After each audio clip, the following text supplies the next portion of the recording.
Good night. Oh, is the raid open? Raid's open. Nice. Do I have to change anything? Is it all? Is it going? Yeah, it's going. We're good. Is after the squish? It's a lot lower.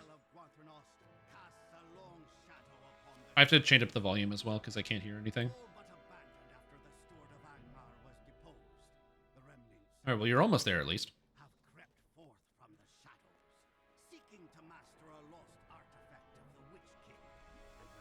It's basically just run Sharn and you're done. Anytime, dude. Anytime. Okay, so the Lord of the Rings Online. I'm playing Brawler. This is a tank. Look at me. Look at my face. I grind him up. I brawl him up. The shortcut NPCs are fantastic. They let you just walk all the way through. We're just doing the final boss of the raid, so yeah. Lord of the Ring and chilling. Oh, yeah. Yeah, this is my tank character. I'm going to be brawling it up here in just a bit. That's pretty good. Am I missing something? Why does my stats seem so low? I don't know. I'm probably bad at the game. What would be the main difference between Lotro and DDO besides lore and whatnot? The entire video game is completely different. There's almost nothing the same. Other than it's a fantasy series. So, DDO, you click to attack. Lord of the Rings, you don't. It is all... it's like skill queue. You just skill queue. You regenerate all your stats. So in DDO, you don't get your mana back. In Lord of the Rings, you do. You know, this is basically, it's World of Warcraft with Lord of the Rings, and it feels very different.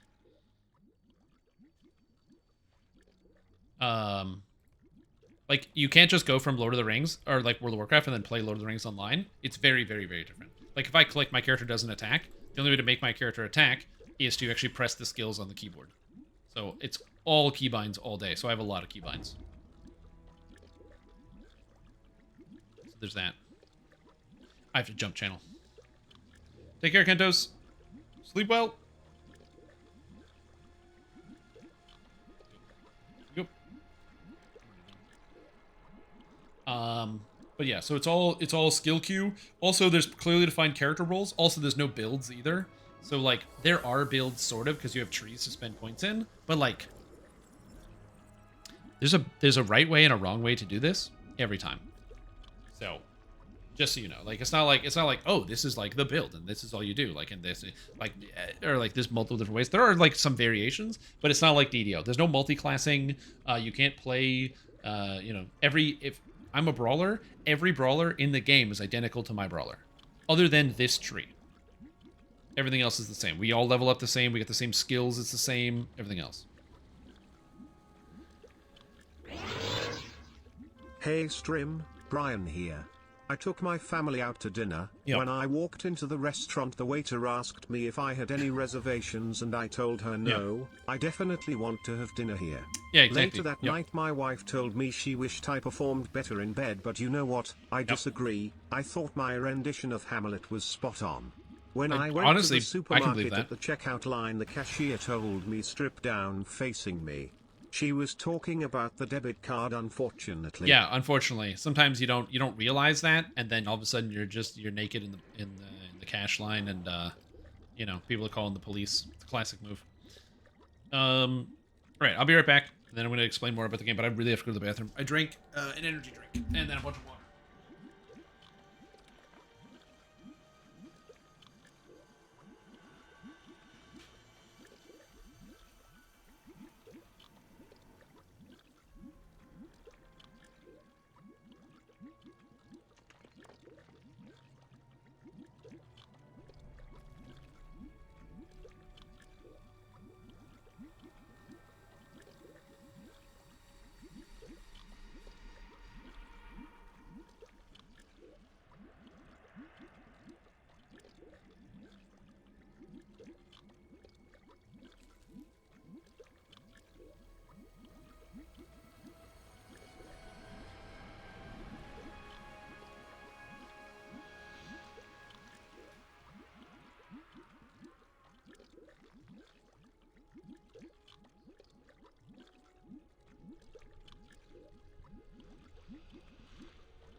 use the bathroom.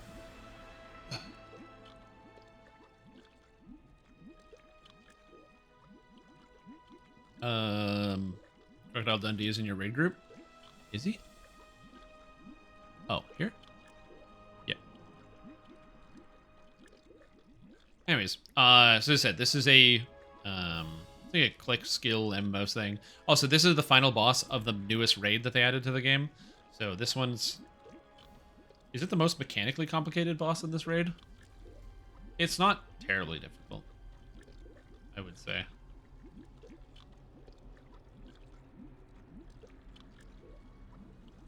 Oh, just a refresher on the tanking thing, because I noticed we've been doing a slightly different strategy. Is that you just have one tank hold the boss at the beginning, then the second one pulls it off, and then they hold it till the third phase, so you only swap one time at the beginning. And then for holding the crystal during the Durzogs, I've noticed the tank who's holding the crystal just stands in the puddles or whatever. Are you still doing that?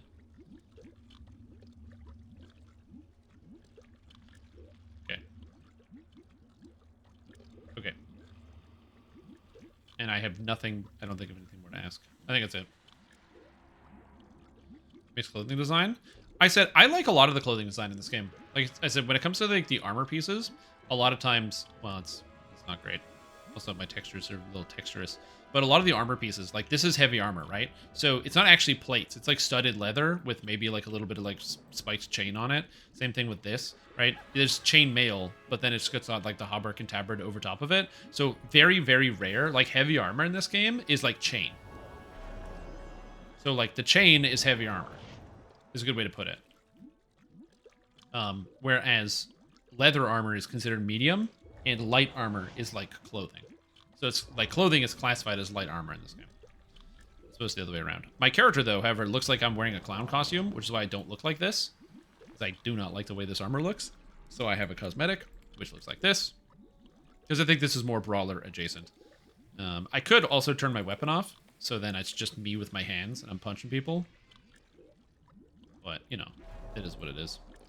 I also have this outfit, which has more, again, more scales. This is made of dragon scales, so it looks kind of cool.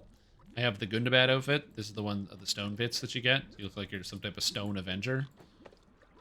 Oh, so this one sucks. I don't like it. It doesn't fit my character. It's too gaudy. Also, my guy's got a bit of a belly, so you can really see it in this outfit. Oh, and then I got my I'm going up to the mountain outfit. Nice. I don't have boots? I didn't get the boots for this set? No, my boots are ugly as hell, man. No. I mean, they look different colored, but still, it doesn't fit the set. Oh, he's bulking? Yeah, my guy's not bulking.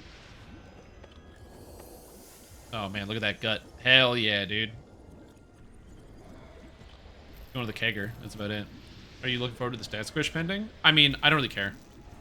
Number big, number small, it doesn't matter to me. It's all the same thing.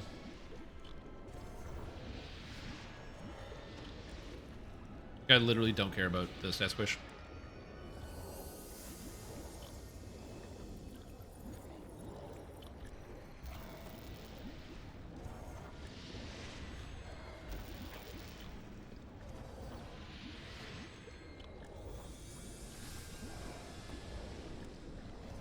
Well, that's too late.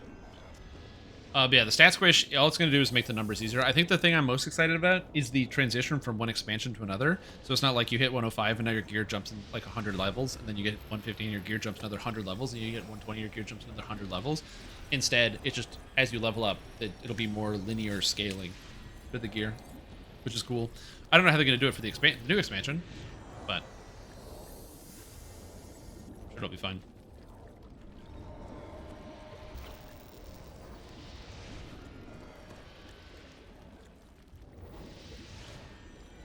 We're all here. We're all here, baby. Let's go. Tank it up. Let's go.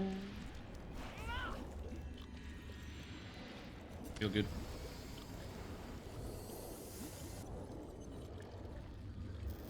Okay, so I'll just open it and hold the boss at the beginning.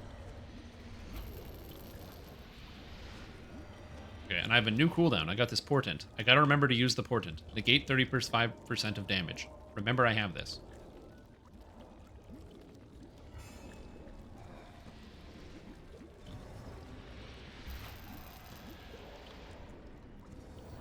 So yeah, should be good. But yeah, so I'm a tank. My job is to hold aggro on the monsters and prevent them from killing people. Also, as a brawler, I get a bunch of group buffs. For example, I get this ability called the Best Defense.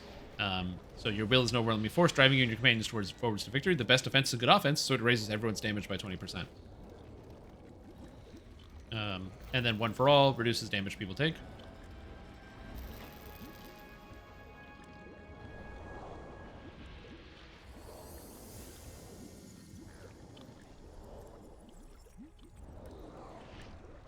Yep.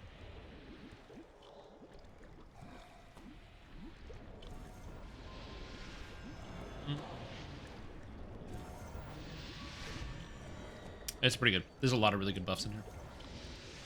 Brawler's got a ton of group buffs. I've also got this one, Follow Me, so everyone gets 20%, 15 or 20% movement speed. I get the one for all. This one is minus 20% damage taken for 15 seconds, or 30 seconds out of every minute. It's crazy.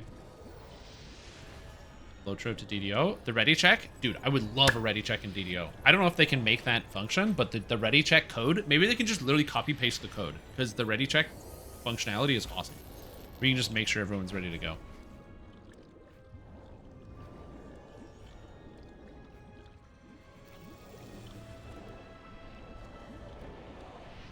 Anyway, just hanging out. I got nothing going on. Waiting for the fight to start. I'll try to explain this fight as we go on. It's not too crazy. We're fighting this big crystal. And then at 50%, it's going to summon ads. And then at 20%, he's going to resurrect these two guys, which are the boss of the previous fight. And we have to fight the previous fight's bosses and this boss at the same time.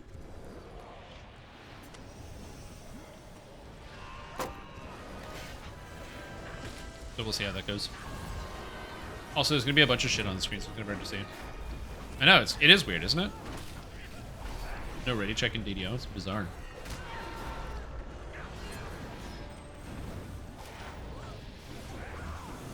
Yeah, because they scale to the size of the monster, which is really funny.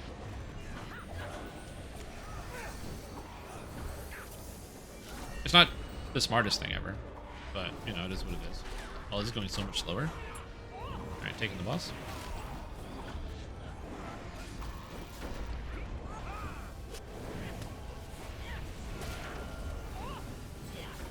Bacon.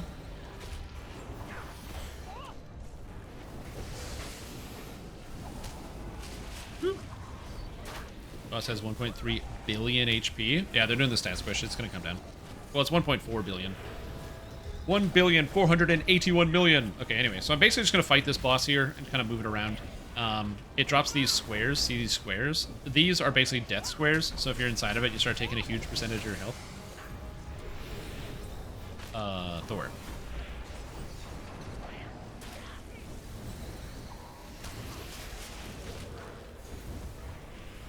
Let me go. Free me. So if you stand in one of these, you take a huge percentage of your health and damage. And you don't want to do that. And so you, also, the crystal is a major frontal, so everyone has to stand behind it. But it also is a distributed attack, so you need people next to it as well. Because if the tank takes distributed, it's not good for the tank. So you kind of need to work together on that. Yeah, it's a lot of hit points, I will say. To be fair, this is only the tier 3. This goes up to tier 5. How much? I wonder how many hit points the boss has on tier 5. 2 billion? I wouldn't be surprised. How much health does it get here? It's at 150% morale because of tier 3. So it would probably go up to 200% morale. So it might actually be at 2 billion.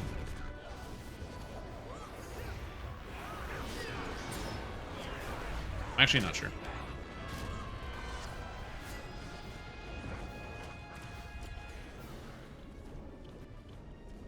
Alright, moving the boss. Now I just stand here and I tank the boss, and that's it. Stay right here. My health is going to go down, but I'm not going to worry about it. So now I'm in this thing. You won't be able to see anything, so I apologize. It's going to be bad looking. Maybe I can angle it like this. I can just like make it a little bit easier to see. Nope, I can't. There's like no angle I can get. Maybe I can do this. There we go. Now you can actually see what's going on. But I have this debuff that makes me take 45% of my health in damage every 2 seconds. Which is cool.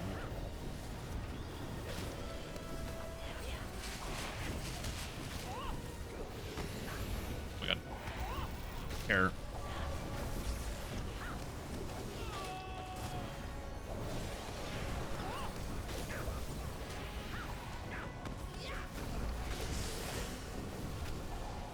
For the new button? Yeah, I'm not taking much damage here. I can kind of just tank this forever. It's not really a lot of damage.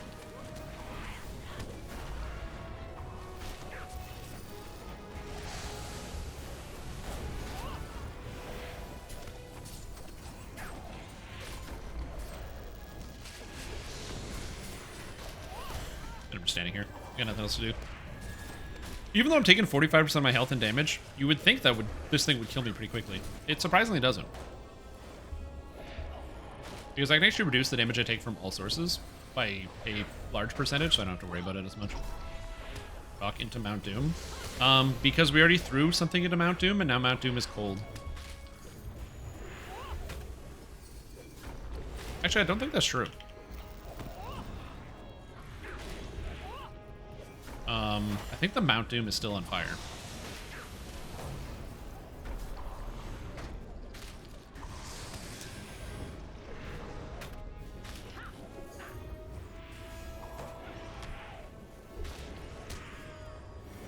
Okay. I'm okay for now. Unless it's bad on the healers.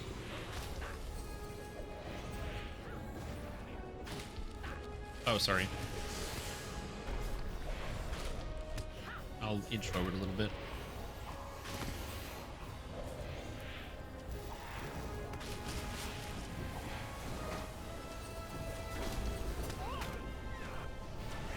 Ugh. So many stacks of puddle debuff. Damn, that was a lot of damage to take. I can't move. You get a movement speed debuff for this?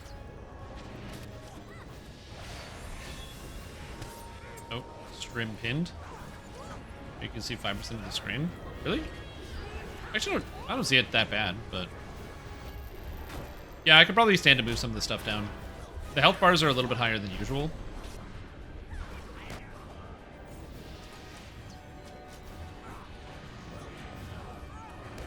Okay, I'm gonna take the boss.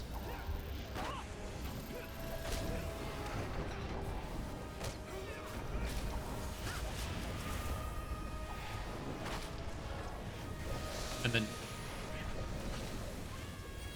they'll get ready to move it wherever you need to move it.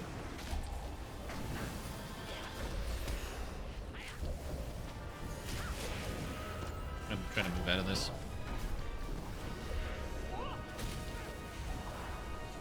Okay. I know you can't see anything right now. It kind of sucks. This is the easy part. The hard part is the next phase where we have multiple bosses spawning at the same time, and there's so much damage that comes out. It's really crazy.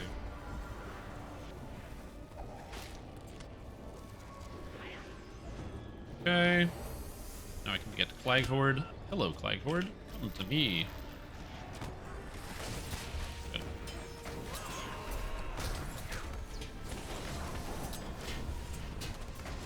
Hit Clag Horde with this.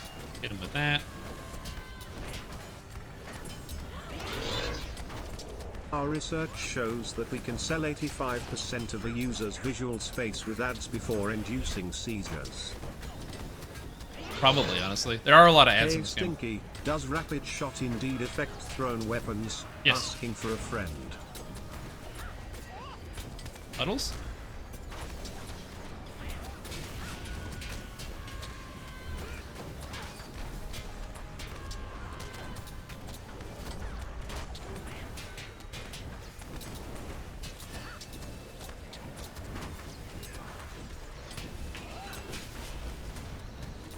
Move the boss real quick. Okay, I got everything. No, he's alive. Almost dead.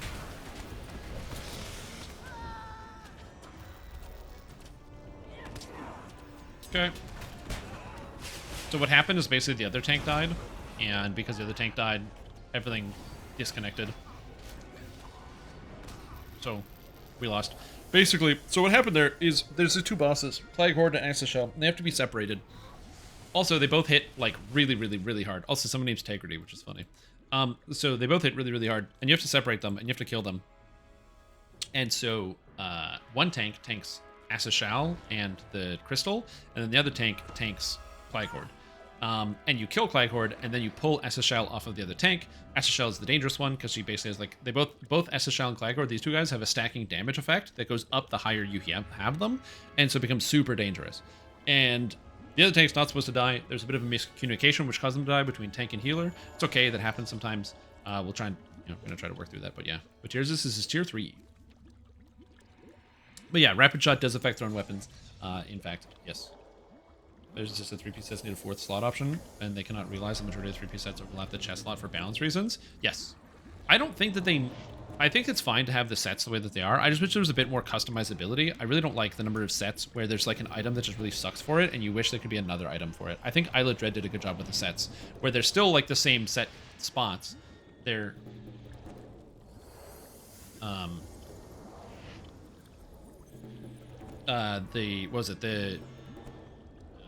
The fact that if you don't like a set piece, you can just swap it out with one of the raid pieces and then craft it how you want. I think that was like great. I think the way that they did that was fantastic.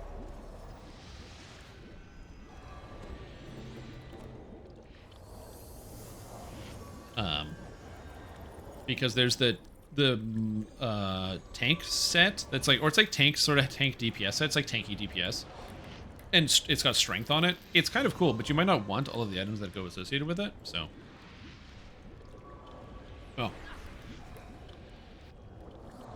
Oh yeah, I gotta move some of this stuff. Okay, so target somebody.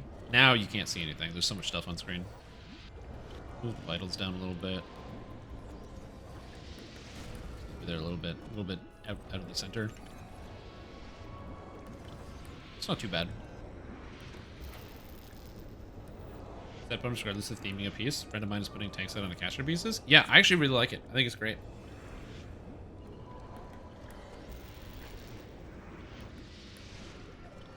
You succeed at eating a snack. Could it have failed? I didn't eat any snacks. Oh, succeed. Oh, yeah. It just says success when you have completed an action. And also, yeah, you know how many times I've failed at eating snacks? Think about the number of times where you've tried to put something and you get crumbs all over your body by mistake. Or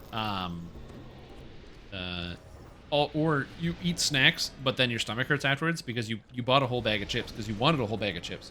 But you weren't supposed to eat the whole bag of chips in one sitting, but you end up eating the whole bag of chips in one sitting, and then afterwards your stomach is like, ooh. Again, you like failed at eating snacks. I think it's a very realistic thing.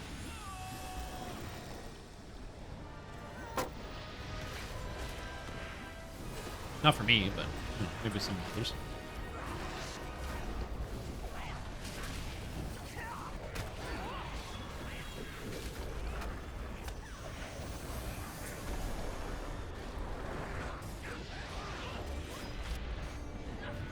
There's go well with the Droam set. Yeah, I actually haven't done any of the Droam set stuff. Taking the boss.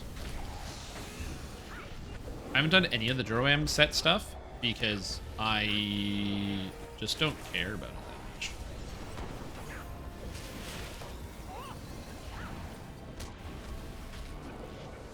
Oh, I'm so bad at this.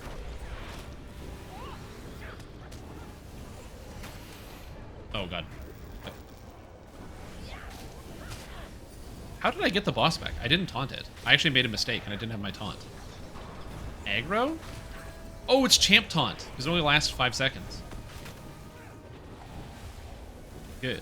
I made a mistake and no one noticed. I'll pull the boss over. Actually, I can't. You're going to have to take the door. Whoop. Yeah, the type of mistake that's hard to see. Yeah, it's my favorite.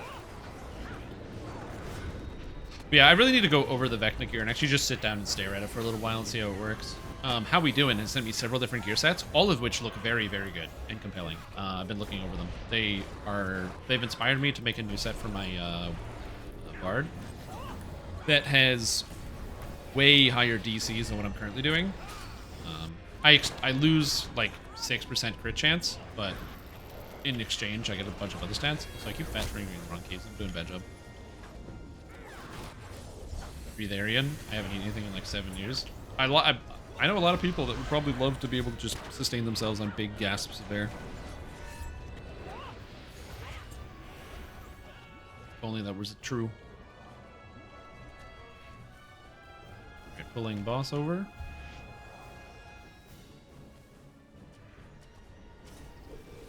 Alright. And now, we just sit here for the rest of the fight.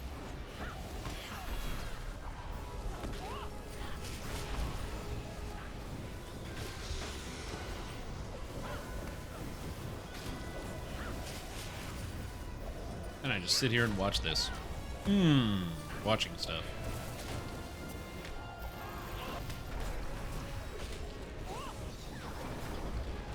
Got Druzog here. Like that.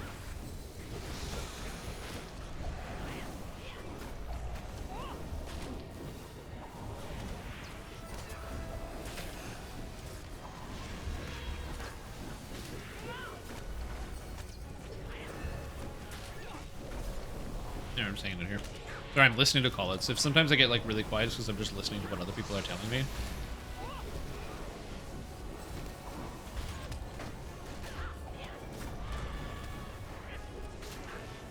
I'm just very patiently being like, listen, words.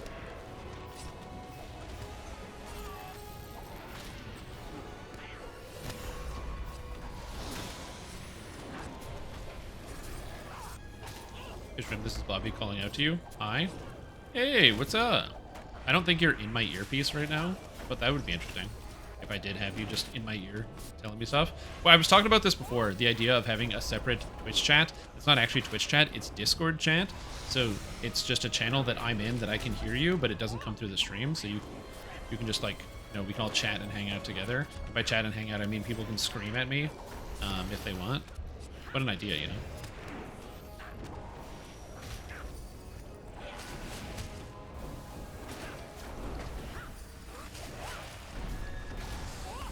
Okay. Oh god. Get me out of this hellhole. Your voice again? Did Cruiser make fun of your voice? Oh man, that dastardly man. I wouldn't do that. Record, I did not. He said it, dude. He just said you did.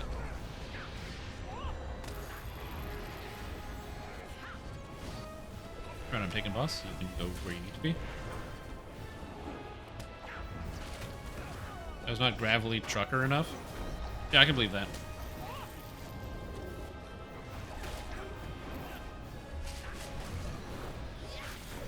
Oh, good time to get bugged.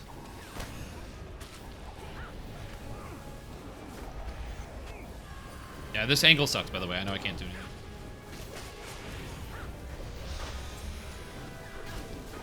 I wish I could make it look good. I just can't.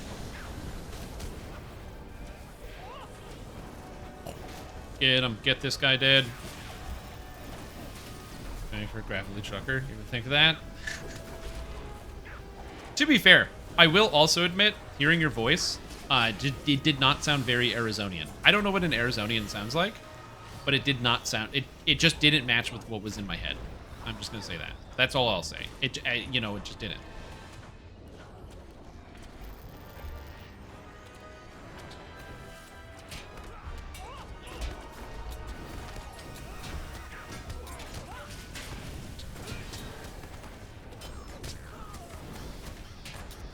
Go.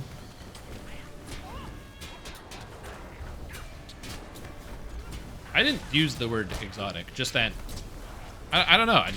I expected, because Arizona's in the south, that, you know, you would sound southern, and you just didn't sound southern. I know obviously Arizona isn't Texas, but I think they're close. That's where my thought process was like, you know, they're like kind of close. I don't know. Is that not wrong? Is that not correct? Eruptions on Clag. Okay, pulling her.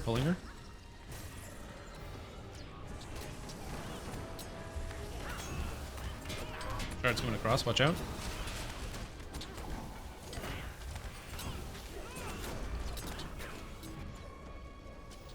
Yeah, everything's coming over here. Thor, you're gonna take that side. Yeah, she pulled me all the way over here. Boop.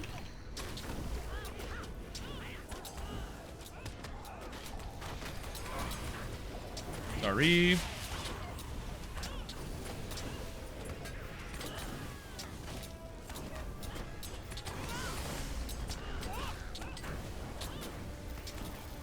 I got the shard back.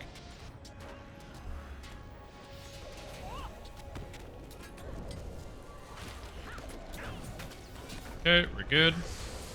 So there's a lot of yelling and going back and forth and do this and don't do that, and I'm just like, oh fuck!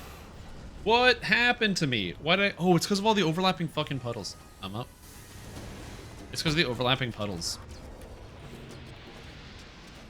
Okay, got it. Oh, okay. I need the hope token. I got it. It's because I basically had too many debuffs on me at the same time. Nope. Don't do that. Don't kill everybody. Oh, don't kill everybody.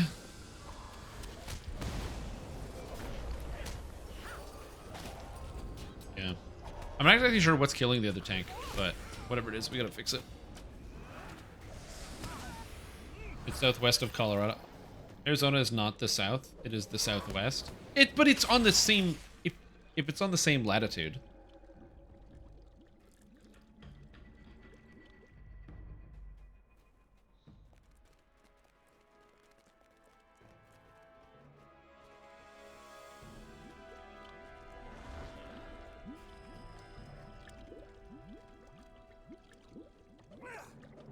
So yeah, the Four Corner states are the states that share a corner. Four Corners Monument. Does that only happen one time in the states? That there's 4 states that share a border? You would imagine that that would happen lots of times. I guess it's not a grid though, but you would imagine that that would happen lots of times. I do like the idea of a Four Corners Monument. More of a cultural thing than an actual locational thing? Oh, well, yeah, but... There's 4 right angles. Ah, I see. Yeah. I gotcha. Not part of the South. Yeah, but it's on the same line. Look, I'm going to show you guys. Look at this. Watch this. USA map. Okay? Hold on, I got this. So we got a USA map. Okay, so there's USA. See, this is South, and this is South. It's basically the same place. Is this not the same place? Are you telling me that because these locations are like 1,000 kilometers from this location that they're different? I don't know, dude. I feel like it's all the same.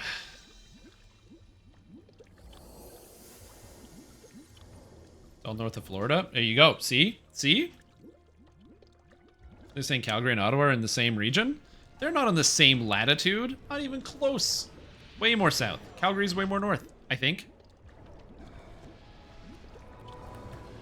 I think they're on different latitudes. Oh, right. They don't understand kilometers.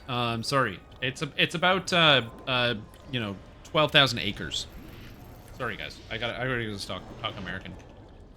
The 12,000 acres. No.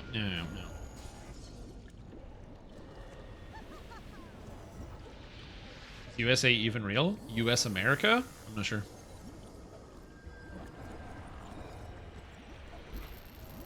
I try not to go there all of the time. But I'm going to be going next year. I'm going to be going to PAX East. I'll set up things when we get there. Why aren't you in the channel? Aren't you? Oh, God. Look, man, people can do whatever they want with the channels that they have access to. I'm not the police. Just because I make Discord channels and I allow people access to the Discord channels doesn't mean I do or enforce any amount of rules. We do have the private, or the channel for the private league for Path of Exile. That exists. Because it does.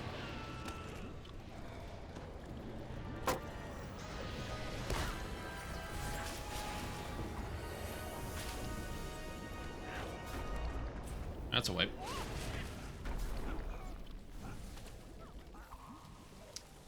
Love when that happens. Oh, best part is the southwest of here. What is this?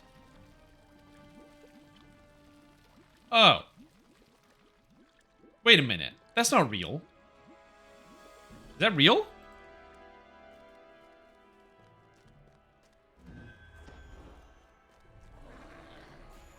Good Springs is real? I thought that was just in the video game. Really? Oh, that's so interesting. Because I played New Vegas. I've also been to Vegas, but the difference is when I was actually in Vegas, I was drinking all the time. So I don't remember a lot about the time I had in Vegas. I remember some of the time. I can't tell you most of the stories from when I was in Vegas, unfortunately. I can't share them here on Twitch or else without getting in trouble. But it was a good time. Probably something I would do again in the future. I don't know.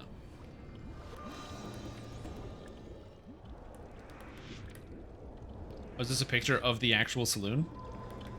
Damn, Good Springs. Welcome. Welcome, Fallout fans. That's awesome. Oh, yeah, you see all the nerds that are clearly improperly dressed for being in Vegas? I love it.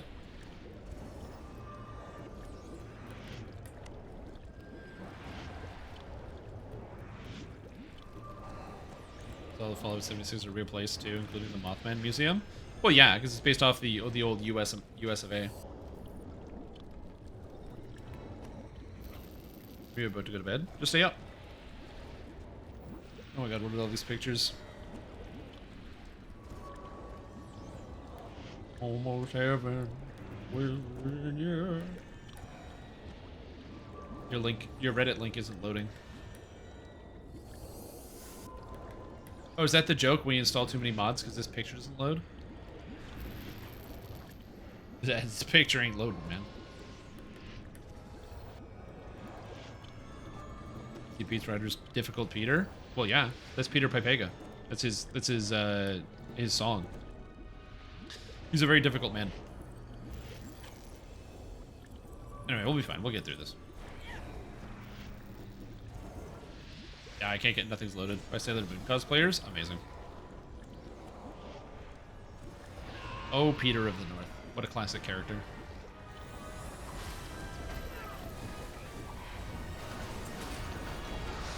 For those that don't know, Peter of the North is an NPC in Baldur's Gate 1.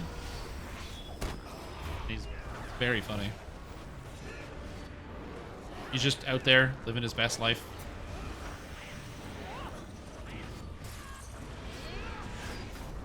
Wait, taking the bus? I got the boost. Met the real Peter? Did I kill Peter of the North? I think I did kill Peter of the North.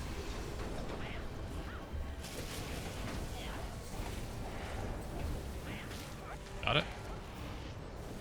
I think I did kill Peter of the North.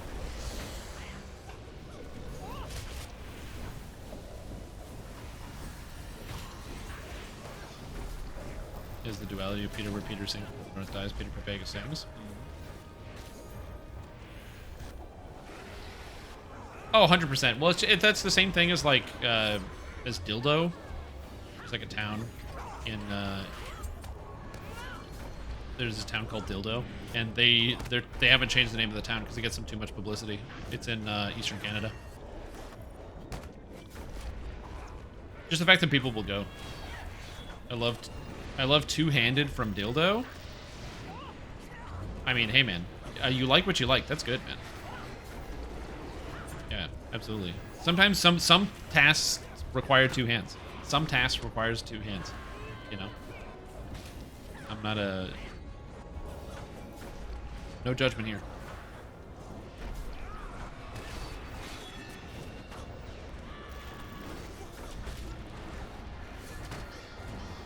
It's in Newfoundland, yeah. Is it?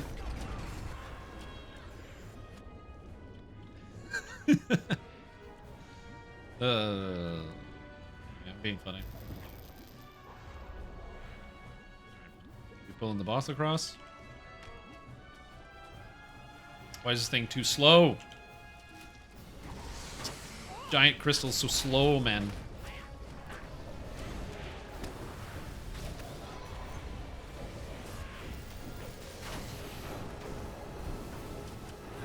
Cotton candy insults in the dildo comment now. Yeah. Oh, if I got a blizzard yesterday, so Pokemon Go, it was fantastic, but I spent all day in the sun. So we went to Dairy Queen afterwards, and I got a blizzard. And I did not get a cotton candy blizzard. I got the Reese caramel pretzel because it's a zillion times better. I don't know how I ever let you con me into buying the other pretzel or the other blizzard. I guess I'm just a sucker. But you were like, no, dude, it's actually like really, really good. And to be fair, it does taste like exactly like cotton candy. It tastes exactly what it tastes like. And I'm not gonna lie, if you like cotton candy, you will like the blizzard. If that's like what you're going for, it like really hits the mark as being a product that tastes like cotton candy and it also is ice cream. I just didn't want that.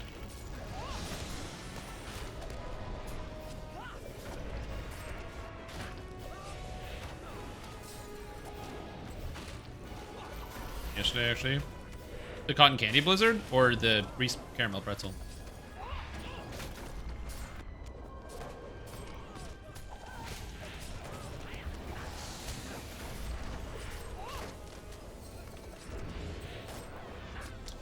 Back from work? Yeah, dude, absolutely. I'm fighting a crystal. I'm not really doing a whole lot. I'm just tanking. The thing about Brawler is they basically take so little damage from everything that I can just stand here eating 45% of my health per 2 seconds. So basically 22% of my health per second, and I'm fine.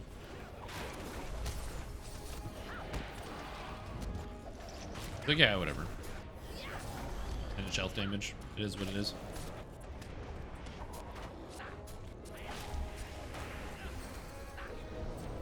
This guy only hit me 3 times. Fine. The ticking green numbers are very helpful. Yeah, trust me. Like, I'm not doing this without heals, but it's much harder for other tanks to do what I'm doing. Oh, the pain. Ugh.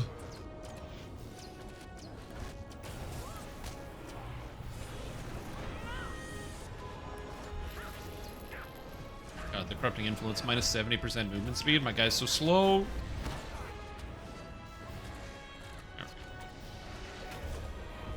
Alright, taking the boss. Now you can't see me again. I'm just gonna stand here.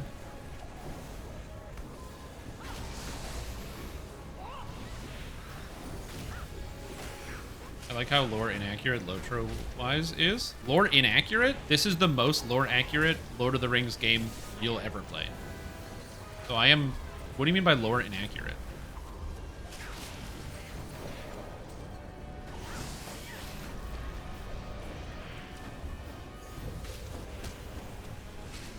Like, there's so many things they can't do because they have to get everything approved specifically by the Tolkien people and all this other stuff. Yeah, like, this game is very, very lore accurate. The only time there is something that isn't lore accurate is if there's something that is alluded to in the books but not clearly explained. So they just kind of fill in the gaps. Like, for example, in Moria, when you go there, Tolkien describes the nameless entities that live in Moria as such, being nameless evils. End of sentence. And so the Lord of the Rings people were like, well, let's put some cool monsters in. Because as long as they qualify as nameless creatures, I mean, it's good enough. Flag's coming in. Stream Impale. That was a bad time for the Impale. Oh god.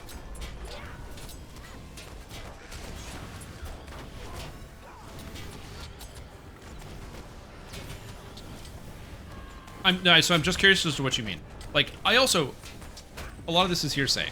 I don't know the lore as well as a lot of other people, so I'm totally willing to accept that I could be very wrong about it, but I like learning about the lore, so I like hearing about it from others who know it a little bit better than I do.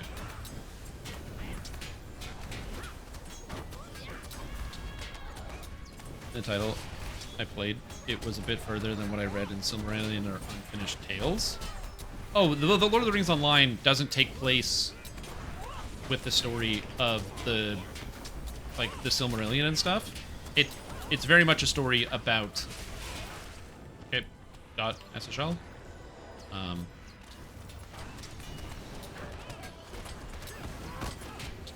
Okay, Crystal's coming back.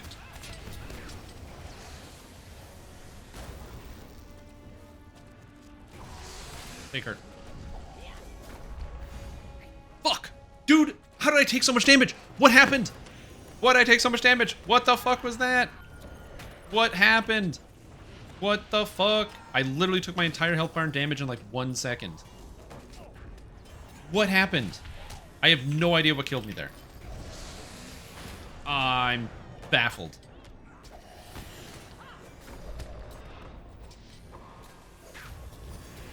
I even had a cooldown going. What happened? I just want to know. I don't have like a combat log cleanup? What the fuck? I was like perfectly fine and then my entire health bar just disappeared. What in the fuck? And yeah, I don't think I can go to before I died. No.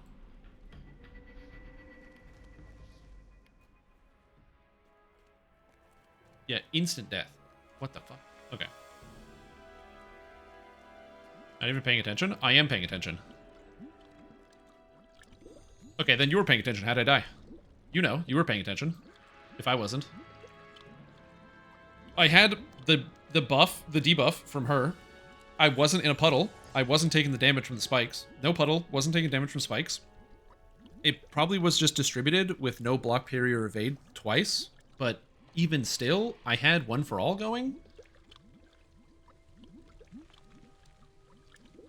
Like, what? I'm so confused at what killed me. I just literally went 100 to 0, but I didn't have any percentage damage health effect, or percentage health damage effects. It was just that. Was it the book so you died? That's probably accurate. I died from having 0 morale, that's true.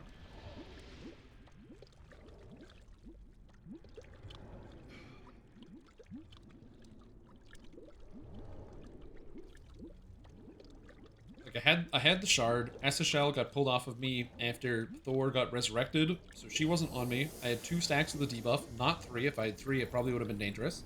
But I had 3, or 2 stacks, not 3. So even still at 2 stacks, it's only about 600,000 damage. And so again, I'm just not sure what got me with the last 2 bits. I'm very unsure.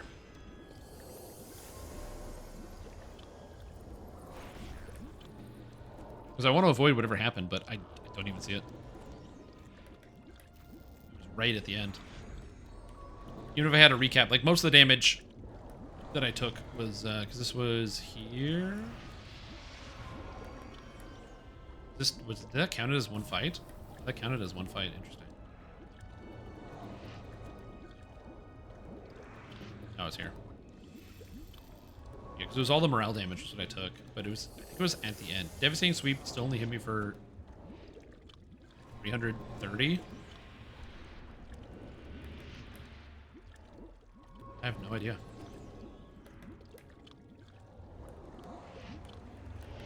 Vents. Closer.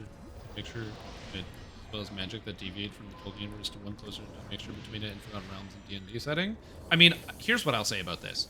I think the game is probably more accurate than you're giving it credit for, because you have also said that you haven't played it and you don't know much about it. The game is definitely fairly good. Like I said, they have like the plus whatever, where it's like, if it's not directly described by Tolkien, they kind of, you know, tiptoe around it and add in their own bit of flair.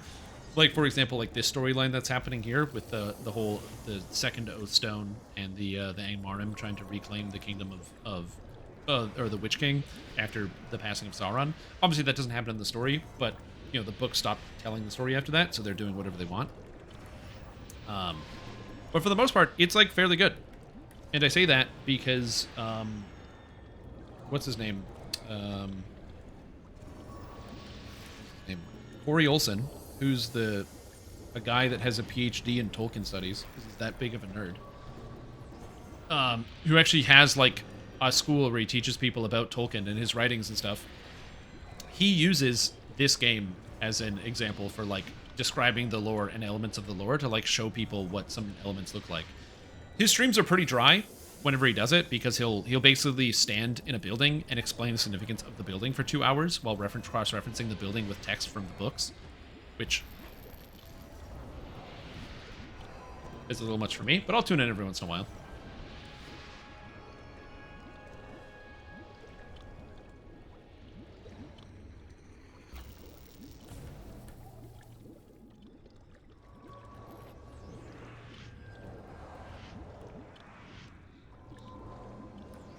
Their best, yeah. Like I said.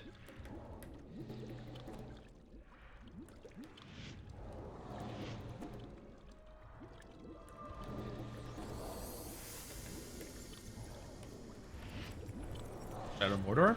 Yeah, well, Shadow of Mordor starts out by, isn't it like, they take like Glorfindel or something, and they like resurrect his ghost or something, and they make him your sword and do a bunch of other stuff. And they resurrect people from the dead all the time. Yeah. Picking regardless, so nothing will ever be accurate. Yeah, it depends.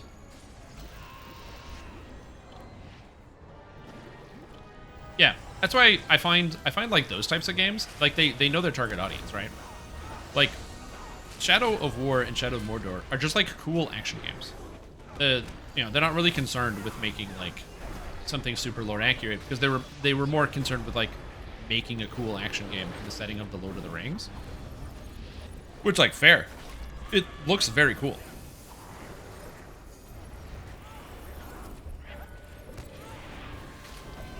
Alright, I'm grabbing it. Keep this here. Boss.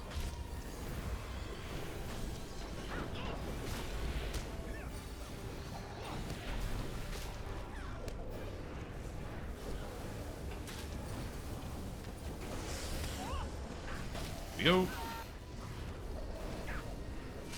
I enjoy. Oh, and everyone has their opinion on what's lore and what's not. Again, can you just? I'm just curious. Do you have, not denying what you're saying, but is there like a single example? I'm just curious. I don't know as much about the lore as you do. Is there an example that deviates from the lore that you don't like?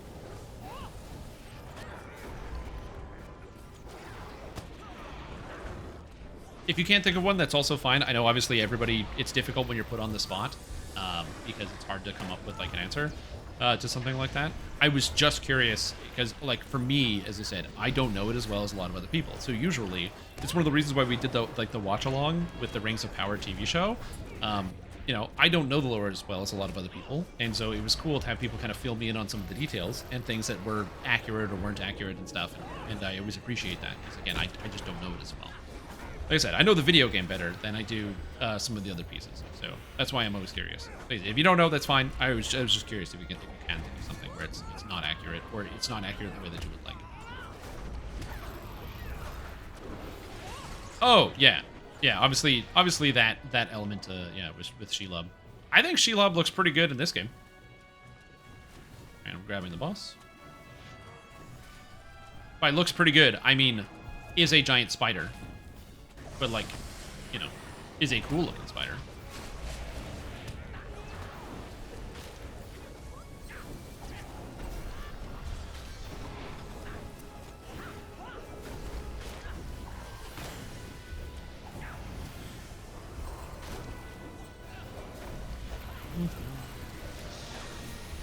Ads are coming in. Give everybody the buffs so they don't take any extra damage.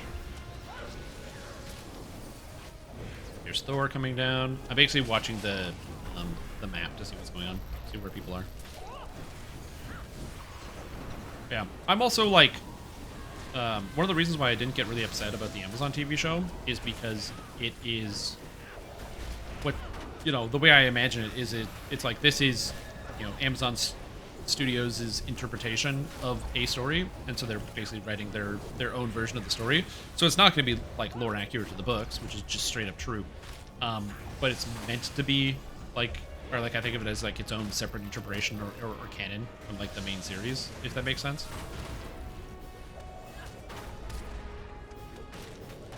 Sort of like how like in comic books, you'll have like a whole bunch of different interpretations of like the same story. Either you'll have like different versions of Spider-Man or something like that. I kind of think of it like that.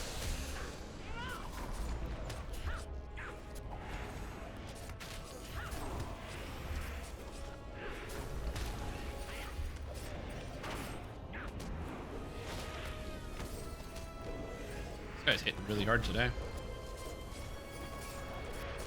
I mean, it depends on like what part of it is like the part you're trying to be lore accurate with the books. So like, for example, in you know, one of the reasons why the first book can be kind of difficult to get through is because of the like family lineage of the hobbits that's like pretty close to the beginning of the Fellowship of the Ring.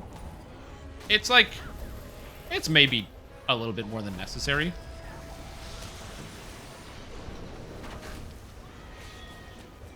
Okay, getting out of here. Oh god, 7 stacks. Tree, yeah. But yeah, so I'm not out here to criticize that at all.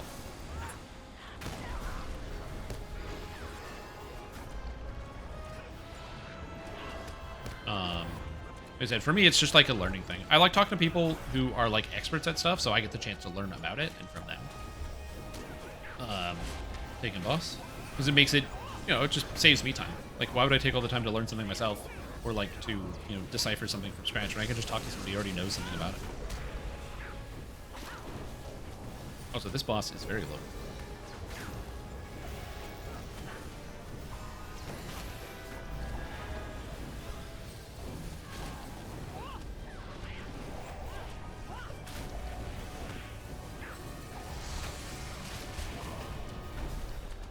Good. I don't know. There also are like a lot of good like resources for the Soda stuff, YouTube channels, and you know, even like wiki pages and stuff that do a good job of like going in with some of the different lore elements to kind of keep up with what you got to know. Don't kill this guy. Bad boss, man.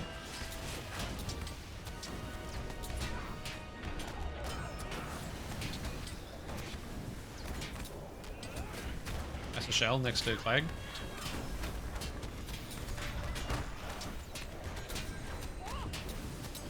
We lost the entire Oathbreakers. That sucks.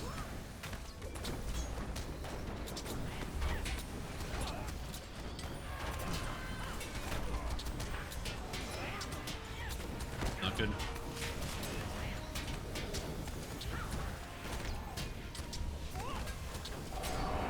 Fine.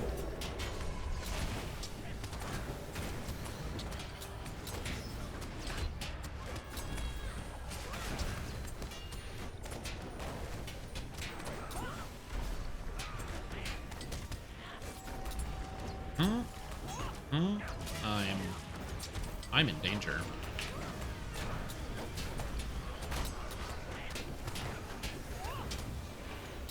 Okay.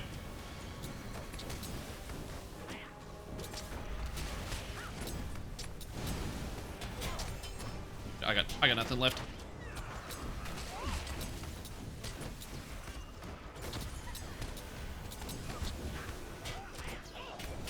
Yeah, we just lost too much time with the two of them being together. It was basically the whole Oathbreakers. That's rough.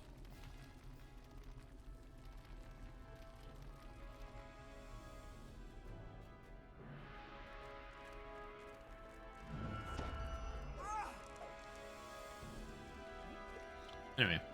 Oh, if you're wondering why we're like wiping on this boss, it's because we're just trying to make sure like everybody gets through. And when somebody is like learning a new role, we have a couple people who are like learning a new role, or people who are like don't primarily raid all the time, and a couple people that are just coming back. So we're just kind of make sure we get them in. So it just takes some time.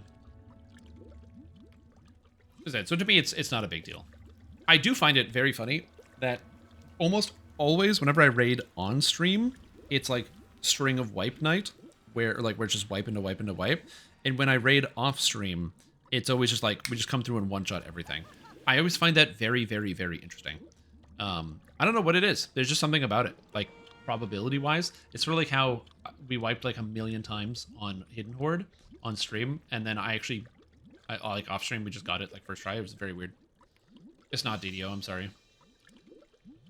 Extinct in the Third Age, so some quests that deviate from the main story. Angmar for example was never truly cleared for a long time. Also some character adaptations, agendas, written lore that I would 100% say they were better than the Hobbit adaptation or the Amazon series. Dragon Smog was considered last of its kind, considered extinct. Oh yeah, they definitely have dragons in this game.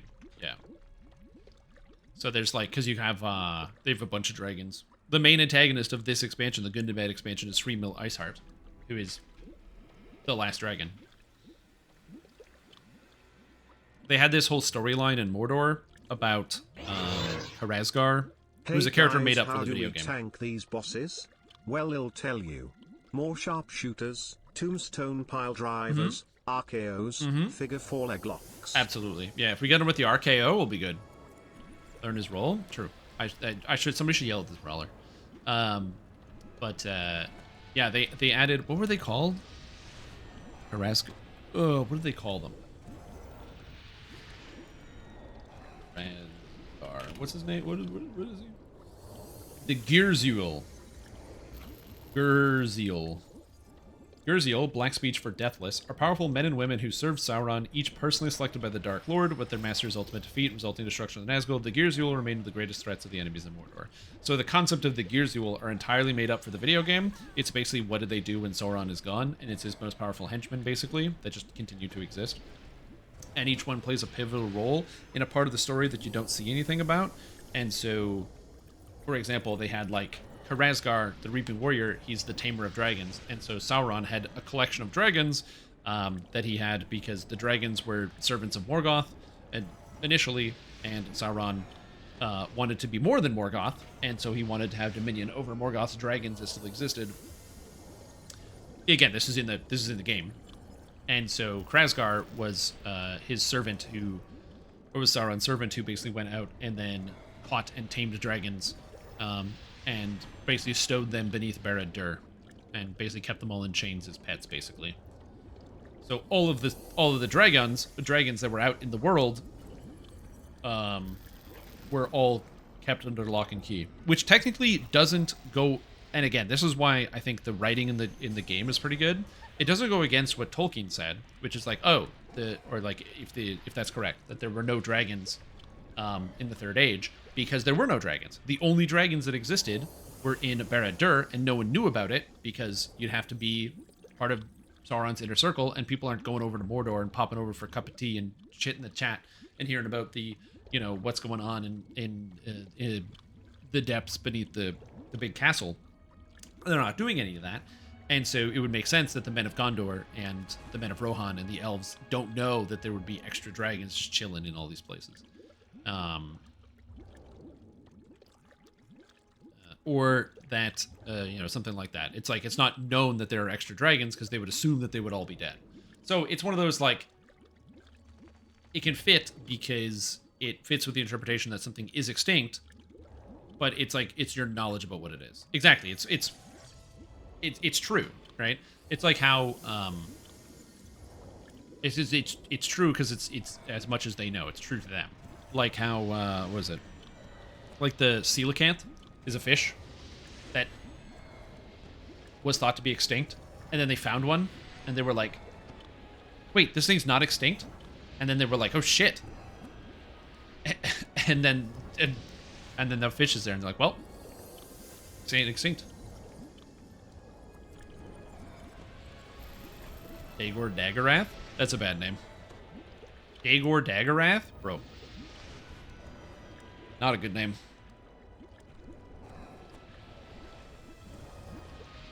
It's like naming your kid Tim Timmy. What the hell? Come on, dude. Yeah, Timmy. Exactly. It's just not good. But yeah, so it's like they definitely do that, where it's more of the. It doesn't go against the interpretation that the dragons are extinct because people don't know the dragons exist because they assume Smaug was the last great dragon. But like also there's like and this is also something that I have an issue with, in interpretation wise, is assuming that the text is also correct. Because assuming that the text is correct, like the Lord of the Rings is a story, and it's established that the story of the Lord of the Rings is written by Bilbo. Like he wrote the book, right? Or like he wrote the Hobbit based on his adventures, and then Frodo takes the book and writes the Lord of the Rings based on his adventures. Have you? So it's entirely possible that some of it might not be entirely correct, because the interpretation that these are stories coming from mortals and people, and so you have to interpret the text as being correct because it's all you can really do. But it's always possible. Taken boss. It's always possible. Okay, I can't take it back. Just gonna hang out here.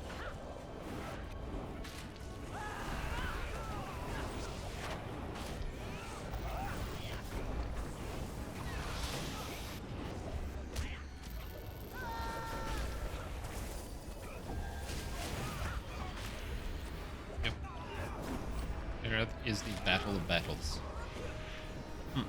I got it.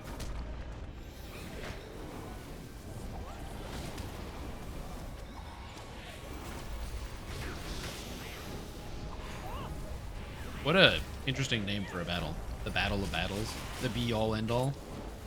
Didn't they have the War or the Battle of Five Armies? That was a pretty big battle. Dude, I saw the movie about that one. The Hobbit and the Battle of Five Armies. Isn't that the one where, in the movie, Legolas runs up the falling bricks? God, that seems awesome.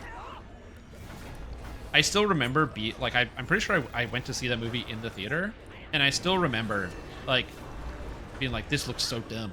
And he's in, like, slow-mo, and it's, like, so badly CGI'd as he's, like, just hopping up the bricks as they're falling through the air. He's on the bridge.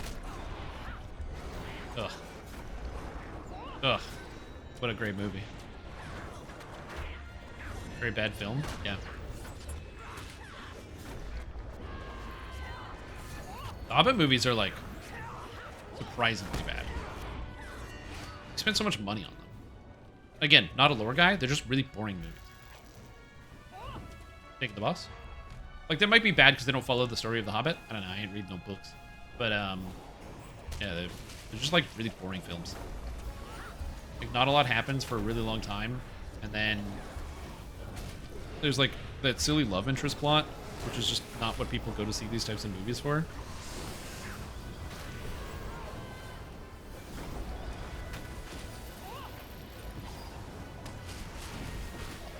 Like, what, 12 pages? They got 3 movies? Yeah, exactly. Well, but they could do that. They just had to pick, like, I think they just had to pick the right plot points. You know what I mean? Like, they just needed to pick the right stories to tell. I think that's the main issue, is they didn't pick the right stories. I really didn't like the animal people in the D&D movie. The animal people? Like the druid? Or are we talking about something else? Exactly, and it's pretty great. Yeah, there's the Tolkien edit of the Hobbit movie. I've also seen that. It's not bad. It is as exactly as it sounds. It's a movie that basically cuts out, if it wasn't in the book, it just cuts it out of it. Oh, yes. Okay, now I know what you're talking about. Yeah, the Tabaxi. Yeah. Okay, I gotcha. Sorry, when you said animal people, I was like very confused about what you're talking about. Yeah. The thing I found dumb about that scene is it was like, they're like, and they're like making stupid noises. I'm like, Tabaxi speak English. Why are they making goofy sounds? I was so confused. I was like, they had the Aarakocra and the Dragonborn at the beginning speaking English, and then they have like the mom gets her kid returned to her, and she's like making goofy noises. What's going on here? What is happening? Yeah, it's kind of funny.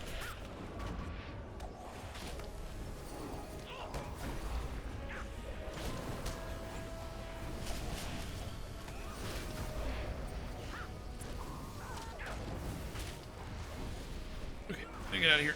Let's go. Oh, my legs.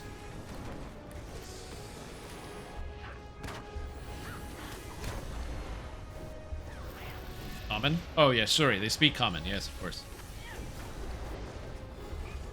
Alright, I got the boss. Gwath brings about all evil of Valinor to end the rule of Vala, the elves. And see all elves alive and fallen against the shadow. There you go.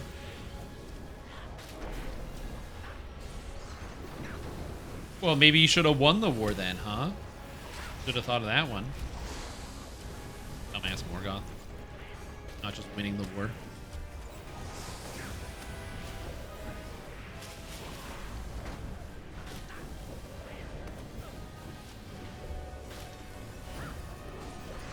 Too much information? No, it's all good. That's why I asked these questions. You said, I think you might enjoy the story of the Lord of the Rings online more than you might be thinking about it, but also at the same time, I'm not going to force anyone to go play this video game. I enjoy it, but also I will admit a lot of that is nostalgia. Not that the game doesn't have good qualities, but that I am a human being driven by nostalgia. And I'm not above admitting that. Just some of the things I like are because I know them already.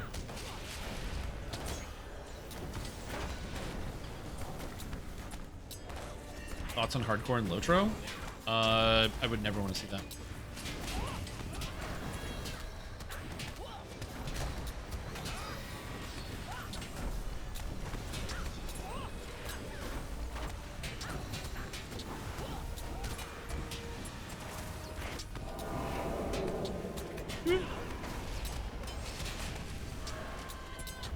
The lore is just a circle.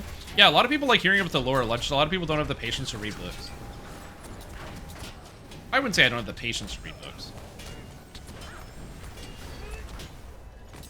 Wait. How did he get aggro on flag? What? I didn't even know that was possible. Okay, I got her.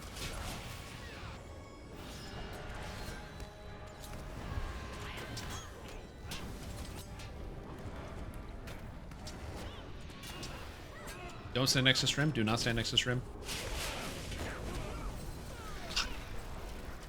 Fuck. Shit. Fuck. Dude. God damn it. I'm so fucking bad at this game today.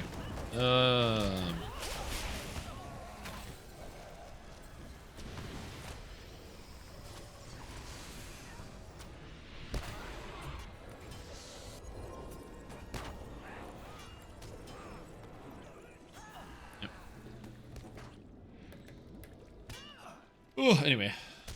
But yeah, so my issues with hardcore in Lord of the Rings Online, it's just that it's not that style of game, and... yeah.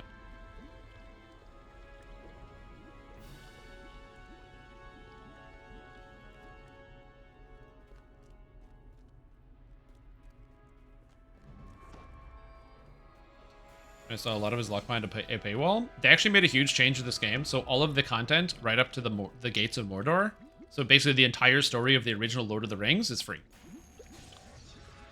So in terms of areas that are free, you can go, so this is the whole world. Eriador is free. This is free. This is free. And this is free. You're missing Mordor, Minas Morgul, Gundabad, and the new areas they added down here, wherever they are. Oh yeah, the Cardalon and the Swanfleet. But like the majority of the world is free. They changed it like last year.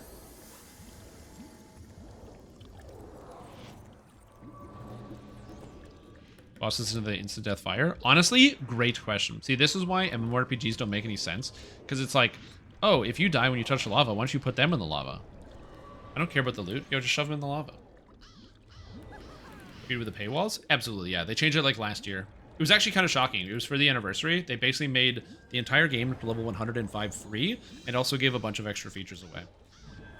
Which made a bunch of people who played DDO mad, because they gave away way less in DDO, which is not to say they didn't make stuff free. They did, which is fantastic. They just didn't make as much free. And they're like, look at this other game. So yeah. Again, not saying you have to go and play the game in any capacity. Like I said, I enjoy it, but also, as I said, greeted by a great deal of nostalgia. It's fun, though.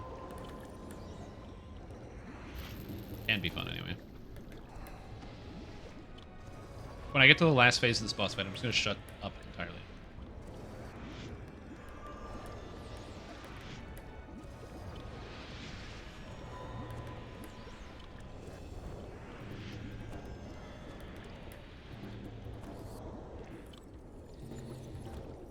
Sorry, I'm touching my feet because I have blisters all over my feet because I spent a lot of time walking this weekend.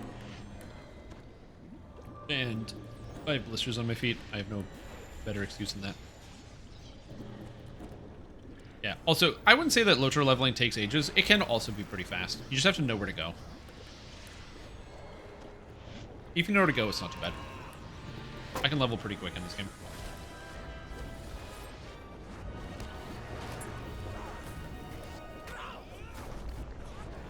It just takes a bit of experience. It's like DDO. It is not as fast as DDO. That's just 100% true. But also, unlike in DDO, where the autos box, doesn't really give you a whole lot, where like it gives you part of the way to your level, but not even a whole level. In this game, the Valor, well, it's a good item. All right, taking boss.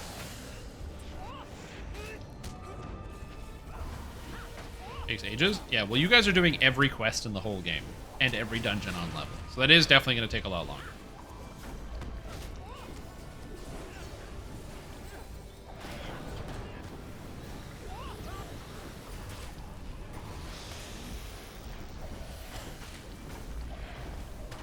Dude.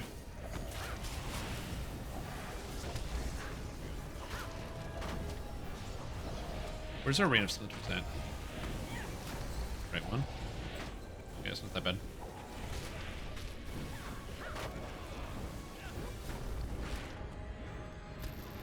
Dude.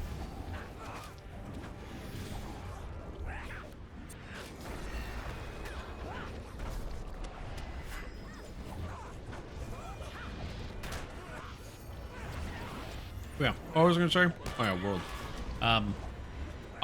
The last time I leveled a character quickly was when the Brawler released.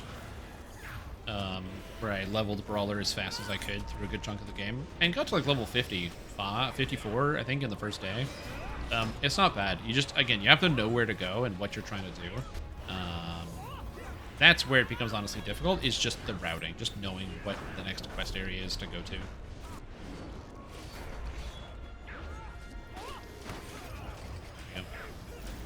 Two games that are older than me, it still exists.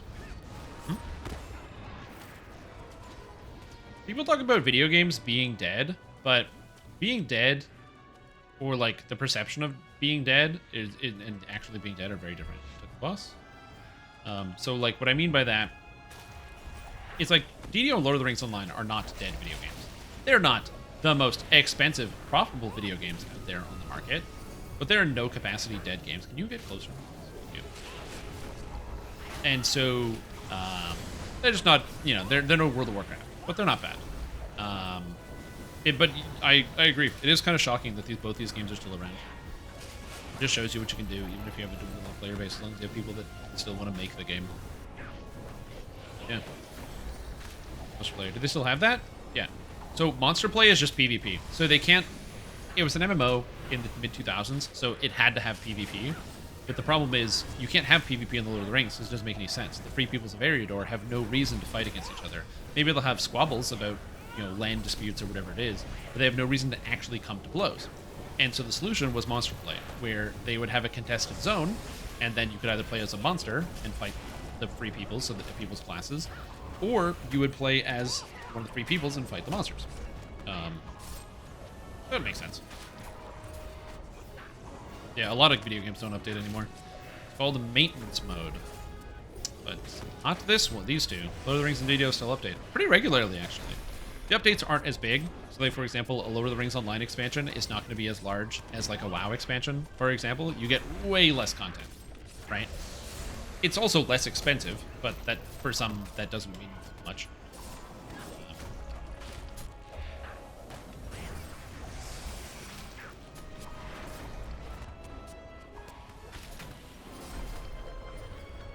Fields and all of it. Yes, green now before the Black Gate. Nice, that's awesome.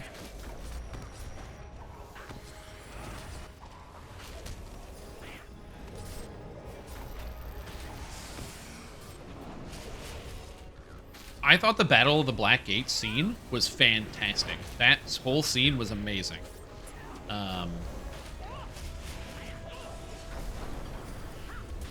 Definitely one of my favorite scenes in like the whole game, the Battle of the Black Gate. I remember streaming that when it came out, and it was so cool. It was a great wrap-up to, like, the general game that you've been playing, and all the characters, and I like how they included, like, everybody along with the journey, and the Grey Company, and everyone following Aragorn, and I was like, oh! It was so good. Taking boss.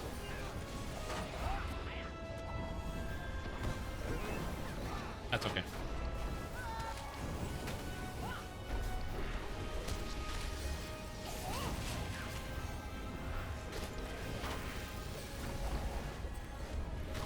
Oh.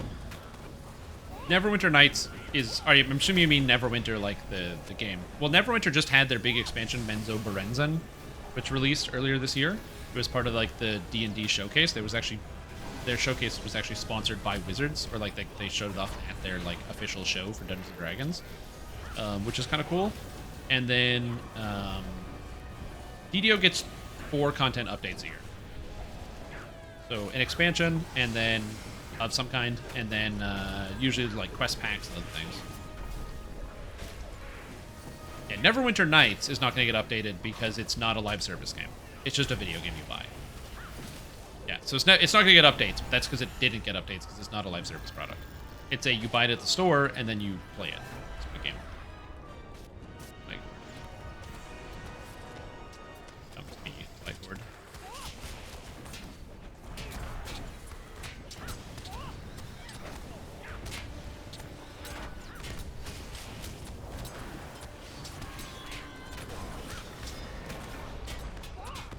Am I blood boiled?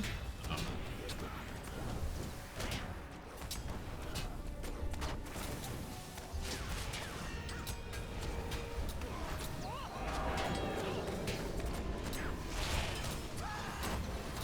Alright, give me a sec.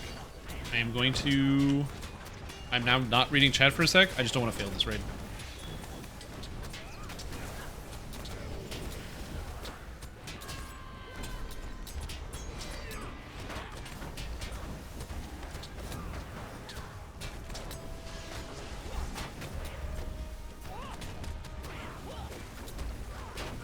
Okay, pulling flag back. Corruptions.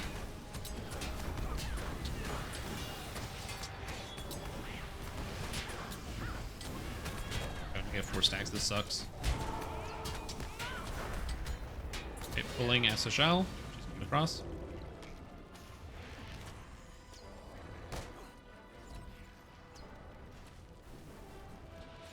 Mm-hmm.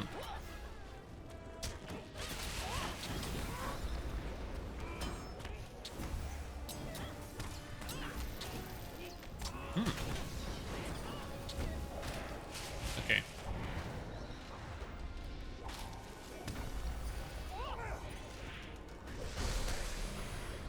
Okay. I think I'm okay.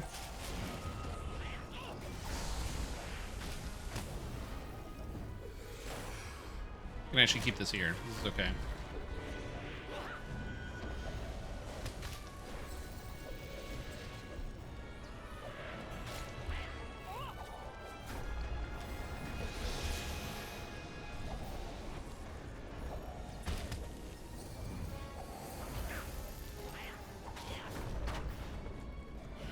I can eat this distributed, it's fine.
I actually want to get out of the damage effect that was on the ground.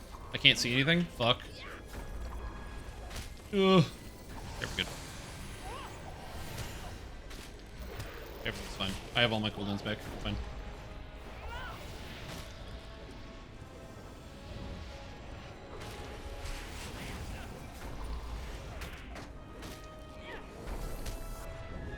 Okay, we're good.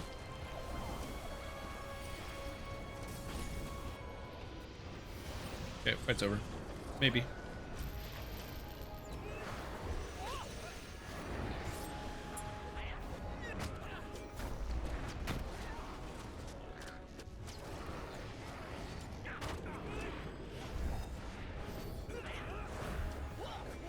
Alright, anyway.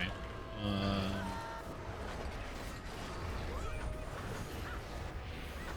I really needed to focus.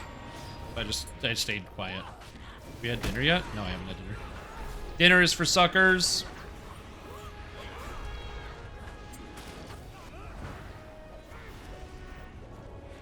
Gonna pull the shard over here. Shard.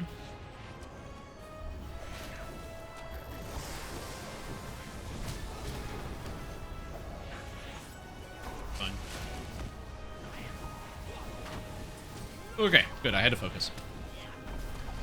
What are you guys talking about? I'm like barely able to keep up with chat right now. Other than have you had dinner? And also something about Cruiser and girls. I don't know what's going on. Cruiser won't use the tadpole? I didn't use the tadpole in my entire playthrough. Hey, goddamn. Okay, what was it? Gee, it's been broken for 3 years. It can't be opened on Windows 10 Plus. I mean, that sounds right, yeah.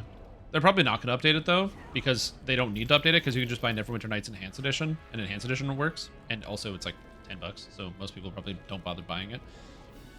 It's basically a way for them, because you could probably run it if you just run an emulator, or or not a DOS, but an older emulator, but to actually do that would take time and effort. So instead, they'll just resell you the Enhanced Edition, so you don't have to do that.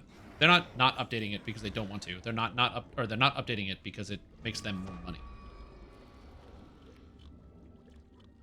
It's a better idea. Oh, baby. I got another necklace I don't need. And do I have gold latent light yet? My inventory is a nightmare. Ignore that. Latent light. Inner strength, fulgurant strength, latent light. Where's latent light? Did I miss it? Oh yeah, I have it. I have gold, max 140. Enhancement limit's the same though.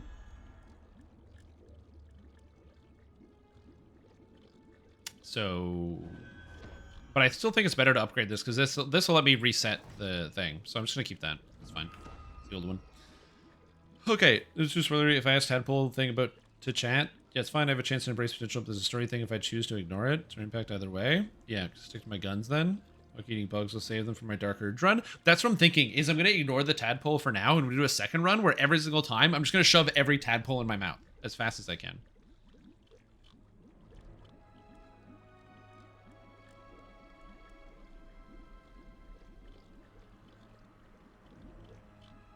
There we go.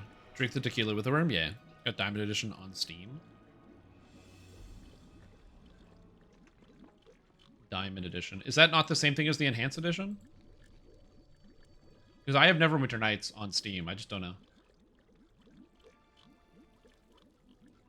Also, it's not uncommon for companies to sell you products that don't work. Yeah, I think I have... Yeah, I have Neverwinter Nights... No, that's Neverwinter. It's on here somewhere. Give me a minute. Neverwinter Nights. Yeah, I have Enhanced Edition, not Diamond Edition. I mean, what happens if I look this up? Okay, hold on. I'm curious. Steam. Neverwinter Nights.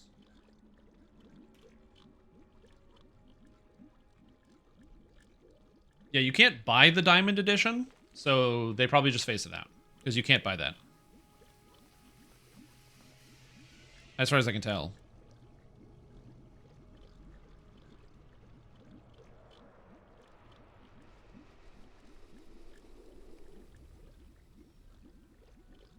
Yeah, because I just looked it up on Steam, and I got Enhanced, and there's no Diamond on here. And a game called Lawless Land.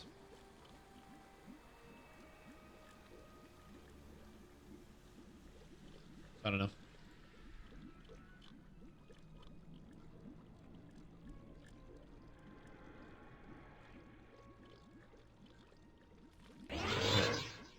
Hey Strim, do you hate yourself and have time for a build review tonight? Oh yeah, for sure. You transfer from the CD onto Steam? Yeah, that's why. Yeah, if you load a game into Steam, they don't support it. That's not the same thing. It's a build. Redfall? 21 players? Let's go, dude.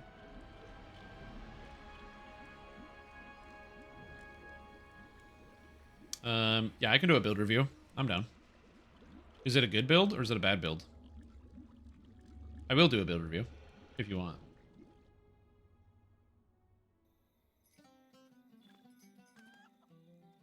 Yeah, worked until 2019.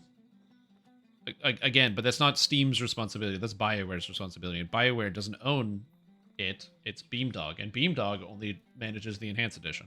Basically, it's buy a new one. What you're experiencing right now, since you said this is one of the builds of all time. I'll put this the best way I can describe it. So, because you're a young person, you're a young person, so maybe you don't understand this. So, because you said that the games, Lord of the Rings and DDO have been around for a while. Back in the day, you'd buy music, but you couldn't just like buy music by like you go on Spotify and you stream it, or you go onto your iTunes and you buy the music. Back in the day, you had to go to a physical store to buy an object that you could use to play music. Now, a lot of times these would be CDs, right? But before they had CDs, nuts, they also had cassettes. Now, a cassette was it's like a little square with like tape inside of it. And you put it into a music thing, and then you put it into a cassette player, and you can play your cassettes. And before that, you had vinyls, where you had this big sheet of plastic, and you got to put that one onto a big vinyl player, and then you got to put the pin on, and it starts going through and playing the music. Now, why am I bringing this up? Because in all of these cases, what happened is at some point, right? At some point, these, if you had your cassettes, you walk around with your cassettes, you're going places, and you're like, oh, I got to buy a new stereo. It's 1990. I got to buy a new stereo, dude. So you go to the stereo store, and the guy says, oh, I'm sorry, dude, it's 98. Our stereo systems don't have cassette players on them anymore. And you're like, what do you mean? Like, yeah, the stereos we sell only take CDs. And you're like, first, CDs nuts. Second, but I already own all my music on cassettes. I don't want to buy a new thing. And they're like, too bad. Get over it. And then you got to buy all your music again on CDs. And then all of a sudden it's streaming. Well, I can't put my CDs onto Spotify to add to my playlist. I have to pay for Spotify Premium so I can listen to my music streaming without ads on my phone because I can't put my CDs on my phone. So it's basically the same thing that happened in the past. It's the feature creep. The edition you have isn't supported anymore, and so you got to deal. It is what it is. These things happen.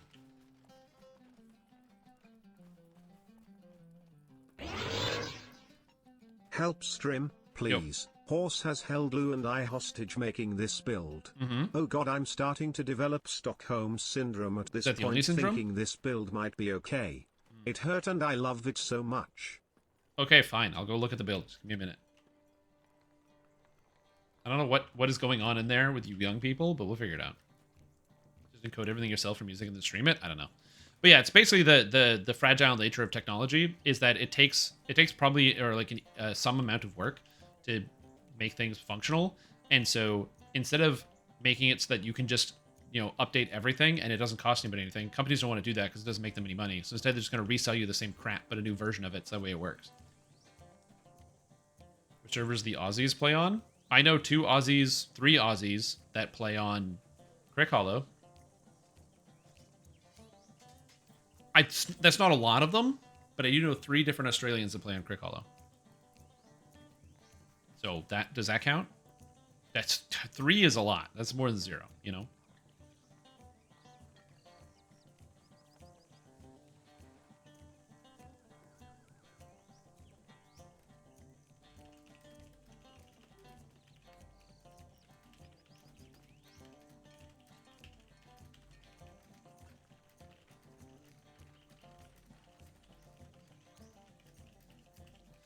How much has changed in this game, though? What?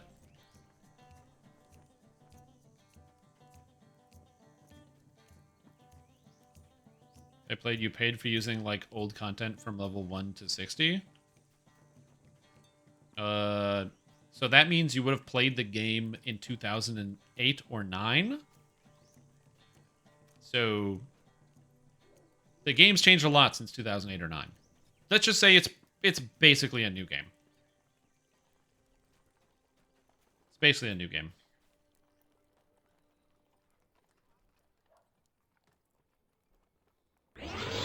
So yeah. Has you really been far even as decided to use, even though want to look more like? Call 985-655-2500 inside the details for that number. Go further, and even more decided to use. You can really be far as decided twice as much to using Go wish for it. When you decide far even wants to use it and Go want, then get really it hurts my far brain even listening to as this copy decided pasta. to use, and look more like, and go after. It's just common sense.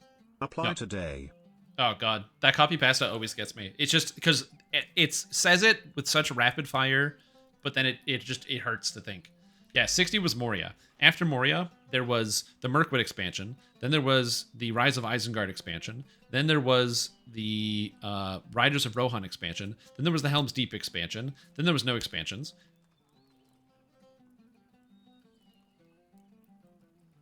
Oh, I'm on Captain today. See man, the build broke Lou, stay back, it's cursed. Okay. I will... We'll see.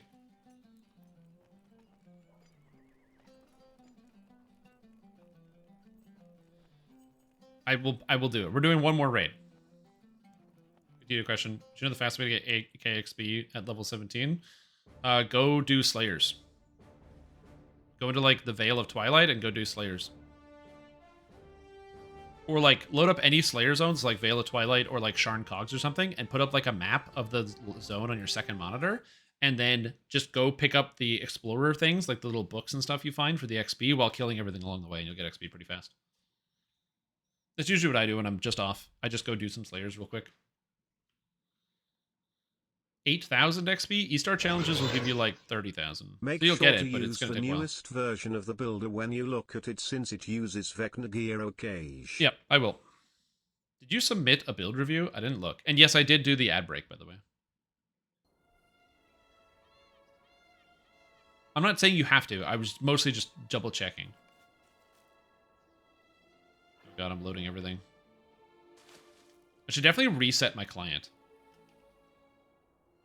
Do I have all my gear? Subscriber buffs? Okay. Oh, yeah. Shavrath work? Yeah. I don't know much about Shavrath, but I'm sure it'll be fine. Also, look at my purple aura. I got the purple shield and the purple sword. It goes to my purple outfit. So I don't know who this guy is. This is Tour Style Silmaril. Dreamer. Light of the 7 stars. Twitch drops? There shouldn't be Twitch drops on Lord of the Rings Online. There might be. Okay, I'm gonna do something I've never done before. Apparently, I get to blue captain heal in this raid, which I have never done. It is Gwathrenost. Or Gwentherusi? Gwathrenost. Gwathrenost. Oh, snap. How about I pay for the build with a crispy $20 bill? Holy shit! Horse with the crisp $20 bill with 2720. I mean, I already said I was going to do it, so you didn't have to do that. Also, is that how bad the exchange rate is? That 20 American dollars is 27 Canadian?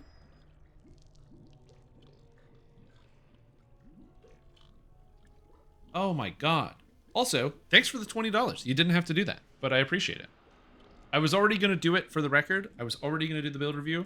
So the fact that he gave me the $20 didn't affect anything. Yeah, man. Look at this. Look at this 50. That's worth almost 25 American dollars. You guys ever see the 50? Canadian 50? You guys ever see this? Look. It's William Lyon Mackenzie King. Look at him. What a beautiful man. And on the back, we got, what is this? This is the CCGS Amundsen Research Icebreaker. It's a boat. It's on the money. You guys have boats on your money? Probably not. Suckers. And you know what else we got? The Canada arm. Let's go, astronauts. Canada arm on the 5. Let's go. I cannot be bought. Only sun flasks. Stream today. It's whatever. No, I didn't get bought. I said I was gonna do it.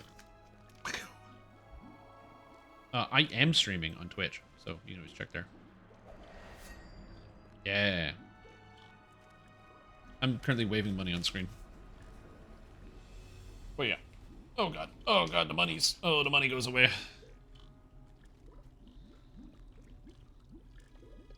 Zeus fight all these emus and kangaroos. The classic emu war. I remember learning about that. It was a good time. Not the emu war, that was a bad time, but yeah. Also, I appreciate that Madge Champ is a highly used emote, thanks to Bobby and Ritz, even though it's definitely on the, like, way close to the bottom of the emote list.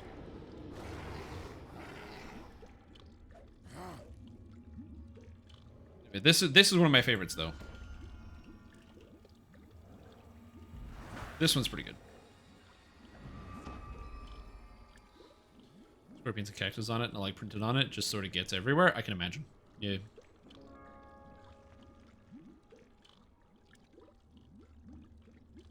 Wait, what's this one? Oh, game of the year. That's me. That's my face. That's a good emote. It's a classic. Oh, nice. What did that say? I thought I saw a bunch of W's on this one. Weird.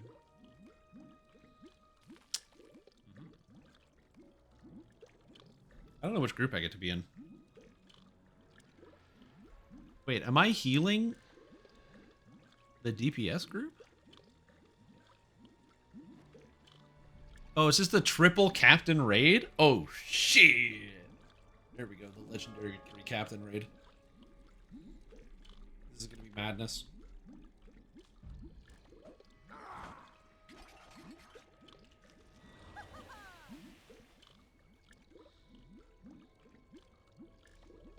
This is gonna be a good time. I need a shield brother. Who's gonna take the most damage? Who does the most damage? I don't know.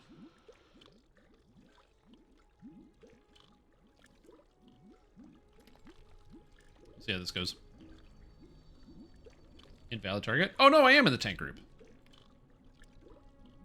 Oh, I am in the tank group. I'm stupid and dumb. I thought I was in this group. Then I saw 6 people here, and I realized I'm thinking in the wrong group. I don't know how to read. Who takes more damage, the captain or the guardian? The captain, right? The guardian should be tankier. Who takes more damage?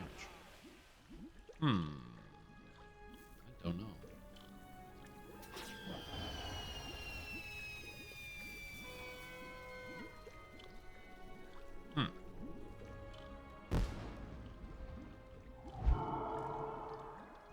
Oh, did I summoned the wrong herald? I'm good. I'm good. I'm good. I'm good. There he is. What's this?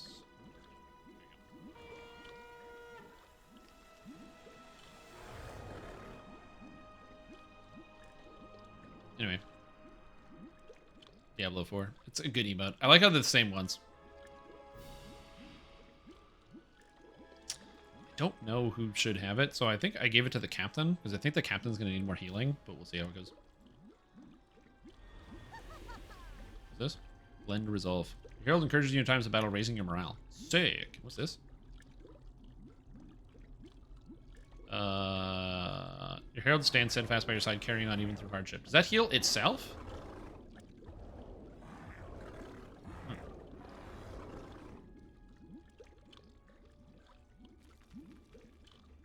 Yeah, it should be fun.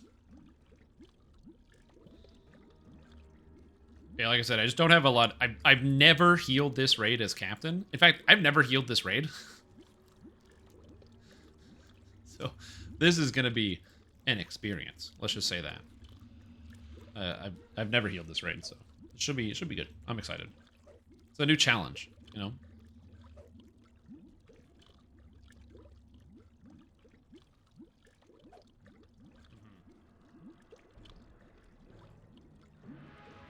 Why is my shield not showing? There we go. gonna be an experience. This will be an experience for sure.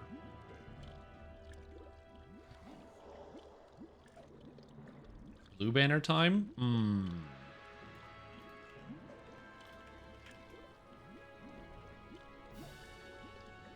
It's pretty good.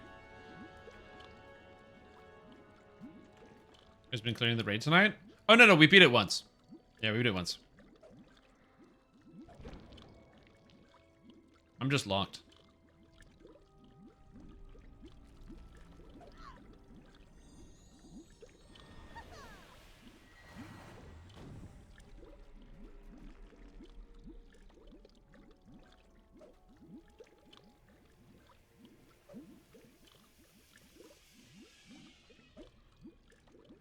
Should be fun.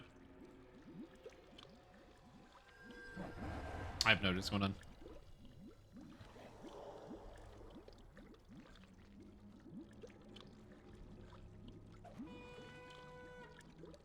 All right.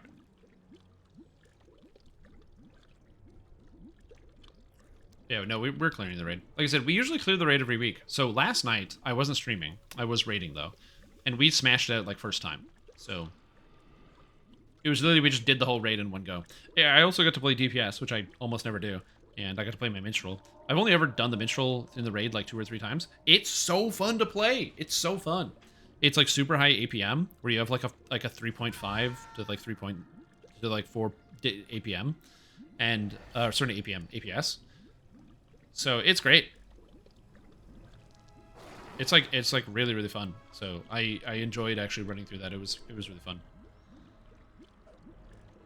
And I like playing DPS. I like tanking. I like doing all the different roles. But I will say the Brawler tank is not as exciting. I just find it's kind of like, it's kind of stale. You know what I mean? It's not amazing. So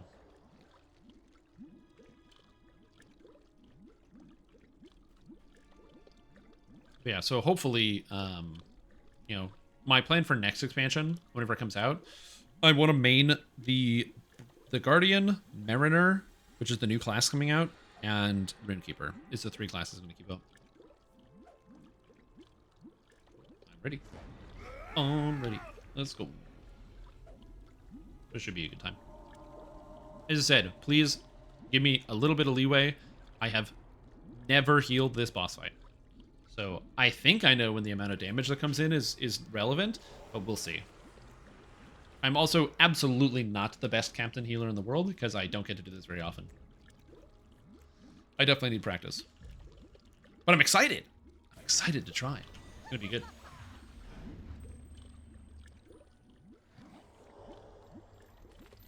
For this one, you just wait for the crystal to spawn in. So we're good. You're the best brawler in Crick Hollow. I don't think I'm the best brawler in Crick Hollow anymore.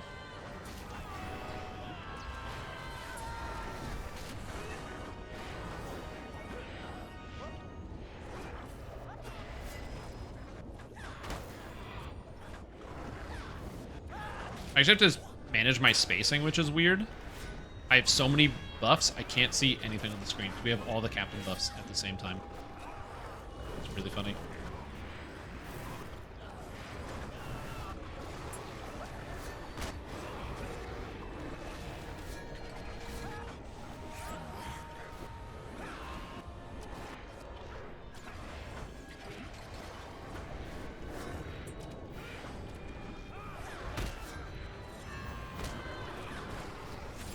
Everything's going okay so far. If I get a little quiet sometimes, it's because I'm just like definitely still learning what the heck my character does and how to do the things that my character does. So we'll see how this goes.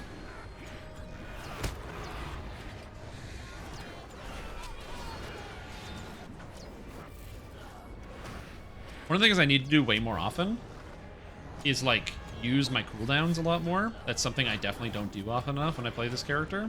I kind of like get in the rhythm of like just this heal, then this maintenance heal, then this maintenance heal, then this maintenance heal, as opposed to actually using my cooldowns appropriately, which is a bit of an issue.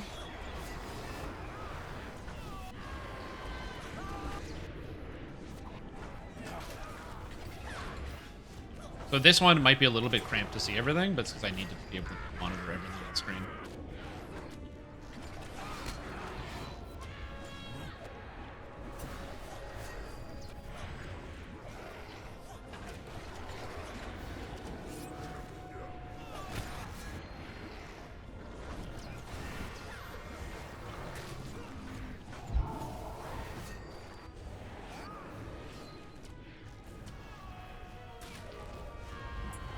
think everything's good here. We're doing okay.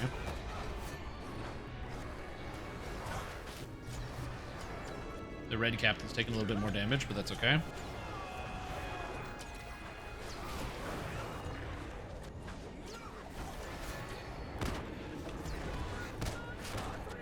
Oh, God. Well. Yeah, that was bad. Basically, they're supposed to be, the ads are supposed to be stopped on their way in, and they did not get stopped on their way in, so everyone died. But it's okay. I did okay. I did all right. Yeah, everyone coming in and dying, that was not good. That was not ideal. Like I said, I'm going to go pick up dinner later, but I'll be fine.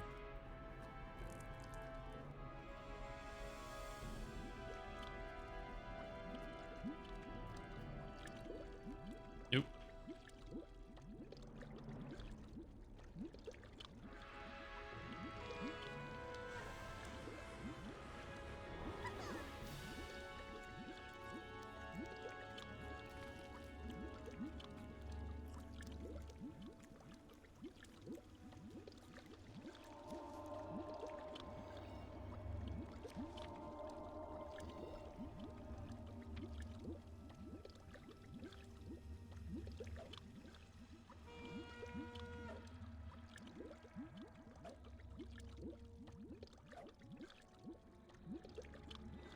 Mm-hmm. You just gotta count down the Juggernaut, that's all. Journey to the best Mariner on Crick Hollow? Dude, day one. Day one. Ever play any Pokemon Sleep? I didn't even know this was a thing. So, okay, so I have the Pokemon Go Plus, which is this object. 15. And then I have this device, the Pokemon Go Plus, which is supposed to interact with Pokemon Sleep. I've never heard of this. And I can't get this connected to my phone.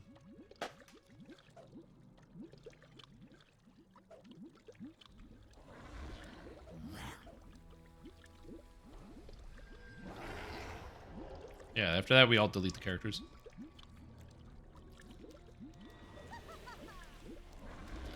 All right. I'm ready. I'm feeling good. Oh. Oh.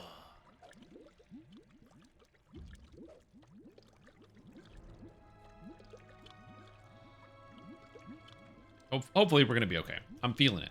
I've got the emotional structure. But yeah, I got to figure out how to get this to connect. I'm going to go do some more troubleshooting. I could not get this device, my accessory, to like work. Because I have like the app open and whatever, and it's like, oh, press the button, and then you get a beep and it makes a noise and it goes to your thing, and it's just not, it just doesn't do it. Flip that.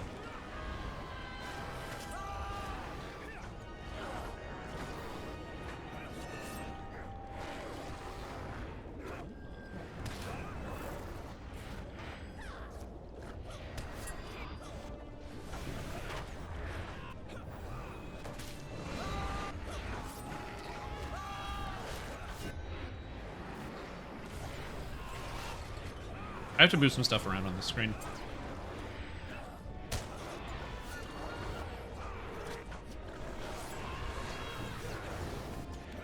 Nice thing is I can actually do a little bit of damage as well, which is kind of sick.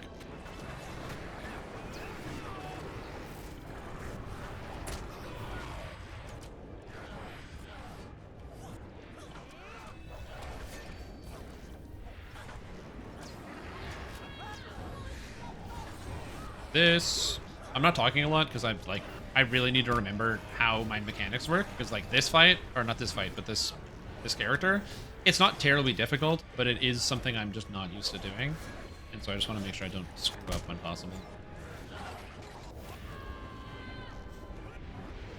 Oh, it's the captain. Should also pay attention to who is tanking what at what moment.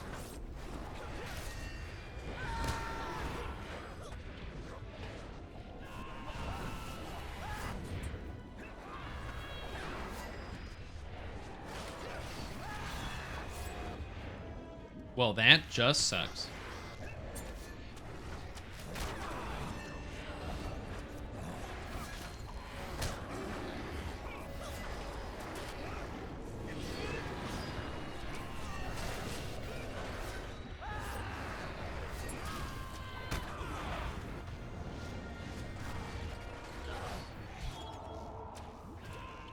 Oh yeah, we have like a bunch of captains. Also, watching the bear go through the lava is hilarious.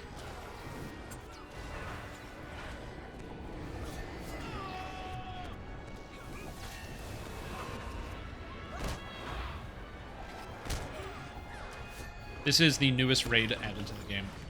No, live! Live!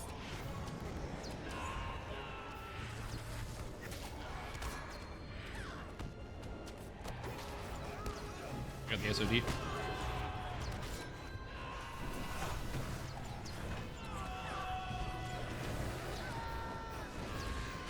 Alright, we're good. This is the most recent raid. Yeah, this is Gwathrenost. So Gwathrenost released 2 months ago, 3 months ago. It's been a time.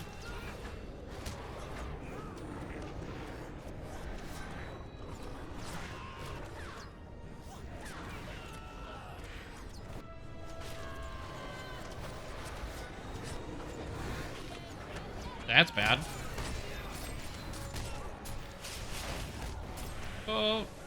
Oh, tank mechanics. Okay, we're good.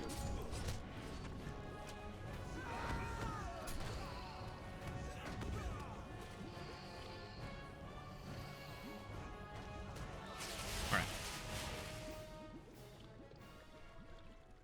So progressing has been cleared. So kind of excited to see. It's been cleared. Yeah.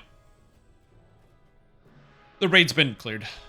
We're doing a different comp than usual. And then also we have like, I don't know.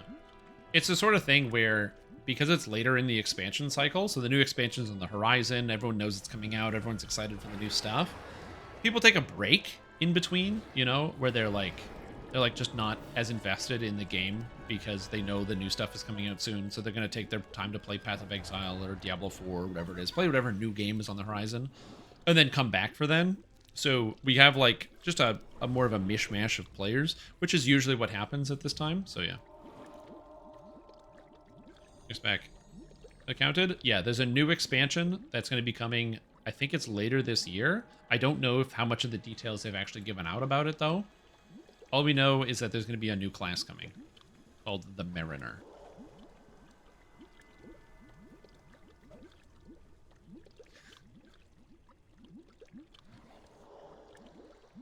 There we go. Think a new raid? It's an expansion. It's definitely coming with a raid.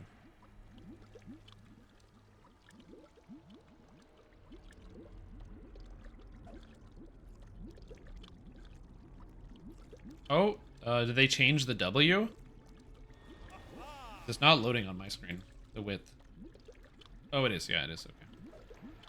Okay. I need to download an update for Chatterino. This is not working properly. I know there's a big lull in raids for like 3 to 5 years. Yeah. Once they added Mordor, they've been adding raids back to the game. The Mordor expansion had the Abyss of Mordath. Then they had the Anvil of Winterstith. Then they had the Shelob raid, which was pretty good. And then they had the War of Three Peaks raid, which I can't remember the name of it. And then one of the best raids they've ever added to the game. Jesus Christ, video games. Anyway, one of the best raids they've ever added to the game, which was called The Fall of Khazad-dûm. God, that was such a good raid. Came out 2 years ago, and it was basically a retelling of the fighting of the Balrog of Morgoth. So basically, it's the dwarves are escaping, and you have to just fight the Balrog. You don't win, you lose the fight, but you're supposed to stall it, basically, to give the dwarves time to get out. And it's such a cool fight, where basically there's 5 phases as the Balrog moves closer, and each phase adds an extra mechanic from the last one, and it's so cool. Do them, or only try to do them on the progression servers? They pretty much only do them on the progression servers. I mean, some people will go back and do them, but they don't have the same level of challenge. That being said, a lot of the mechanics they design into raids are designed in such a fashion where they're like, you can't just out-level them, because there's a lot of percentage health damage. So, like, as an example, there's the raid, what's it called, that came out, the Throne of the Dread Terror, which was level 105 cap, and you cannot brute force that raid. If you don't know the mechanics, you're still going to lose. So people still have to go in and actually try to do it. Yeah, you can't beat the Balrog. You lose. But it's such a cool raid, because it's like, you first start out by basically being with the dwarves who are having the realization of what's coming for them and what they're trying to stand against. And when the Balrog spawns in, it's basically, because the book says the Balrog is of shadow, and so he's basically like this cloud that slowly creeps in and like then materializes in front of you. And God, it's such a cool fight. And then there's like all these different phases, and he gets more aggressive. And the mechanics are really interesting. Anyway, I think they did a really good job with the raid. And then yeah, the end of it ends with you escaping Khazad Dûm. And most of the dwarves die. Not everybody gets out.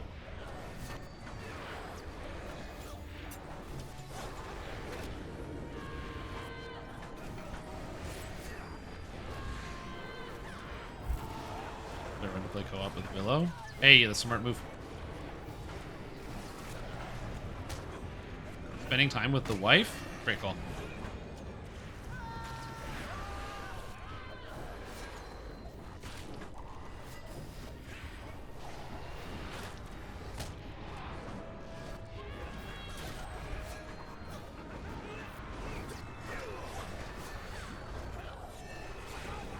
Yep. Progression server? I never saw past 60, but I do have a lifetime account. So in terms of which progression server, I believe that Treebeard is still up. That's the slow progress. I don't know where they're at. I'm going to be honest, I don't pay too much attention to the progression servers, because the only feature I liked on the progression server that was great was the only feature that I actually really enjoyed was corruption.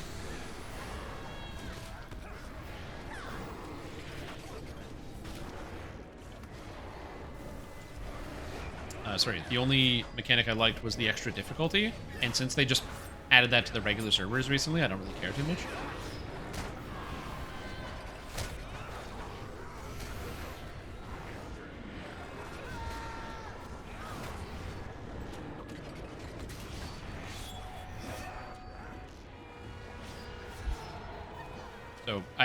So the extra difficulties in the regular servers, I don't really care. Woo. Oh yeah, you don't win against the Balrog. You lose. And it's very hard. Yeah. Okay. Everybody, you can do it. You can do it, team.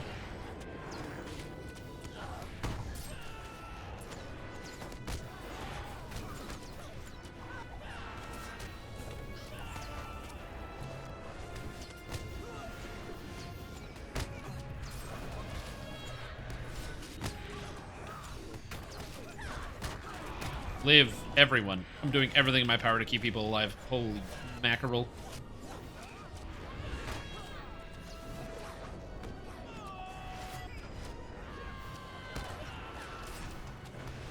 Holy shit, I cannot believe we just lived through that.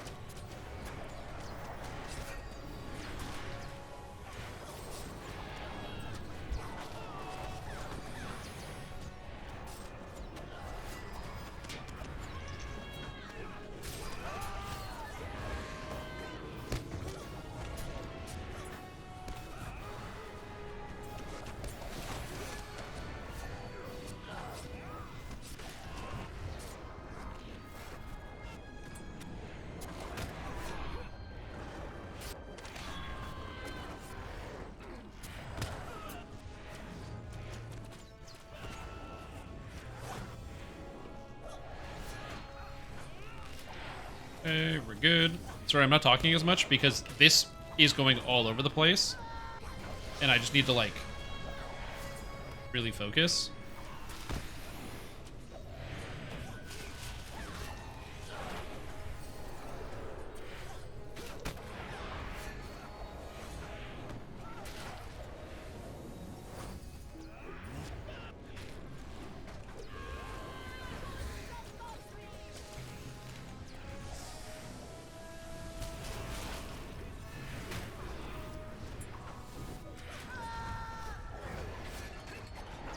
Yeah, I think we're good. Whew. Again, apologies. My first time ever healing this raid, and I have not been able to actually heal an actual challenging piece of combat with this Captain Knight. Like, I've done tier 5 dungeons and stuff, but it's not the same as the raid. So I will be more attentive in just a minute. Is healing. I just want to do well here.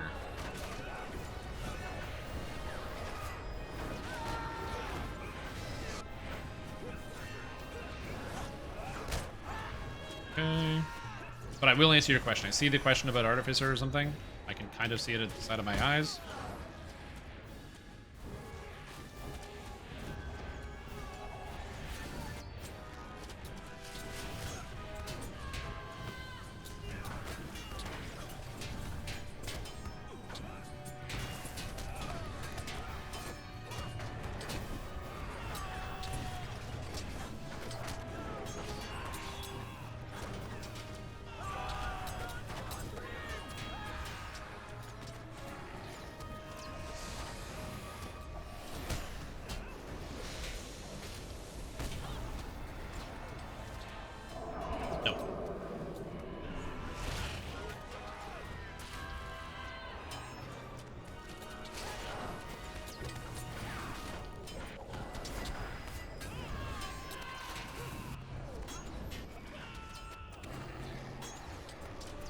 I have Vessel Shell. That's fun. Sorry, I was listening to callouts. Okay, what was I looking? How do you like the new DDO X-Pack? Do you think the Artificer Tree rework is... Artistry Tree rework is worth it? Not sure if I want to resub for 12 newish missions. Okay, so first of all, they didn't rework anything. So, you are confused. They added a new Epic Destiny. So, there's a new Epic Destiny that they just added to the game. So it's not a rework. It's a new thing. It is called the Macro Tech. It works with every class, so not just Artificer, and it's extremely powerful. It's the tier 5 and how the mating the tree is not sure one or the other. Yeah. Yeah, I just need you to count down how long till your Juggernaut's out, so I can just put it on the end. I don't know when your Juggernaut goes down.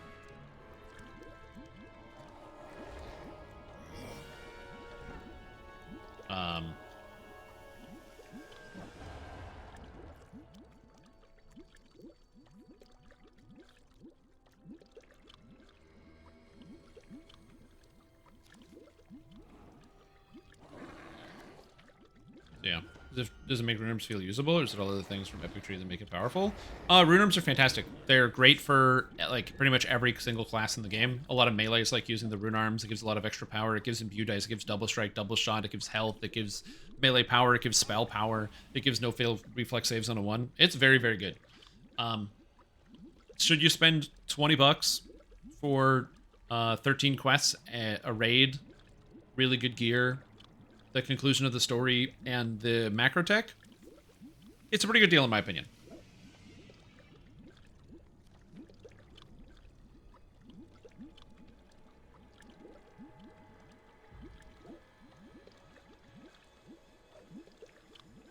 Actual ability shot from the Rune Arm? They buffed up a bunch of Rune Arms now. They made Rune Arms good. Rune Arms still have the problem where firing them at the first charge tier is what you want to do, but they're still good, regardless.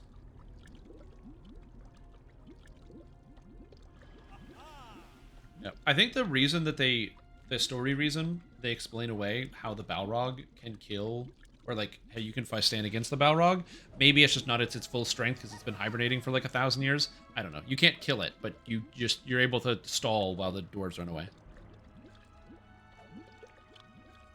To be fair though, you're not actually fighting the raid, it's a story. So realistically, your characters are just stand-ins for the dwarves who stalled the Balrog long enough so that the rest of the dwarves could escape. It's not so much that your characters are actually there. This game does that a lot, where they will tell you a story, and then you'll get to play an event in the past, and it happens as it's supposed to happen, but your characters aren't technically there. It's just as opposed to playing dwarves, you just play your own characters, because it's easier than giving you, new classes, or new characters to play for just the raid.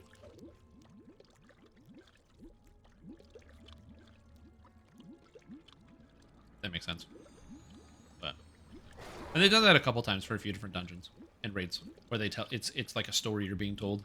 For example, in this expansion, actually, this raid actually happens, so this is actually taking place and you're doing it. But the dungeons, or one of the dungeons here, actually doesn't take place. It's somebody telling you a story about what happens, and you just get to play the story.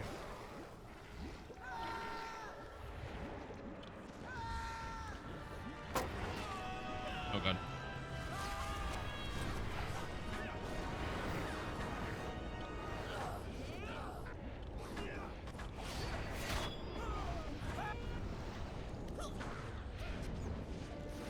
Yep, no critical hits. Amazing.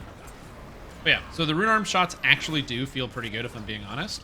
So if you were worried about, like, will the rune arm actually feel useful on the character, you can use the rune arm shots. The most important thing, though, is it still only is really good for, like, spellcasters because they're rune arms. So you need evocation DCs and intelligence to make them function. But as just stat sticks, especially with access to dinosaur bone crafting, they're, like, super duper powerful. Plus, the new sets are really good because they're all, like, customizable. So unlike in, let's say, the previous expansion, where it's like, oh, the tank set is all tank gear and the caster set is all caster gear.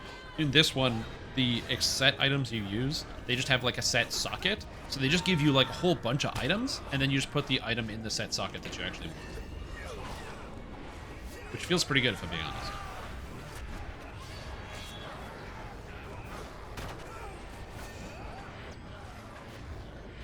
Because it means you can actually have every single, not every stat, but you can at least gear it out the way you want it to be geared.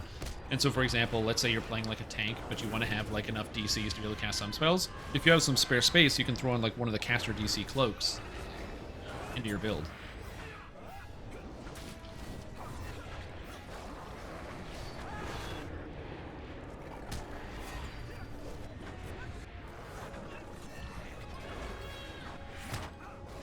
Going a lot easier than usual.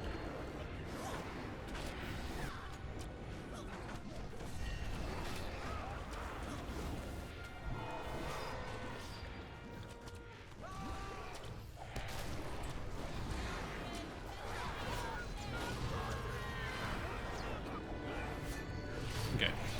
This time, we're going to do this.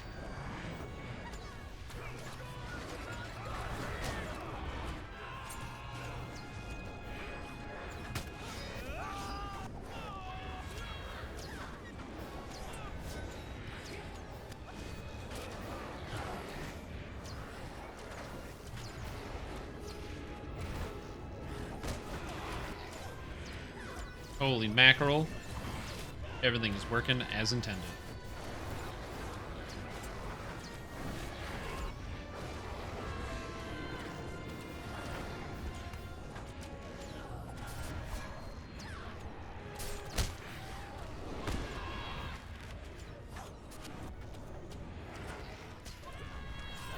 Okay, everything looks good.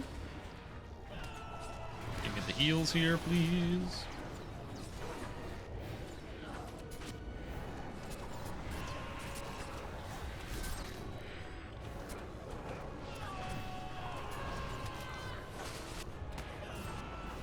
So one of the ways that Captain functions is that every single time you hit a monster with anything, it heals whoever your shield brother is. So, for example, the Guardian is the shield brother, or my shield brother. So every time I use any of my skills, he gets a heal no matter what, which is kind of cool. So even if I use like just a straight up damage skill, I'm healing like my companions.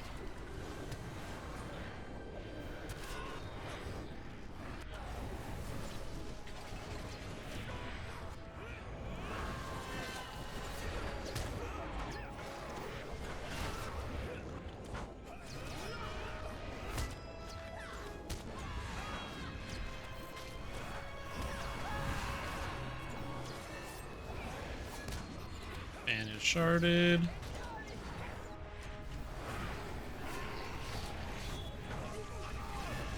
Good. Okay. Stuck here. I've got 26%. Okay.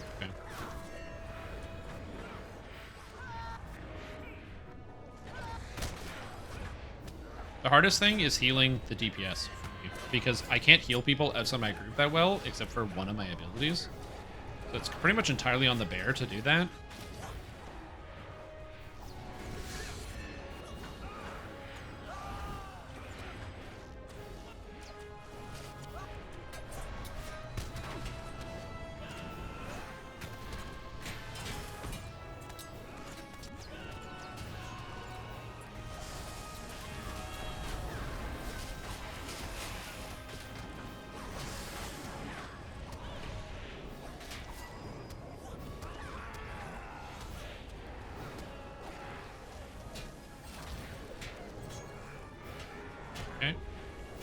Bubble coming up.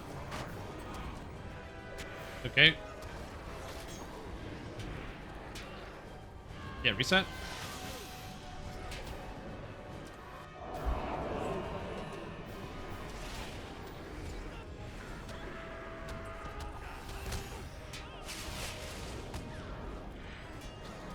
I don't want to get hit by that, so I'm not going to.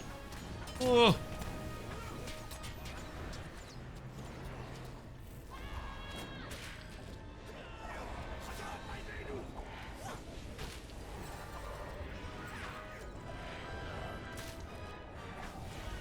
Okay, bubble up.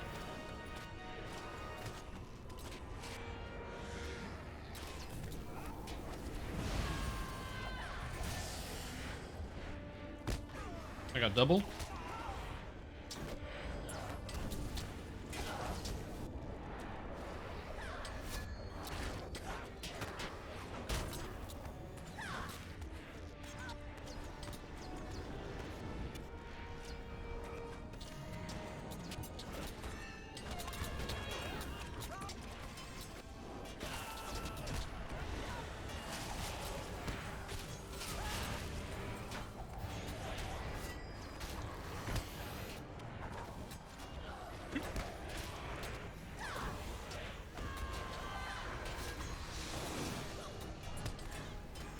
No, I got sharded.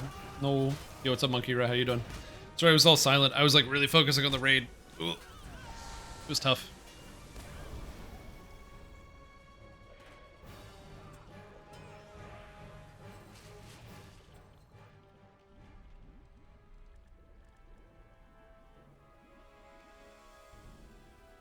No, it's not that. It's like, I'm just like learning. I'm like learning this character in this raid environment. I said, this is literally my first time bringing Blue Captain to this entire raid. So it's very cool, but...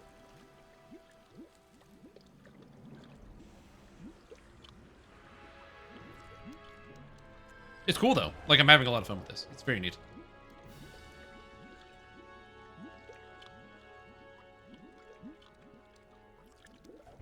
Yep.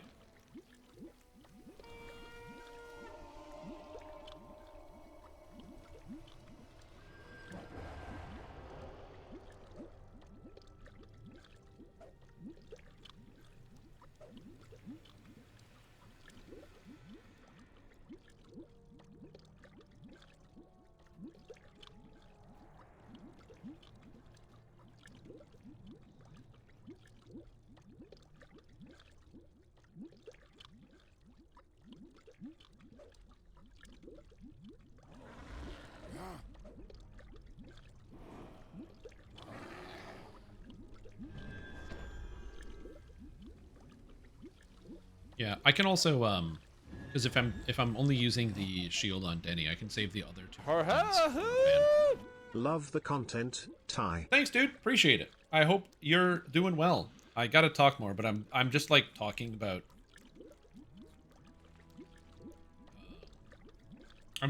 I'm like thinking about all of these pieces. Sorry, I'm just like, again, this is a new experience for me, so I'm just like mentally trying to like prep it and listen to what's being yelled at because a lot of people are yelling at me. But that being said, not yelling at me, but like there's a lot of talking and things happening, so it's good. Thanks, Thor. I hope we'll get this, but yeah, it's just the mental fortitude I need for this, which is not high. I'm not great at this. Anyway, but thanks for the resub. Hope you're doing well. Yeah.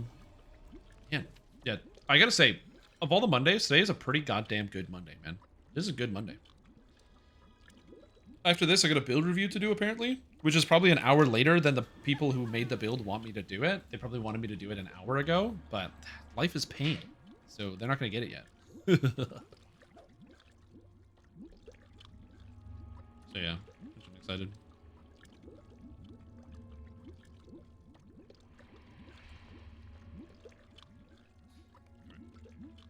I'm feeling good. Ready. I'm stacked. My brain is in place. I'm ready to go. Ready to tackle the day. Tackle this boss. No more failures. Only successes. Only wins. No more losses. Let's go.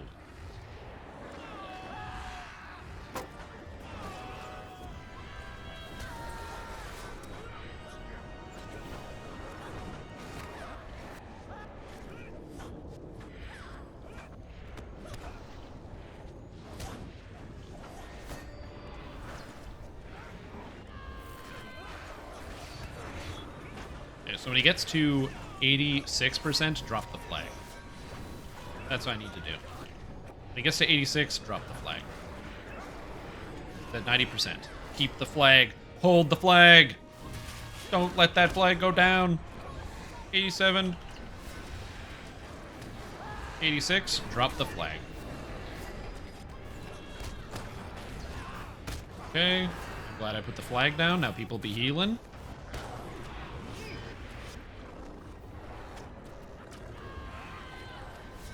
So the flag, when I drop it on the ground, it gives everyone a bunch of morale. And it's my only raid-wide ability. I can do it once a minute. It is definitely an ability I don't use as often as I probably should. And it's something I need to practice on using more often. We'll see. Should I channel point redeem for...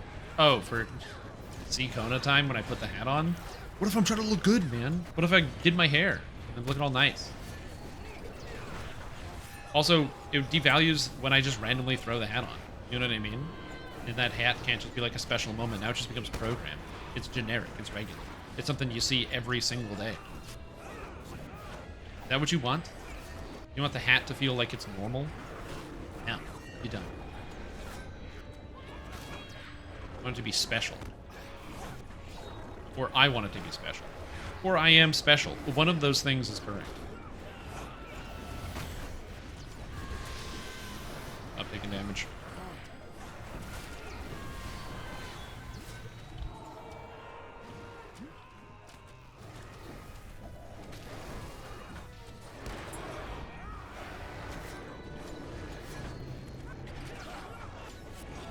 Want to be able to force me to wear the hat?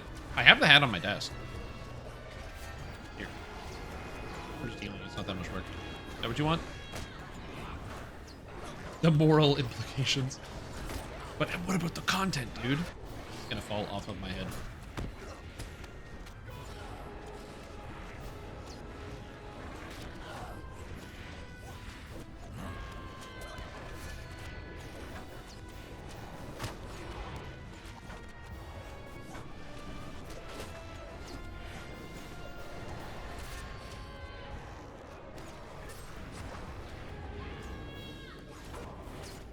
Healing people. The nice thing about this is I can pretty much always take the distributed damage because my character is really tanky and I'm always healing myself. I don't really care about the distributed damage that comes off of this crystal. Gotta have that focus, man.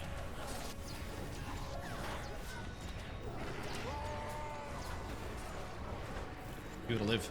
My guy, live.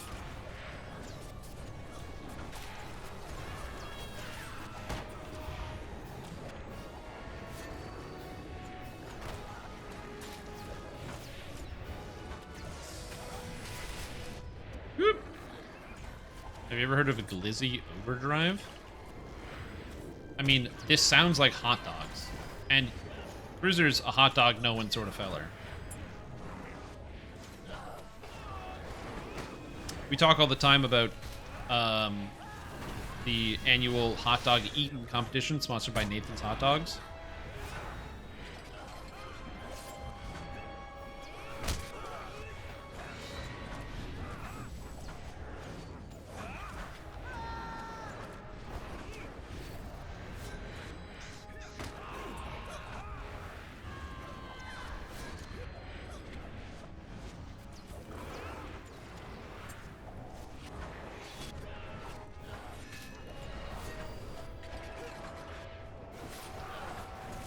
Yeah, I'm spotting them again.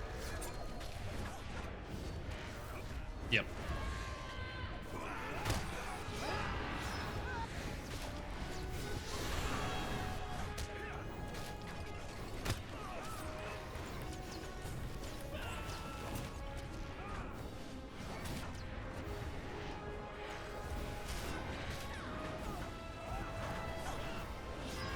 Okay. A gift from Ludacris? You say gift like it's a good thing.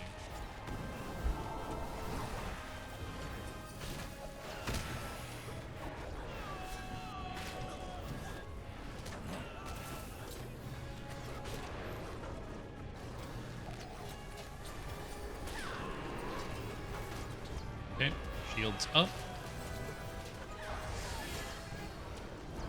reset? Yeah, we can reset now.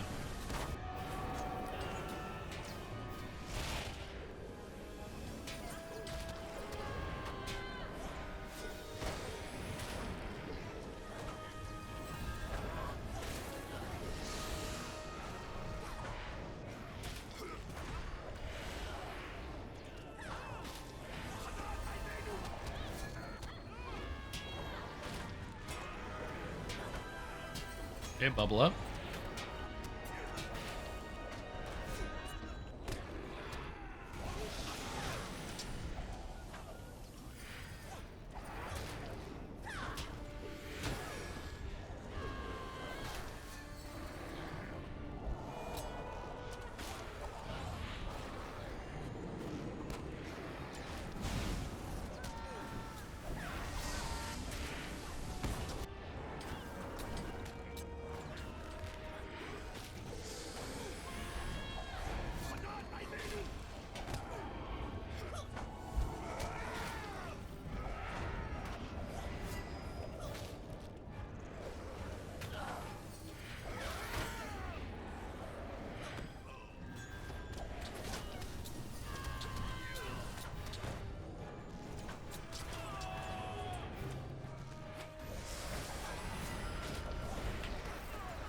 I got you, fan.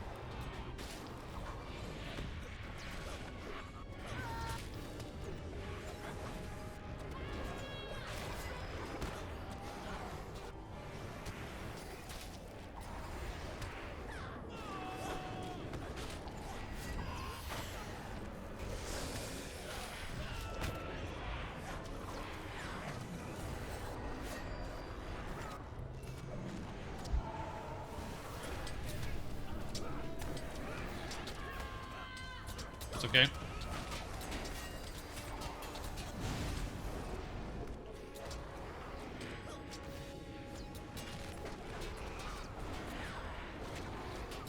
Yep, doubles up.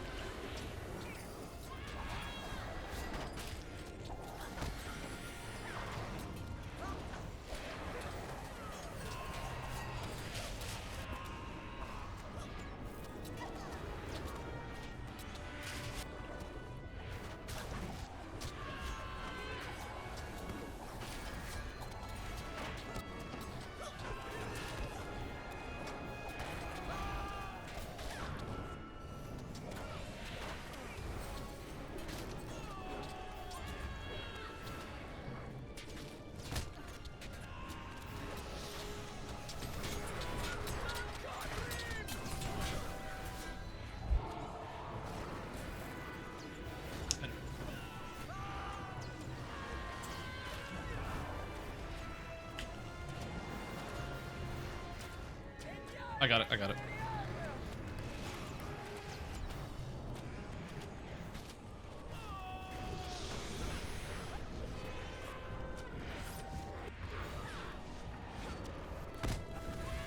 It ate my SOD. Fuck, dude.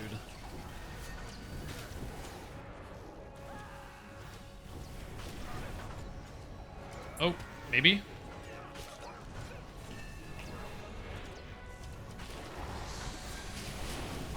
Holy shit.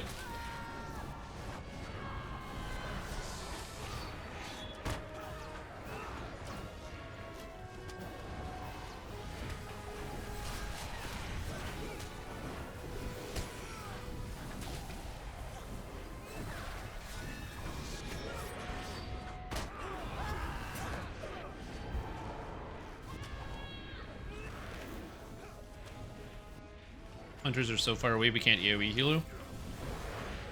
Yeah, you gotta come in.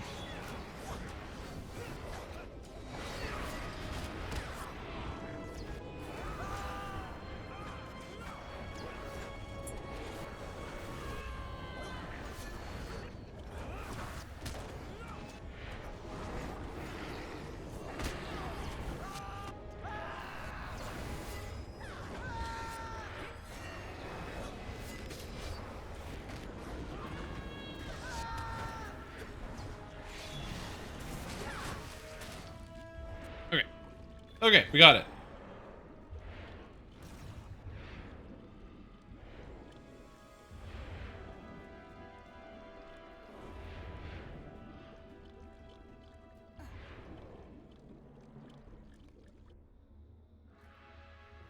Oh.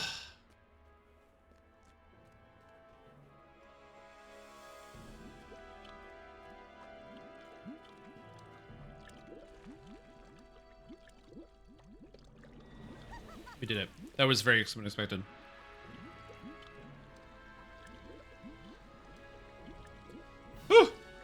Okay, so the best way to describe that and why that was hard. The one thing that made that hard was that something that a lot of people need practice on yeah, there's criticism. There's going to be a criticism. When you're out of cooldowns as a tank, you have to say, I have no cooldowns before you run out of cooldowns. So when you have, like, no cooldowns, you say, okay, using my last cooldown. Oh, my God. Because I had cooldowns, and I watched tanks die because I didn't know that they didn't have any cooldowns. Because they would be like, they would be close to full, and then go, oh, then they would take a big hit, go say, I have no cooldowns, and then they're dead. And it's like... So, that's really the only thing you need, is that. Oh my God, I got everything. I got literally everything out of here. What is this? What? Very cool. I need this. I don't need this. Damn, that's cool. Huge. I literally got all the treasure. When I'm done healage. God damn it. Yeah, first try. Another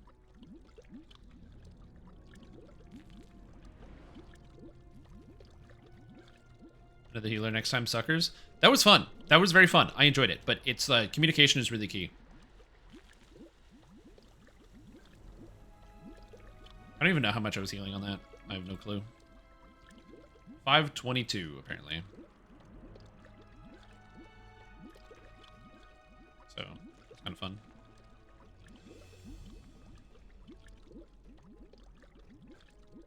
I don't know how much you're supposed to be healing, but I'll try my best. Oh, I feel good.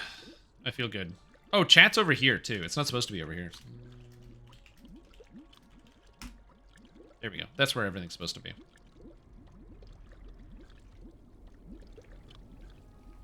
I moved everything here. Just gonna put this down here. You guys weren't supposed to see chat the entire time, but it's okay. Woo! The stress. With the stress.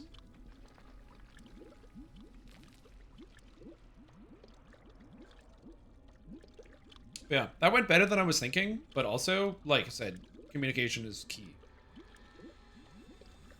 We definitely needed communication. That's okay.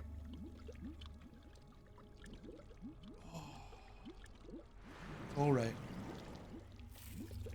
It's all good.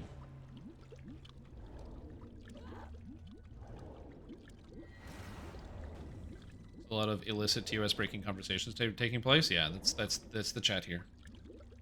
I still need to get the essence for that, or the tracery, or not the tracery. Yeah, the essence to socket there.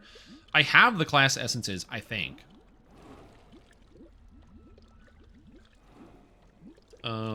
There's a necklace essence. When you quickly hit, there's a 20% chance battle show that will be reset. I mean, it's pretty good. Should probably just throw it in here. I think I'm gonna upgrade the necklace and then throw it in.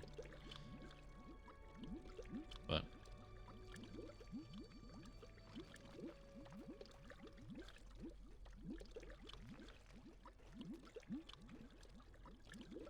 feels good.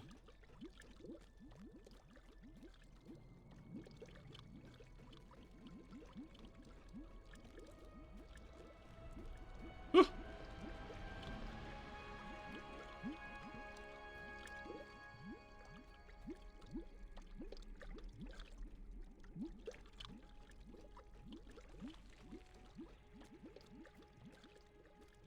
See ya. Oh, I definitely could have done better. I just was, I was, like I said, I don't have any practice. If I did this every week, I would have been a lot better. But there's a lot of frazzling. I was frazzled a lot.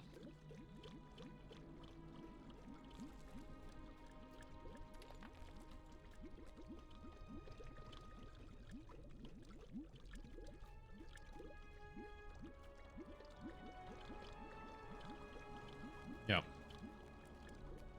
Sorry, I'm like decompressing. Woo! Okay, you guys want me to do the build review, right? Let me download it. You said it's on the most recent builder. Is that 0.91? Let me see if I got it. Made trim. Yeah, I have that builder.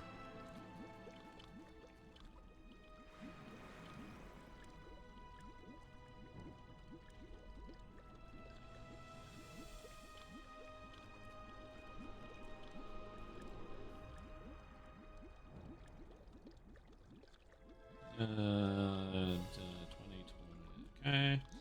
Mid 2023. Let's get that loaded. Yeah, we'll do the build review. So it should be good.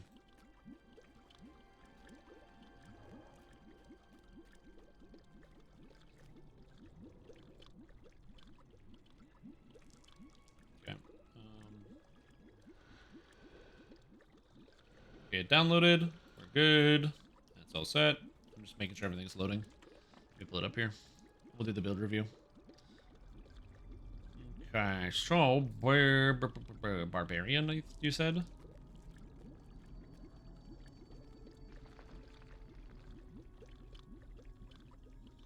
Don't get excited too quickly. Apparently, he should get excited.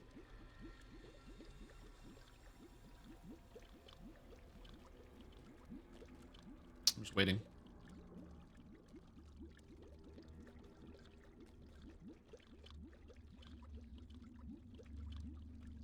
It's taking a long time. Are you in Glizzy Overdrive? This build is going to be bad, isn't it?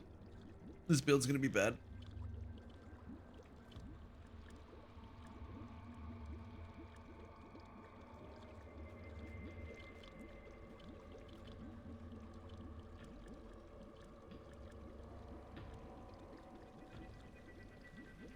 Okay. Okay. Why is there epic gear in this character? Like, there's a lot of epic items on this character.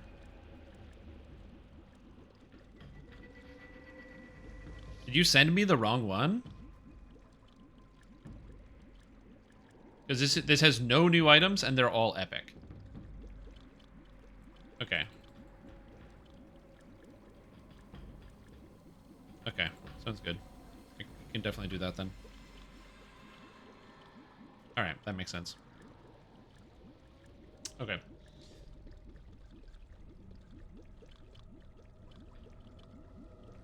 Source builder does do in game. I just want to make sure before I display it on screen that it's the right one. I downloaded the one that you sent me, and then it has level 20 gear. You have a new weapon.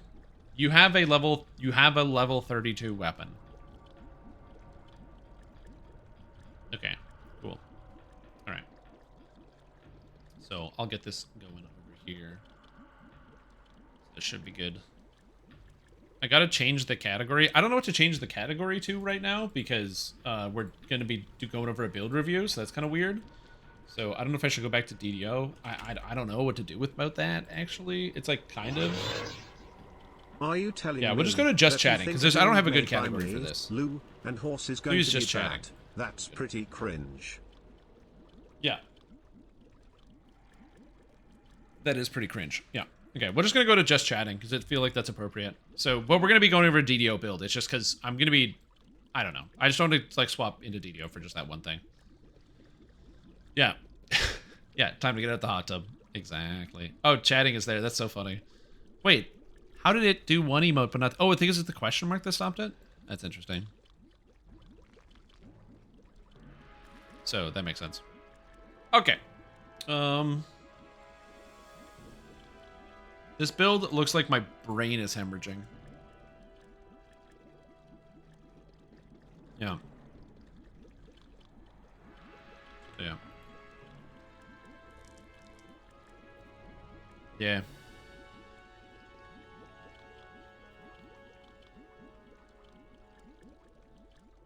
Hey, everything worked out. Like, I've never healed this raid on T3, and definitely not on a captain. So that was very cool. We did okay. We won, so who cares?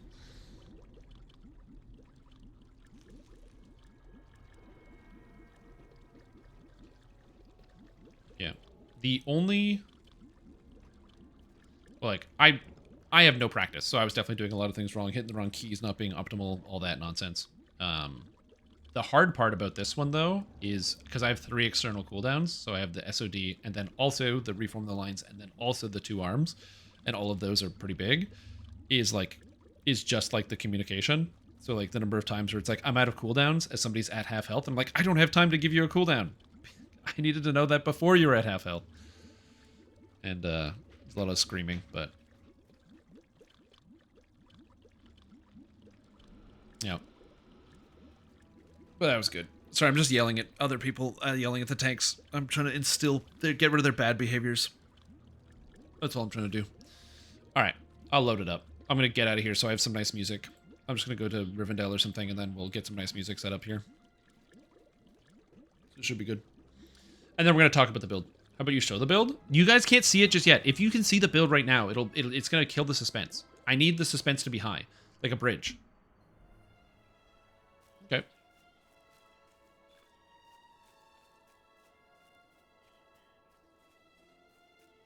Yep.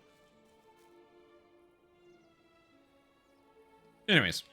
Okay. So now it's time for the build review.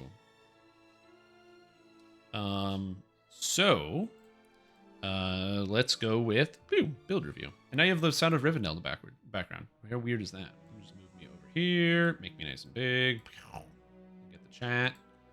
Okay, so here is the build submitted by Horse. So this is Horse Barbarian Second Life. I'm assuming this is a second, like the second Barbarian life he's doing, and not a Second Life Barbarian. And this is a 12 Barbarian, 8 Alchemist Barbarian. So that's interesting. I don't know what this is for. Let's read the notes. It says Tiaring Steps, Cleric, Alch, Reset Barb, or Rest Barb, +1 lesser to swap Paladin for Barb. Oh, it's a Morning Lord?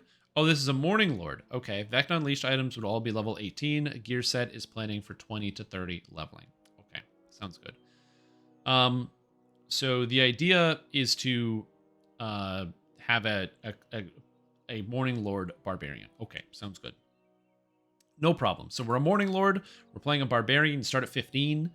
And your build... well, it looks like we're a thrower.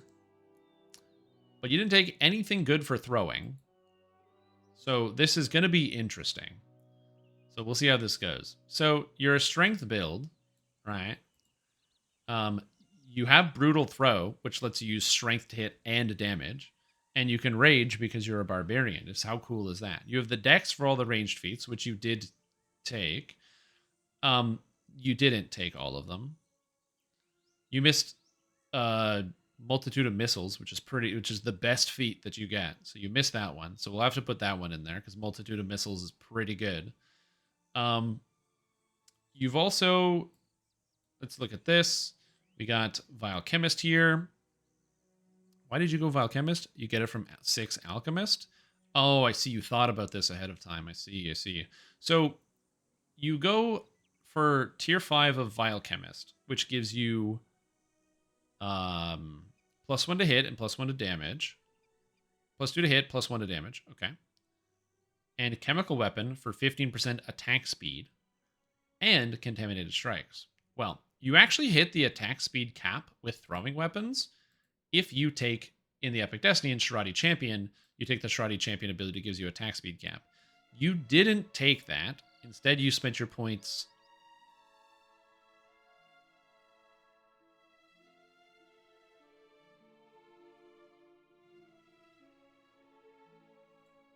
okay.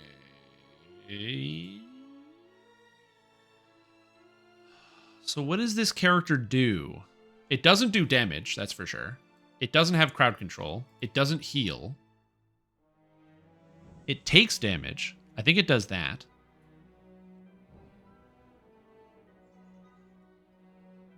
You didn't take immunity to negative energy drain, which is really good.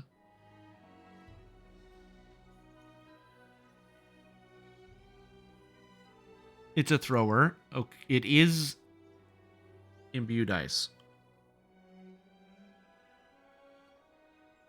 Well, you have 3 Imbue Dice? You get 2 Imbue Dice from Vile Chemist. Okay.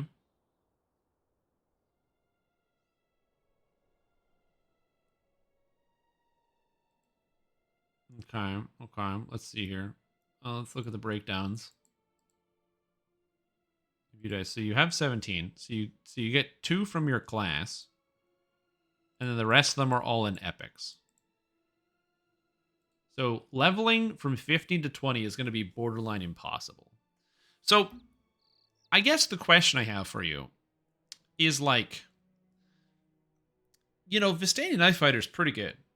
This ability here, Whirling Blades, gives you 100 double shot, which is pretty good. Blessed Blades gives you plus 10 to hit and damage, which is pretty good. Vendetta gives you crit multi, which is pretty good. This attack isn't good at all. And your imbue is poison. So you have to deal with the drawbacks of poison damage. Whereas you could instead take another imbue. I guess you can't use the Frenzy Berserker imbue because it only scales with melee power, but okay. I guess I'm really not sure how to review this build because, like, everything about this is bad, and I don't know what you're trying to do.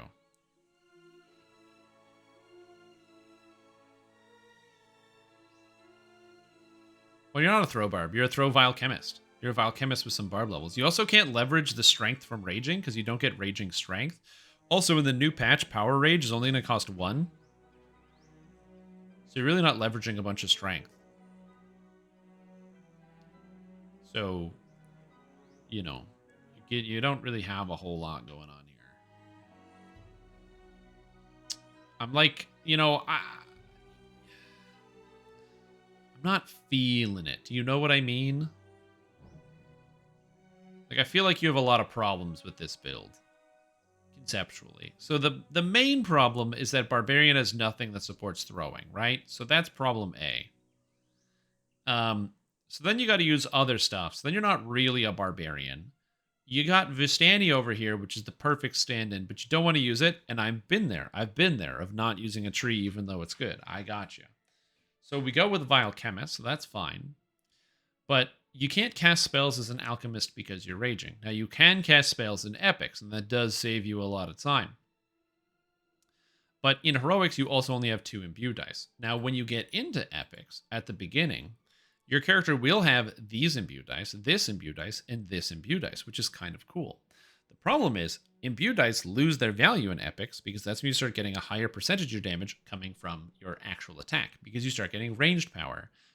Well, you should, except you don't get ranged power, because you get Macro Attack, which has ranged power, and Draconic Incarnation and Primal Avatar, which have 0 ranged power, which means your character doesn't really do a lot of damage with the throwing attacks either. Now, you do get some poison spell power, but that means in the early epics, you're going to be doing all of your damage as this mantle, which is pretty good. Plus, I guess, Shardstorm, and then the imbue dice. You also have Green Dragon Breath. Now, you can make monsters no longer immune to poison, which is kind of cool, except you can't, because the best ability for this, to follow up with the Dragon Breath, is Wave of Poison. You want a Wave of Poison to get rid of their poison immunity, and then you want to hit them with the Dragon Breath. So it's an AoE, right? Like, imagine you have a room full of skeletons. Your character can't do that. So we're going to have to shove that in here, because that's pretty good. Other than that, though, I'm like, I don't know, dude. I don't know. This is all over. Can you start from the beginning? Yeah, it's Throw Barb, but worse. I don't know why you're a Morning Lord, exactly. So I'm not sure what's going on with this.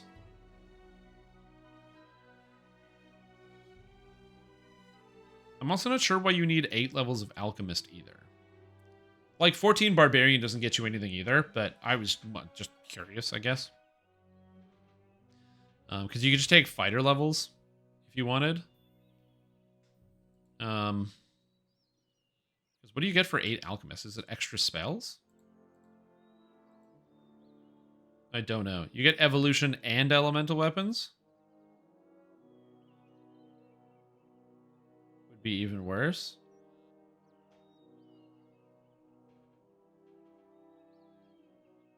Just for the level bump, we want to hit 15 because leveling from 1 would be even worse. No, for sure. But why don't you... Like, let's just get rid of Evolution, because this is... I've already decided this is not a very good effect. Right? And there's potions that do this. So we'll just get rid of this one too, right? And then we'll make this barbarian, right? Why don't you meet the requirements for rapid shot? Oh, because you don't have the feat slot, because the alchemist feat. You get the free alchemist feat, right?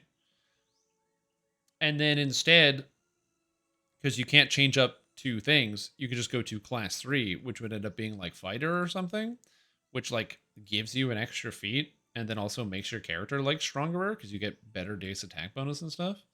So you could get rapid shot, and oh yeah, you can't use precision because you're raging, which is hilarious. But you could take dodge, you could take a weapon focus to get some extra hit chance. These are just thoughts. You don't have to. I can't save this build. It's already making my brain melt out of my ears. But, you know, we're doing our best.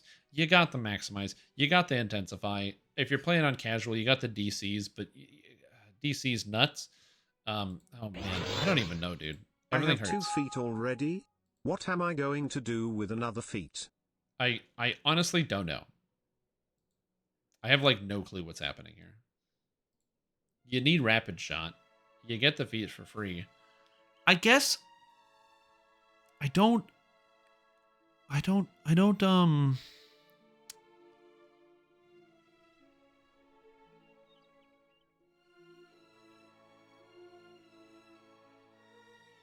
Conceptually, this is fine. There's not a lot you can do to fix it. I wish we had better rage synergies. If this is going to be after the patch, you can take the points in Frenzied Berserker. But you don't really have any extra points to spare up here. Also, this effect isn't good because, well, in theory, if you do a lot of damage, this effect isn't good. But you don't really do a lot of damage, so maybe. Anyways, you go for the poison affinity. That's fine. You get the hit chance. That's fine. You need a firm ambition. +1 fortitude saves. You're a barbarian. You don't need fortitude saves. What you do need is wave of poison. You also took dex here, but you're a strength build.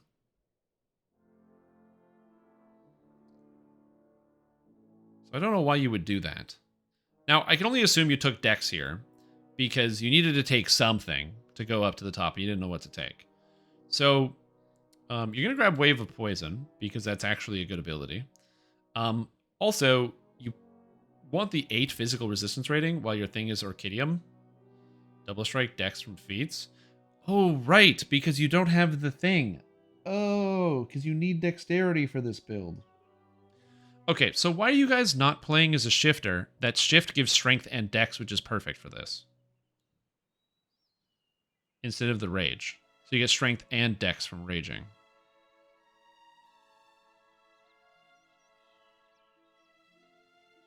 Alright. Alright, start over from the top.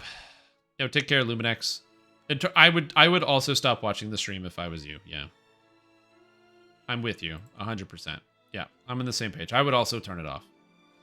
Alright. So. Back to work. Because he wants to start at 15. Razor Claws start at 15. Razor Claw gets... So the Razor Claw shift is +4 strength, +4 dex. Be creative so the stream is helping? Yeah. So by being a Razor Claw shifter, you get to start here. You don't have to use a Heart of Wood at all, because you can just start with Barbarian at 1. So you don't cost a Heart of Wood, and you get to be a Throw Barb, and you get more strength and dex, because instead of using Barbarian Rage, you use Shifter Razor Claw Shift, which gives you more dexterity. And also you get to start with a 20 strength. You're streaming tomorrow afternoon. I'll be there. I will be there. Don't worry. I'll be here. No, but no, I was more making a joke. Like, yeah, I would also walk away from this live stream right now. Anyway, so we're going to grab Chemical Weapon here for the attack speed. Now, you can use the dexterity. The dexterity is double shot, so, like, you know, there's worse options out there. So you can just drop, like, some poison spell power to support this and grab this and stay in. So basically, Horse and Nero have no clue how to outthrow the Throw Barb. Yep. Nice try, kiddos. Yeah, basically. So we got this covered, right? So that's good. We got the Wave of Poison. That's good. I feel like that's what's hitting my brain stem right now. That's what they should call that, the wave of poison. You have 1 point left over. Now, celerity, pretty good. 5 double shot, pretty good. So I like that. You go for rune carved armor for 25% hit points.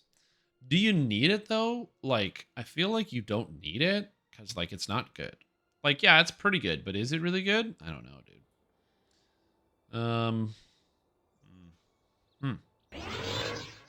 How dare you? You forgot Louder Crisp is here too.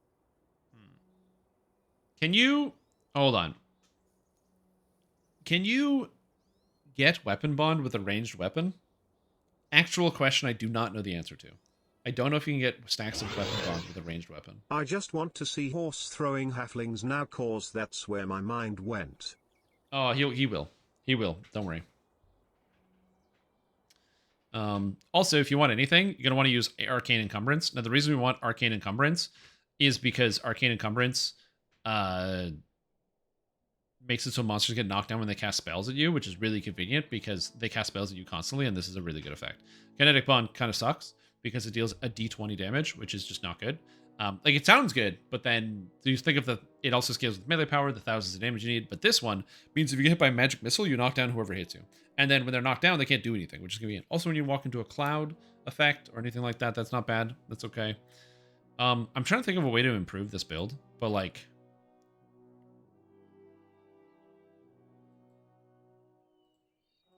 That's not bad. You got 2 points left over that you've shaved off. 35 is the minimum here for all these. Occult Slayer, unless you want to drop the hit points, because if you want to drop the hit points, you're cool, but if you don't drop the hit points, you're stuck like this. Same with Vistani. And then you go Frenzied, and then you can just grab extra strength here from Power Rage, because this will be a 1-pointer and not a 2-pointer. So you'll be able to take Power Rage. So I can't do this, but it's going to write this in here. Take Power Rage when it becomes 1 point in U61. All right. That's great. I don't have a lot of notes here or anything to change because your build seems not great, but I don't think I could ever convince you to get rid of this 25% hit points and 100 hit points or whatever here. So I'm not even going to try. Also, Frenzy Berserker really doesn't give you that much damage. It's pretty much just the rage. But now you've got 4 extra dexterity because of the shift. Also, the hardy shift gives you more constitution while you're raging, which is nice. No immunity and energy drain. Nah, you don't need that. Anyway, you're ranged. You don't have to worry about it. So here's the hard part. So Primal Avatar, there's no reason to spend 27 points in this tree. That's just not going to happen. Because like maybe you're taking this and maybe you're taking this, but evocation DCs. So this is a transmutation effect. So this doesn't even use evocation DCs. So we got to fix that for sure. You don't need Evergreen because the only spells you have are spell-like abilities. And yeah, you don't have a lot of mana on this build, but... They spent 4 hours on this aware. 4 hours? Oh my god, I would not tell people that. Keep that information to yourself. Don't tell people you spent 4 hours on this.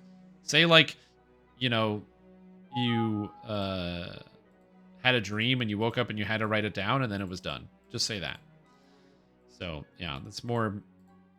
You know, it's a better experience. Also, the cores aren't even good because who cares? We're just not even going to take that. You can do this. You grab this, and you need transmutation, so we'll do that. So we'll grab the strength and the dexterity. That's double dipping. It's so good. You grab breath weapon DCs, which is +3 to the dragon breath. I mean, sure. So that's not bad. The cast while raging is pretty good. The paralyze is pretty good. You grab PRR and MRR. This sucks. Let's just get rid of that entirely. You grab the Dragon Breath, that's pretty good. We gotta fix this, we gotta fix that. Yep. Look at this guy, throw this out, throw that out. You also don't need Draconic Heritage. Messing up the my pace already mangled newest. That's right. So we don't need the Draconic Heritage because you said you're reincarnating right away, so you don't have to worry about taking that. It's not even worth it. You can take the Draconic Spell Focus here for the Transmutation DCs. I don't think there's Transmutation DCs in this tree. Oh, there is. Which we can bring you up to higher tiers of Macrotech, which can give you the drives, which is pretty convenient. So you can pick up extra drives if you want. None of these drives are good. You don't get the tier 5s, so you can't even use them. But you can get the technique drive at least, which is like not terrible. But yeah, most of the stuff you don't need. God, there's no other way to get your imbue dice to have synergy. I mean, technically, if you have Shirati Champion, you can drop Macrotech, which gives you 3 imbue dice, and instead use Shrouded Champion, which scales off of imbue dice and is very good. But that's not in the spirit of what this character is, so we're not going to do that. Also, you have rune arms for reasons I don't entirely understand. Anyways, you want to take a hammer. The reason you want a hammer is because your throw won't do any damage. So you're reliant on Green Dragon Breath and Shardstorm for damage. And before you Green Dragon Breath, you have to make sure you prep the monster by using Wave of Poison. So the way you open a fight, you open the door. There's monsters. Wave of Poison. Then Green Dragon Breath. Maybe you cast Shardstorm before or after. I don't know. But then you're like, everything's alive. And I have a weapon in my hand. Well, that's silly. Don't use the weapon. Cast a hammer. Tonkin's Thunder Hammer, to be precise. Why? Because this does a bunch of damage, and it has no save on it, and you can just scale Sonic Spell Power with one of the items you have. You're wearing Salt Marsher gear, so you should probably be able to do that. Also, 6% double shot. It's pretty good. That's like 6 extra dexterity. And then you need, you got to get Transmutation DCs, because it's pretty good. Now, all the stuff up here is bad, so you don't need any of this. So now we're going to take the core here. Now, why do you take the core? Because you get extra cash levels on your rune arms, so they hit even higher. Your intelligence is 6, so you actually can't use rune arms, but don't worry about that. But you get more armor class, you get more amp, which is good for Barbarian. That's pretty good. And then at this point, there's nothing else good to take in any of these trees. This is bad, all of this is bad, all of this doesn't help. The closest thing you're going to get to taking things that are good is maybe taking Coalescence, or just grabbing cores for spell power. Each one of these is going to be a bunch of spell power for your build, so you can do that. Go ahead and go here, grab like 1 rank in Evergreen if you want for a little bit of mana, and now you've got cores. You've got the maximal amount of spell power here, so that can help out just a little bit. And now your character has, if you go to spell powers, you know, your poison, 520, not terrible. And this is not including maximize and intensify, which means it's going to actually affect your imbue, which is with epic gear, so that's not terrible. Now, there are a couple things that are pretty bad about this character. So the defenses, not even that bad. Going to be very easy to level with this because you won't take a lot of damage. Dodge, cap, doesn't matter. You know, all this stuff is fine. Compliment in there somewhere. No, wait. Yeah. Just another build insult. That's correct. Now, where you're going to run into trouble is like damage. You have 113 range power, which is about 150 less than a regular range build. But that's okay.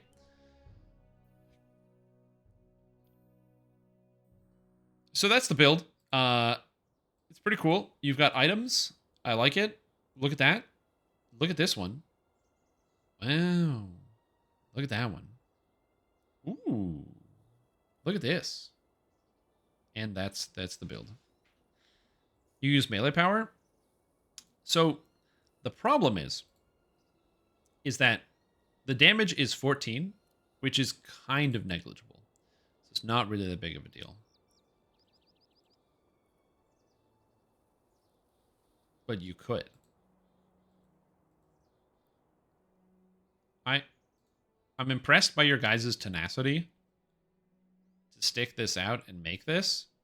I'm not trying to be a Debbie Downer here. I know I am doing that successfully. So, you know, that's me. So it's a challenge to make sure you get all the gear in there and get everything right and get everything put together. You got a lot of cool pieces. But I think this is the worst build to come across in build review. I think I can say that here. Yeah, I think this is the worst build to come across my desk.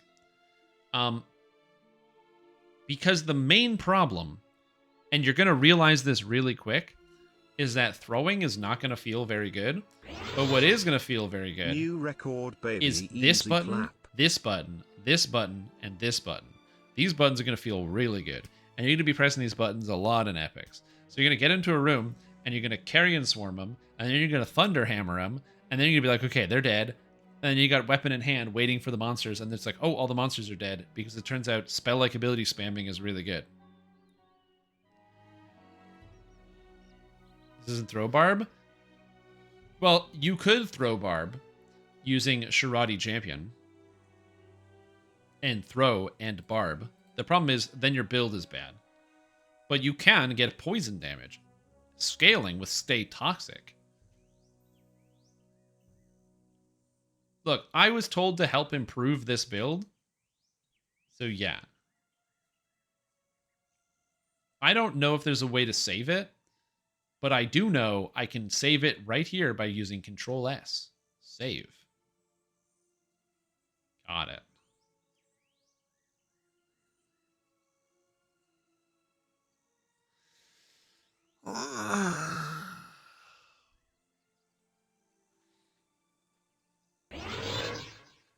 Hey Strim, do you have hype trains turned off? Just curious cause I never see them on your channel and I know you get tons of support. They are on the channel. We do hype trains all the time.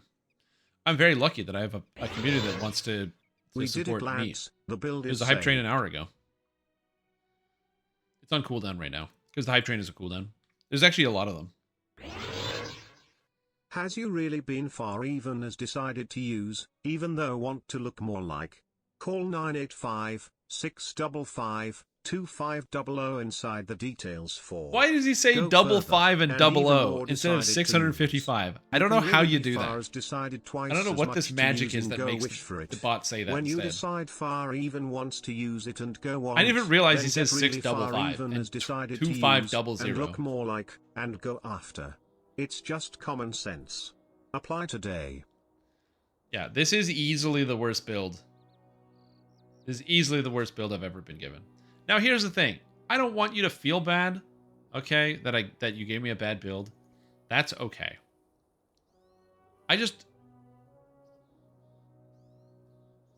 Yeah, shit, dude. This one's bad. This one's brutal. Oh, God. Oh, God. Do you remember when you gave me, like, the problem is there's no synergy between these classes.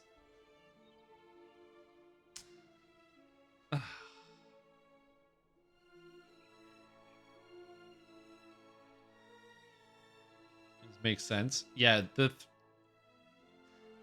okay.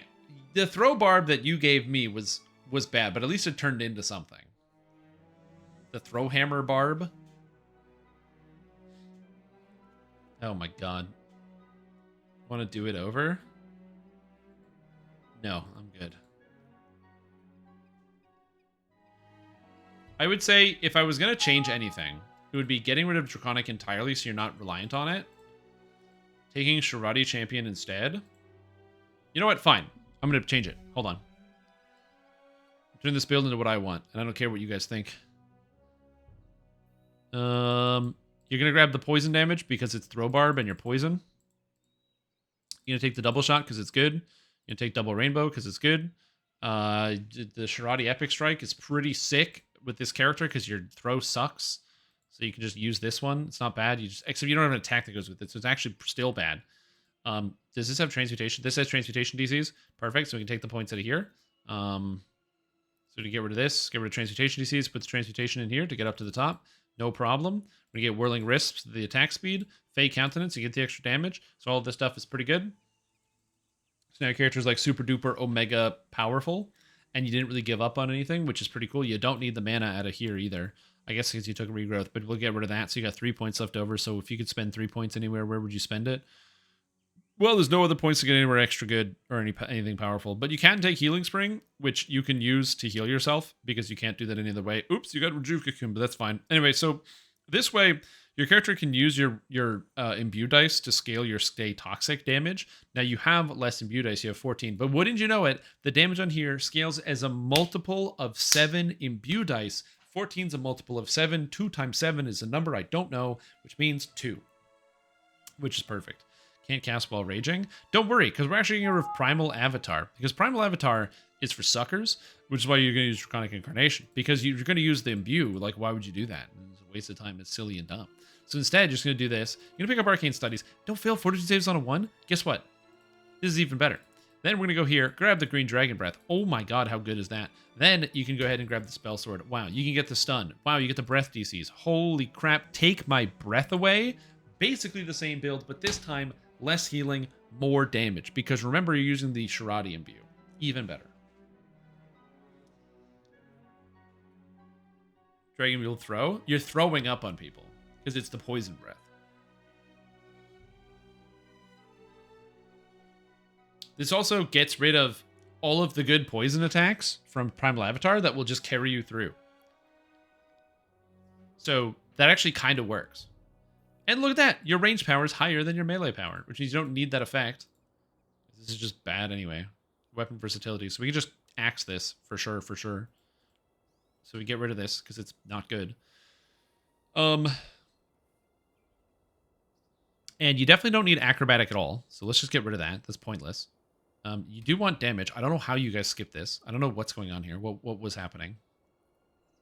Also, this is a 1-pointer for +1 to hit and damage.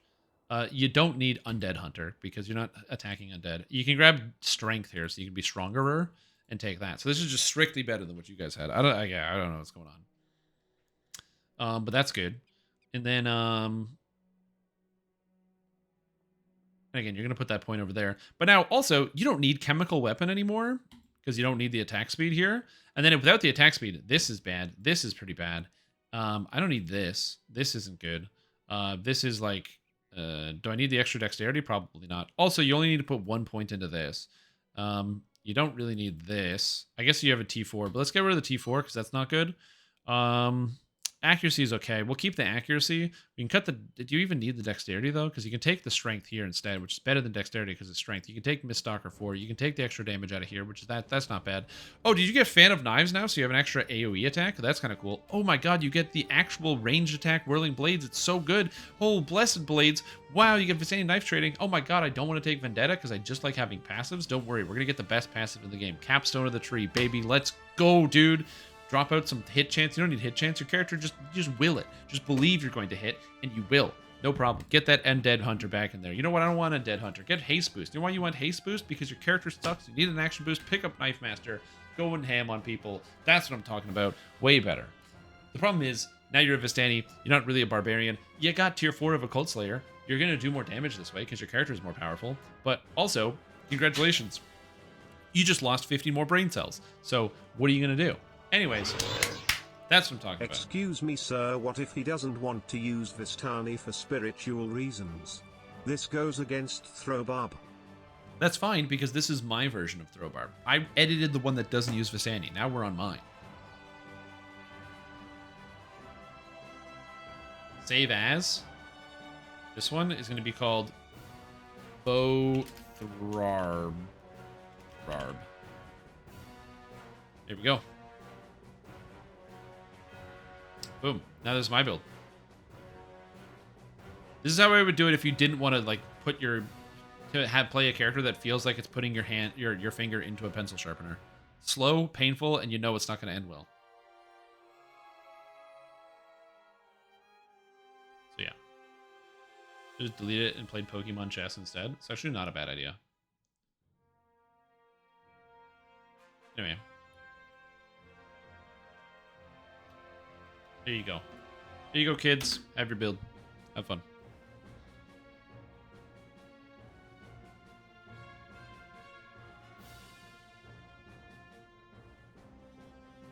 Do you feel good? Look what you've done to me. Excuse me, what?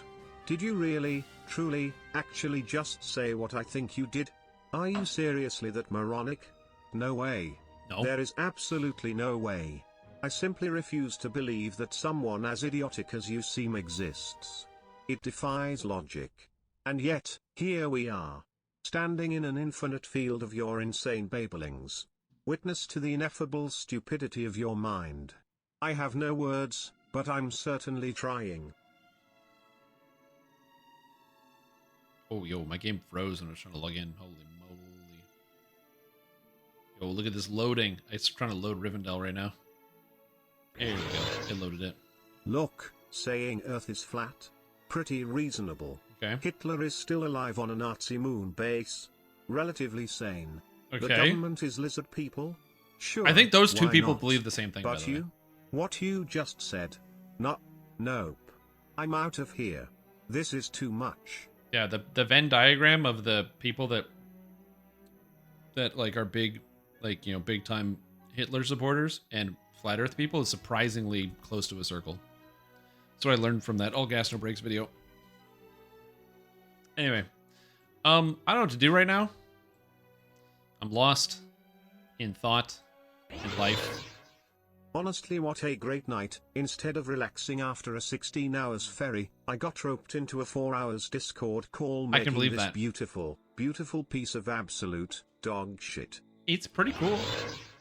I can say this, no one's ever done it. I feel as if I'm a worse person for having seen that build. It didn't even commit to its own gimmick. That is correct, yeah. Yeah. This build is gonna miss, just like how your character in BG3 is missing an eye from that one guy that ripped it out to a nice pick. Yep, that's true. That's very true. I gotta say, you know what?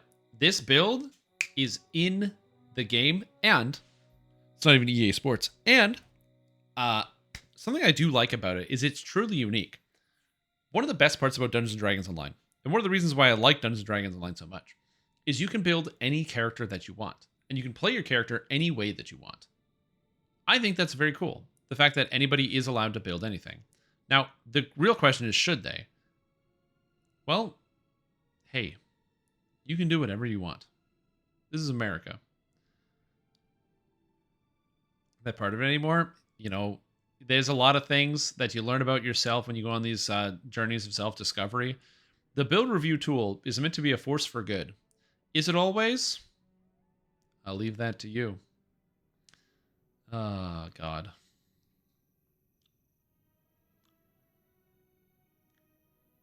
This is just painful. This is just very rough. I don't know what to do right now. All right, since I'm on just chatting and I'm not actually doing anything important, I'm going to rank all of my favorite Pokemon in the whole game. So I'm just going to do that. Because I got time now. All right, favorite normal types from the first gen. Porygon, easy. Let's go. Favorite fire type from Gen 1. Moltres, so cool. Let's go.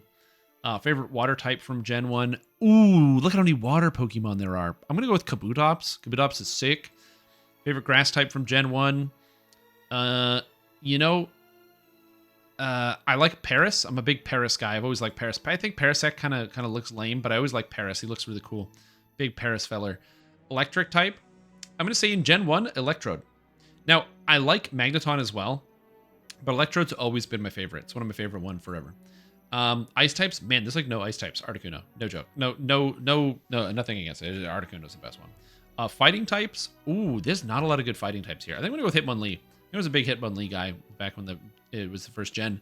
Poison types, might surprise some of you. Muck. Muck is like definitely one of my favorite Pokemon. I've always liked Muck. I think he's pretty cool. So pretty good. All right, ground types. This one is gonna have to go to my boy Sandshrew. So cute, so adorable. Huge fan. Love Sandshrew. Flying types. Okay. Oh man, there's a lot of Pokemon that are kind of mid in here. A lot of mid Pokemon in this place. I'm thinking I like Butterfree, but that's probably gonna fit in for my favorite bug. But honestly, a lot of mid Pokemon. I like Dodrio as well. I think Dodrio is kind of cool. I think I like Dodrio more than Butterfree. And also for bug, I'm picking Butterfree, so that seems kind of good. So we'll just go with that. Psychic types. Are there even any good Psychic type in the whole game? Not Mr. Mime. It's not Hypno. I kind of like Executor. I've never liked Alakazam. I like Starmie, kind of. Yeah. I'm not really pulled. I don't like any of these. I'm going to go Slowpoke. I think Slowpoke's fun. You like Dodrio? Yeah, I guess Tri Attack. It's good. Rock type. Oh, true. I didn't pick Venomoth. I do like Venomoth. Okay, so now, hold on. We got to go Bug, and then we got to go Venomoth. Yeah. True. Yeah, okay. Rock type. Again, I already picked, this boy as my favorite rock type. So we have to pick another rock type. I do like Rhydon. Rhydon's pretty cool. It's not a bad Pokemon. Ghost types, of all of them, Haunter's the coolest one by a mile. Dragonite, or Dragon type, Dragonair. I think Dragonair has the best design of the three. I don't really like Dragonite that much. Dark types, there are no dark types. So we're going to go with Missing No, is a classic. Steel types, Magneton, easy. Rhydon D's nuts. Classic. Fairy types, they did backdate some fairies in here. So we're going to have to go with Wigglytuff, probably, maybe. I do like Jigglypuff. I think I'll go with Jigglypuff. Jigglypuff's cute. My favorite starter out of all of them, in Gen 1, technically Pikachu and Eevee count. But what did I always pick? I was a Bulbasaur guy. We're going to go with Bulbasaur. Bulbasaur is the best one. Gimmick forms. Oh, these are the Megas. All right. Sounds good. I don't know what these ones are. I've never seen these things down here before. So I don't know if somebody drew these or what the hell is this. Oh, these are the Gigantamax Pokemon. Right, Gigantamax. I don't really like Gigantamax. I didn't like Dynamax as a mechanic generally. My favorite of all of these ones is Charizard X. It's Dragon Fire. It looks sick. I don't need to explain that one. Favorite Legendary, Articuno. And then my favorite Pokemon out of the whole list. I'll save the favorites of the whole list for later. All right. One gen down. Let's go. Gen 2. Favorite normal type Pokemon? Ooh, Stantler versus Miltank. Oh, dude. Oh, dude. Okay. Oh, my God. They're all so good. I'm going to go with Miltank. I think Miltank is kind of good. Favorite fire type? Hold on. Where's the rock types? Yeah, all the rock types are pretty bad. So I'm going to go with favorite rock type is Magcargo. Favorite fire type? I like Houndour. It's very cute. Very fun. Fan. We got water types. This one is going to be, we're going to go with Octillery, I think. I do like Octillery as pure water. For electric type, though, not a lot of electrics. I like Ampharos. I like Mareep. Lantern's probably my favorite Pokemon in the whole game. Gen 2 is probably my favorite gen because of nostalgia reasons, so yeah. You're not going to pick Smeargle? Never. Grass types? A lot of weak grass types. I think I'm going to go, in terms of design, I think Bayleaf. I think Bayleaf has the best design. Ice types, also not a lot of... There's pretty weak. Swinub, very cute. Sneasel, pretty good. I think I'm going to go with Sneasel. Heracross. Anyone that writes anything other than Heracross for here is like, you don't trust them. Don't trust them. Poison types, there's very few poison types in this gen, damn. I'm going to go with Crobat. I always thought Crobat's pretty cool. Ground types, you know what? I do like me some Quagsire. I've always liked Quagsire. I thought Quagsire is pretty good. I'm going to go with Quagsire. Flying types. Himotop is cool. You get out of here. I get to pick a flying type. I've always liked Xatu. I've always liked Lugia. I've always liked Ledian. So many good Pokemon in here. I think we're going to have to go with Xatu. It's pretty good. For Psychics, I'm going to go with Girafarig. Girafarig is one of my favorite Pokemon, like, ever. I love Girafarig. Great Pokemon. Huge fan. Bug types. I'm going to go ahead to hit you with the Ledian. Love Ledian. It sucks. Mischievous is my only option. Hilarious. Dragon. Kingdra. Okay. Dark types. Murkrow. Umbreon's okay too. Maybe Umbreon versus Murkrow. I like Honchkrow more than Murkrow. So yeah. Steel types. They're all so good. Steel type were so cool. What a winning type when they came out with steel types. All of them are sick. Oof. I think I'm going to have to go probably with Scissor or Fortress. I like them both. They're both bug steel, but I'm going to go with Scissor. Fairy types. They did backdate a couple of them. I don't like any of these. I hate these two Pokemon. These are garbage. So we're going to go with probably Marill. Probably go with Marill. I just think that's the base design. Again, in terms of the starter, I got to go with Bayleaf. Bayleaf is kind of just up there. And in terms of gimmick forms, Mega Ampharos. Mega Ampharos gets anime hair. It basically goes Super Saiyan and puffs out a bunch of hair, so yeah. If you have Legendary Signet of Lamania, it would be the last place you look. And then my favorite legendary, Lugia. Lugia is the best legendary of Gen 2. Sorry, not sorry. All right, 2 down. Gen 3. Normal type Pokemon. Ooh. Zangoose is always a fun one, but I've been a Linoon boy forever. I've always liked Linoon. I think Linoon's a fantastic Pokemon. In my first playthrough ever of Ruby and Sapphire, I got a Linoon to level 100 by grinding out rock type Pokemon because I taught mine Surf. So good. Fire types. I don't even need to explain this one. Torkoal. I mean, Torkoal is just way too good. Way too good of a Pokemon. So good. Look at all the water types. Oh, man. There's so many water type Pokemon. I'm going to come back to water type. I'm going to do grass types, which are a little bit easier too. Grass types. Man. I do like Tropius for fighting types. Not a lot of great fighting types, but Breloom just hits it in the fighting types. So good. So good. Electric types. Oh, I forgot how bad this gen was. I don't even like this. I don't even like any of these. Oh, no. They're all so bad. Oh, God. I hate all of these. I guess I'll go with Plusle. Man, I hate Manectric. Leave it blank. Can I? Can I just leave it blank? Ice types. I don't really like any of these. I'll go with Sfeel. Sfeel's cute. I'm kind of running out of water types here. So I think I will be going Wailord. Conceptually, I like Wailord. I think Wailord's pretty cool. Poison types. We've got Roselia. We got, oh man, all these suck. I'm going to go Seviper. Seviper's the coolest one for sure. Ground types. I think Whiscash. I think I'm going to go with Whiscash. I like Whiscash quite a bit. I used Whiscash in my first playthrough. Barboach. It's a classic Pokemon. As far as flying types go, I got the Tropius in here. Altaria's pretty good. I don't know what's with Dark Lugia, but you know, it is what it is. I think I will be going with Altaria. I've always liked Altaria.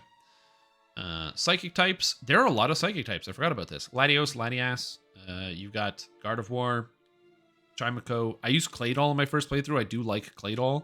Also, pretty cool is Deoxys. Deoxys is sick. I'm going to go with Metagross. I think Metagross is definitely one of the coolest Pokemon they've ever added, so I'm going to keep that. Favorite bug? Shedinja. I think it's just a great concept. It's just the shell after it molts. It's still alive somehow. Favorite steel type? Aron. I got a plushie back there. Goes without saying, Aron's great.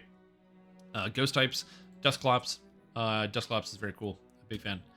Dragon types. So out of this one, I think I'm going to have to go with Latios. I think Latios is a very cool dragon type Pokemon. Even though it's legendary, it's pretty sick. Absol, one of the best looking Pokemon in the whole game. Holy God. Oh, I never played Pokemon XD. Steel types. I don't like Registeel. I don't like Mawile. I don't hate Mawile. I'll grab Mawile. Sure, why not? Fairy types. These are the backdated fairy types. I guess we're going to go with Gardevoir. I don't have any choice. Starter types. What starter do I always use? I think I use Trico. Out of all of these ones that are my favorite, I think the best designed, Grovyle is kind of the coolest. So we'll grab that. Gimmick form. We have all the Megas here and the Primal reversions. The Primal Pokemon are pretty cool. The Megas are pretty cool. If I have to pick any one of these, I'm probably picking Mega Altaria because it comes Fairy Dragon. And then my favorite legendary of the bunch, I like Kyogre, which is pretty cool. I also like Deoxys. I think we're going to go with Deoxys normal type. I think that's pretty good. I'm just going to go with that. Grass types for starters. Did I? Oh, dude, I am a dork. I always use grass types. Oh my God. Oh no. Shit. How did you catch me in this lie? What is happening? My life is a lie. All right. Gen 4. So I have only played through Gen 4 one time. So this is going to be a rough one. Favorite Pokemon? Lopunny. It's a cool Pokemon. It's got a great design. Big fan. So it's kind of sick. Favorite fire type? Heatran. Heatran is one of my favorite Pokemon all time. Huge fan of Heatran. It's pretty good. Actually, I don't like any of these. Shit. That was a joke. Porygon Z? Where's Porygon 2? Did I miss Porygon 2? Oh, dude, I missed Porygon 2. I love Porygon 2. I'm going to have to change this. Oh, I like Blissey. Oh, man, there's so many good normal types. You can't... Oh, it's too hard. Okay. Water types. This should be a lot easier.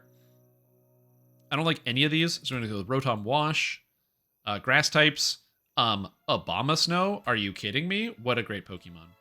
Then we're going to go with electric types. Electivire's okay. Magnezone, I think, kind of blows. All the Rotom forms are kind of interesting.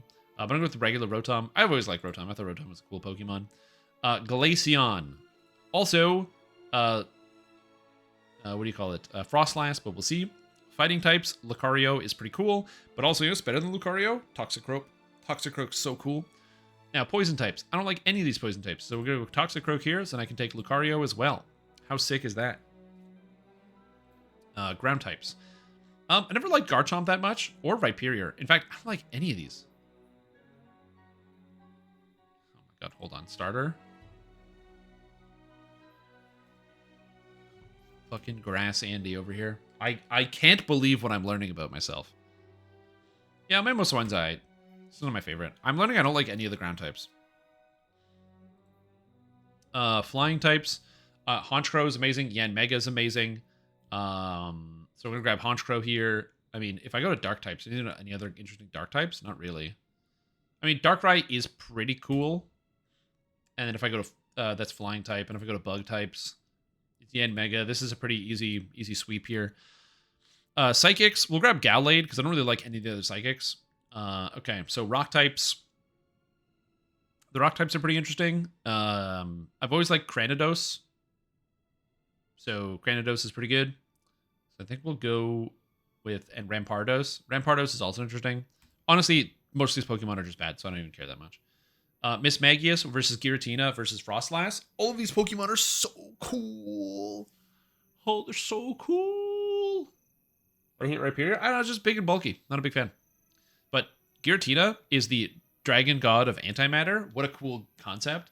Miss Magius is just a better version of Mischievous. And then Frostlass. I've always liked Frostlass. Dragons. Ooh, I still get to pick up. I'm going to go with Dialga. I've always liked Dialga. I don't like Palkia. Palkia is weird. It's just this big, like, and the long neck. I guess they both have long necks, but I don't like it. Steel types. I have most of these Pokemon on here. Bronzong is kind of dumb, so I'm going to go with the Magnezone. Fairy types. Togekiss. Sounds good. And then the gimmick forms, the Megas. Oh, Mega Gallade? There's a Mega Gallade? Oh, shit. I guess, I don't know if Iron Valiant's going to be on here, but that's interesting. Out of all of these Megas, I think that Mega Lucario is probably the coolest, but I didn't even know there's Mega Gallade, so I'm going to leave that there. And my favorite Legendary of them all, we'll throw in Giratina here, because I think Giratina's cool. I like Flying Giratina over Big Giratina. All right, Gen 5, arguably the best generation ever made. Let's see what we got, how hard this is. Normal types. Man, these are a lot of generic normal types. I do love America, so Braviary is kind of sick because it's literally America. But then you've also got Sawsbuck, which is also very cute. So I think I am going to hit Braviary here because I do love America. For fire types, there's so many good ones. Heatmore, Chandelure. Oh my gosh. Okay. I think I really like Heatmore. So I think we grab Heatmore. I think for bugs. Oh no, there's so many good bug types. Oh, I like so many of the Pokemon of this generation. Poison? Please tell me they're bad poisons. Great. Okay. Scolipede is like one of the best poison types in the game. Electric types? I hate all of these. Give me Galvantula. Galvantula is so good, dude. So good. Yo, let's go. I love Galvantula. For flying type? Oh yeah, you're probably right. Yeah, I think Braviary is the pick. So that means I pick a different normal type. So we'll go Sawsbuck. I think that the Winter Sawsbuck looks kind of the best one. I like the Winter Sawsbuck. So then that leaves me with bug types. There's because I still want to get Volcarona on here. Volcarona is definitely amazing. Oh god, so is this guy. So good. I think we have to do this. So I think I'm gonna go with Volcarona here. I think Volcarona is just such a sick Pokemon. It's bug fire. It's like a fire moth. So cool. Water types. None of these really stand out. I do like Frillish and Jellicent. I like Alomomola. Alomomola is great. It's based off the Mola fish. Huge, the sunfish. Great Pokemon. Grass types. Not a lot of these are great. But I do think that Leavanny is a pretty neat Pokemon. I do like that. I don't have anything bad to say about Trubbish. Genesect is cool. Yeah, Genesect is cool, but Volcarona, yeah. Whimsicott? No way, dude. Okay, so obviously you got a lot of good ice types Pokemon. You got Cubchoo, Beartic. You got your Kyurem, black and white and regular. Cryogonal. Yeah, it's gonna be the ice cream cone. It's gonna be the ice cream cone. Ground types. Ooh. Dude, I like Golurk. So I think we gotta go with Golurk. Psychic types. Victini, Swoobat, Reuniclus. We got a lot of good Pokemon in here. I think I'm going to go with Swoobat. I think Swoobat's probably my favorite. I do like Reuniclus, but yeah. Drillbur? What do you mean Drill? Yeah, come on, man. Get out of here. You know me. Well, maybe you don't. Gigalith is a fucking Chad, dude. Gigalith, pure rock type. The first second pure rock type, because I guess Sudowoodo. So good. So good. Ghost types. Chandelure. So good. Cophagrigus, you a Cophagrigus game over here? Get the hell out of here. Get out of my face with your Cophagrigus. Haxorus, one of the coolest Pokemon in Pokemon. Oh my god. Alright, dark types. There's so many good ones. I really like Crocodile. So that one's a good one. Bisharp, Zoroark. So many good Pokemon. So many good Pokemon. Liepard. I think we gotta go with... I like Bisharp. I like Zoroark. I'm gonna go with Zoroark. Pretty good. All right. So, steel types. Oh, I can put Genesect in for steel types. Let's go. Genesect is so good. These are the only fairy types. Well, I guess we got Whimsicott. I don't really like any of them.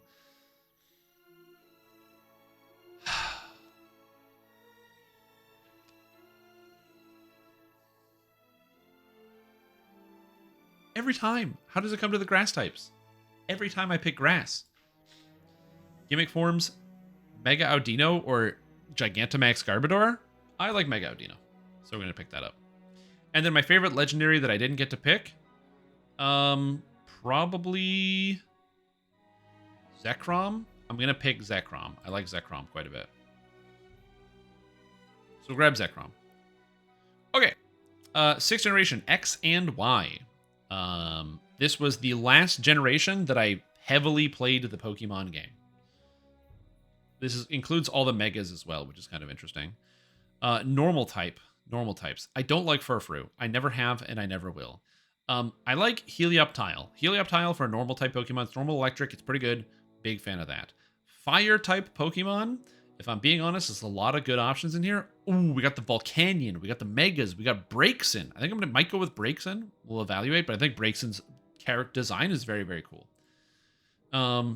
Water types. I actually don't like any of these water types, so we're going to have to go with Volcanion. Volcanion is just one of the coolest Pokemon ever. It's a fire water type. I mean, like, yeah, duh. Grass type Pokemon, kind of mid. Go-Goat is a classic, so I think I might pick Go-Goat here over some of the other ones. So I think we're going to do that. Next up, electric type Pokemon. We got Pikachu in outfits. We got Mega Ampharos, we got Mega Manectric, and we got Helioptile. If I can pick Helioptile for here, then I can pick a different normal type Pokemon. I don't really like Pyroar. I don't like Furfrou. I already picked Mega Audino. And I don't like any of these other Megas. Yep, sounds good. Heliolisk it is. Doesn't like water types because they are always weak into his starter. True. Obviously, the best Pokemon here, Aurorus. Aurorus is one of the coolest Pokemon in the game. Huge fan. What is this? Fighting types? Honestly, not a big fan of most of these fighting types. I think of the designs, the coolest one has to be Mewtwo. I think that Mewtwo X is very, very cool. Poison type Pokemon. I didn't realize how few there were, but Dragalge. Dragalge is very, very sick. Huge fan of Dragalge. As far as, what is this? Rock types? Wait, is it rock type? No, it's ground types. This is all the ground type? Really? They had so few? Okay, I don't like Zygarde. I don't like Diggersby. I guess we go with Mega Steelix.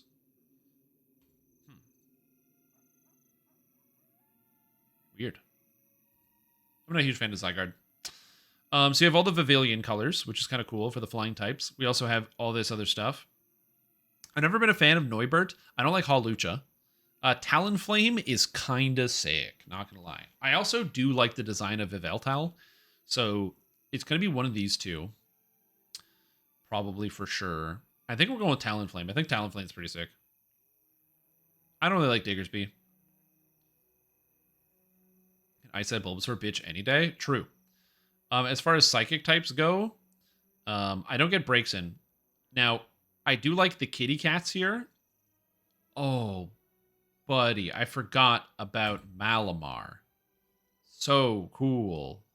That's a good Pokemon. To evolve this Pokemon, you have to evolve the pre-evolution by flipping the Nintendo DS upside down. You have to hold your DS upside down so it evolves. What a great design for a Pokemon. Bug types. Wow, they really was a miss on the bug types, huh? I guess I'll go with Mega Beedrill because it does look very cool. Rock types. Well, I already grabbed Aurorus, so I think we're going to go with Tyrantrum because Tyrantrum is very cool. Grass and edgy looking Pokemon? Yeah, this is what you're learning. As far as ghost types go in this generation, a lot of bad ones. The best one, I really like Aegislash, but I think Doublade actually is cooler than Aegislash. I don't like Diancie that much. Dragon type, I have to pick one dragon type. Goodra. It's Goodra. Goodra's the best. Very cute. Dark type Pokemon. Mega Absol is very cool. I like Mega Absol. Mega Absol might be my favorite of this whole generation, so we'll see. Steel types. Klefki, eh. Mega Aggron is pure steel. It's just a beast. I love it. Fairy types. They had to add a whole generation here. So let's see what fairy types we got. I don't like Floette, or whatever it evolves into. I don't like Aromatisse. I hate this one. Sylveon is pretty good. So I think we will be picking Sylveon.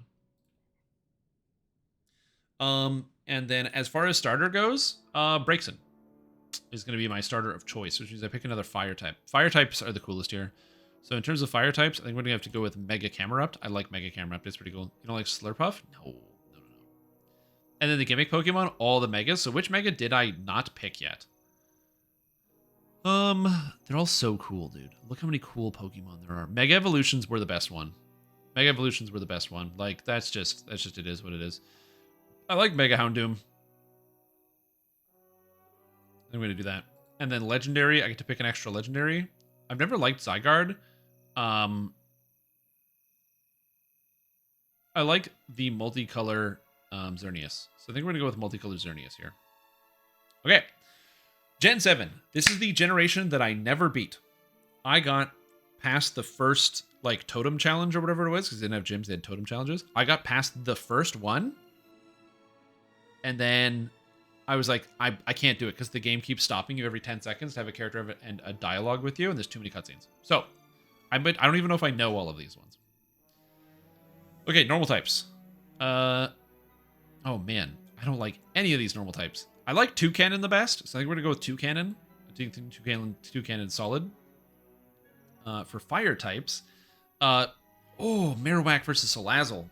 Ooh. Okay, I think we have to go with Salazzle.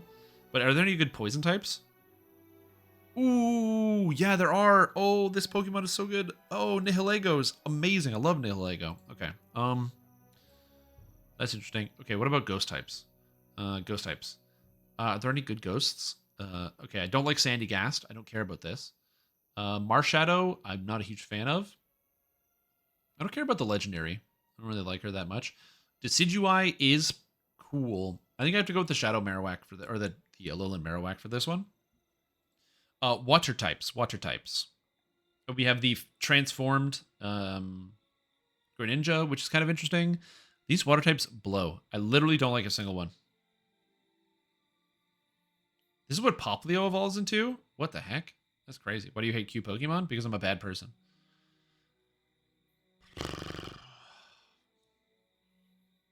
I guess I have to grab the big water spider bug. Okay, grass types. Kartana is sick. So is Big Executor. They're both cool. I think I have to go with the Big Executor. Electric types. We got Pikachus with hats. We have this Pokemon. That's the mythic Pokemon that I don't know about it. We got Xurkitree. I like Xurkitree. I think Xurkitree is very cool. And we got Raichu. I think I have to go with Raichu. I think Raichu is very cool. For psychic types, would I pick anything else? Yeah, I would. I would pick a lot of stuff. Necrozma is cool. Solgaleo is cool. Lunala is cool. I think I'm going to go with this over that, and then so I can get Xurkitree on the list. Ice types. I don't even need to go into this one. So cool. Alolan. Actually, hold on. Of the fairies, are any of the fairies here good? I don't like Magearna. Okay, I'm going to pick you. And then means I can pick Sandslash, although I like Sandshrew. And then for steel types, that gives me the option to pick Kartana as well, because I like Kartana. I don't like Hair Diglett. I don't like Meltan. Is that Gen 7? I thought that was Gen 8. Because it was Pokemon Go. Stakataka is cool. I will admit, Stakataka, kind of neat, but it's very good. But I think I'm going to use this to grab Kartana here. Okay, so this is fighting type. Obviously, Buzzwole is the best one.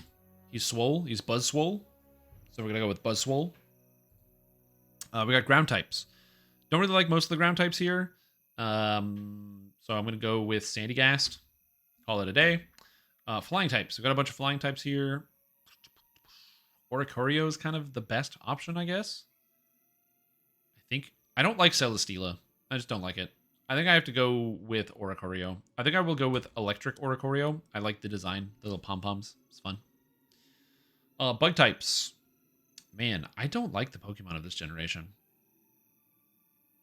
Freaking Charjabug. So dumb. At least, Cutie Fly is a cool concept. I think I will go with Cutie Fly. It is very cute. You like Meteor? No. Okay, rock type. Okay, so I actually do like Lycanroc. It's cool. My issue is actually getting one in Pokemon Go is really tedious, but I do like Lycanroc, so that's pretty sick. As far as dragons go, I think Naganadel has to be the dragon. Guzzlord is pretty cool, but I think we're going to go with Naganadel. So, Naganadel, how do you pronounce it? I don't know. Yeah, Rockruff is pretty cute. Dark types, I do like Dark Muck. I don't like Dark Meowth, so we're going to go with Dark Muck. I think it's kind of cool. And then of the starter, I never beat this game, but Decidueye is the coolest one. Not again. And then of the Pokemon, you have the Alolan forms. And in this list, if I have to pick a favorite Alolan form, just like pick one. Oh boy, oh boy, boy, boy, boy, oh boy. Yeah, it's gotta go to the Ninetales. I think Alolan Ninetales is pretty good. Okay, Galar. I actually did play Galar, so Gen 8. So I know all of this. I don't really like Indeedee. Never have. Squovit kind of sucks. Oh, this also is Hisui as well. Okay. Because that's the Hisui and Zoroark. And also Hisui and Stantler. I actually really like Hisui and Stantler. I think it's very cool. I'm going to put that in there. I don't like the normal types. As far as the fire types go, Centiskorch is kind of sick. So I think I'm going to have to go with Centiskorch. Like, this Pokemon's just awesome. That's great. Big fan. Water types. A lot of different options here. I don't like most of them. So I think I have to hit a gimmick Pokemon, probably. I don't like most of these. So I think we got to go with Gigantamax Lapras, which I don't love. But it's the best one of the list. Now for grass types, you got Applin, which is just kind of sick. So I do like Applin. Also, you got the Gigantamax of this guy right here. Cannot remember his name. But I do like Applin. We're going to have to go with the Apple Pie Applin because this one's just cute. Electric types. Now, Toxtricity is kind of cool. There's Gigantamax Toxtricity. I didn't even know that. And then Regieleki is also pretty cool. I don't hate Regieleki. I think we go with Toxtricity. I like Toxtricity from concept. Dracofish. Dracofish is kind of cool. Oh, get back in there. I need Rivendell music. Ice types. Ice Q is a classic. Ice Darmanitan, also interesting. Mr. Rhyme. Mr. Rhyme's awesome. Also, the Snowbug is also good, but we'll see. Fighting type. Honestly, I don't really like a lot of the fighting types that are here. I do have to go with the Sneasler, though. Sneasler is just awesome. You chose Mr. Rhyme? Yeah, of course I chose Mr. Rhyme. Mr. Rhyme's awesome. Regieleki, my what now? Did I skip Regieleki? Yeah, I did. He's pretty good. He's a really strong Pokemon. He's actually one of the best. He's the best Reggie by a mile. Good night, Strim. Heading to bed. Okay. Got a shower first after that sweat fest of a build creating session. Oh, I don't want Phalanx. TCGG. Take care, horse. Thank you so much. Appreciate it. I hope you're doing well. Obviously, the best Pokemon here is Eternatus. Eternatus is so cool. It's just so big and imposing. Of the ground types, all of these are bad. I don't really like any of them. I don't like Runorigus, especially how you evolve it is the worst. I don't like Ursaluna, Stunfisk, and honestly, I don't even know the name of this one. So we're gonna go with Stunfisk. Flying type Pokemon. Ooh. You have Loverus or whatever it's called, which is kind of sick. There's so many good options here. You got Corviknight, Gigantamax Butterfree. Oh, I'm a rogue. Damn, dude. Also, Horse gifted out 7 subs. Thanks so much. Welcome to Stream Team Distorted Truth. Scathich, Djo, Luminix, Ink42, the one and only ever, and Dawn's Early Light. Thank you. I appreciate that. I hope you're doing very, very, very well, all of you. I think we have to go with the Legendary Bird here. I like Legendary Birds. It's pretty good. Moving on to the Psychic type Pokemon, Hatchram. Oh, it's the Ponyta, My Little Ponyta. Let's go. What a great Pokemon. Big fan. As far as the bug types go, I gotta go with my Snowbug.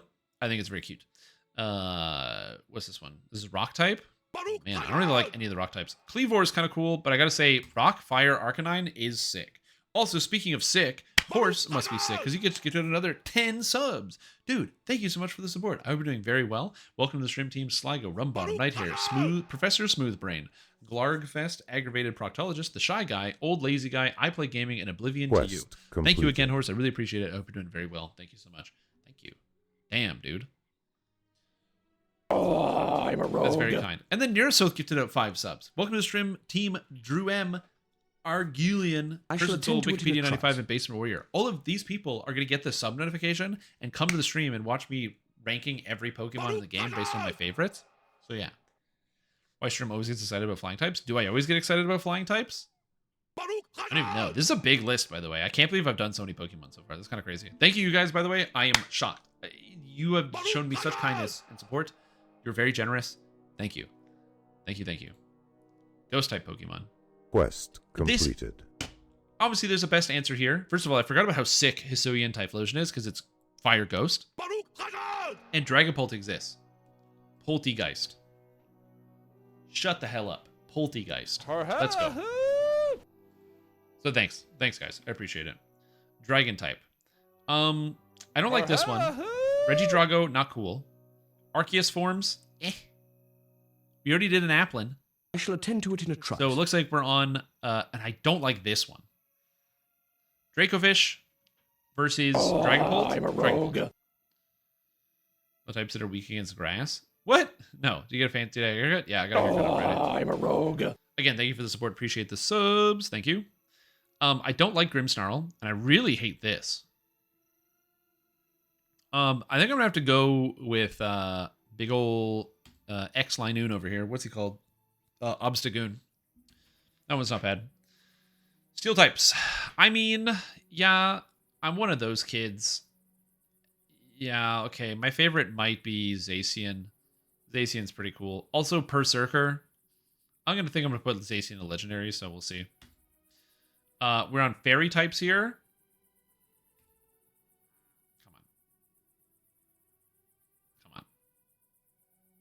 It's pretty good. I like Zacian. Starter.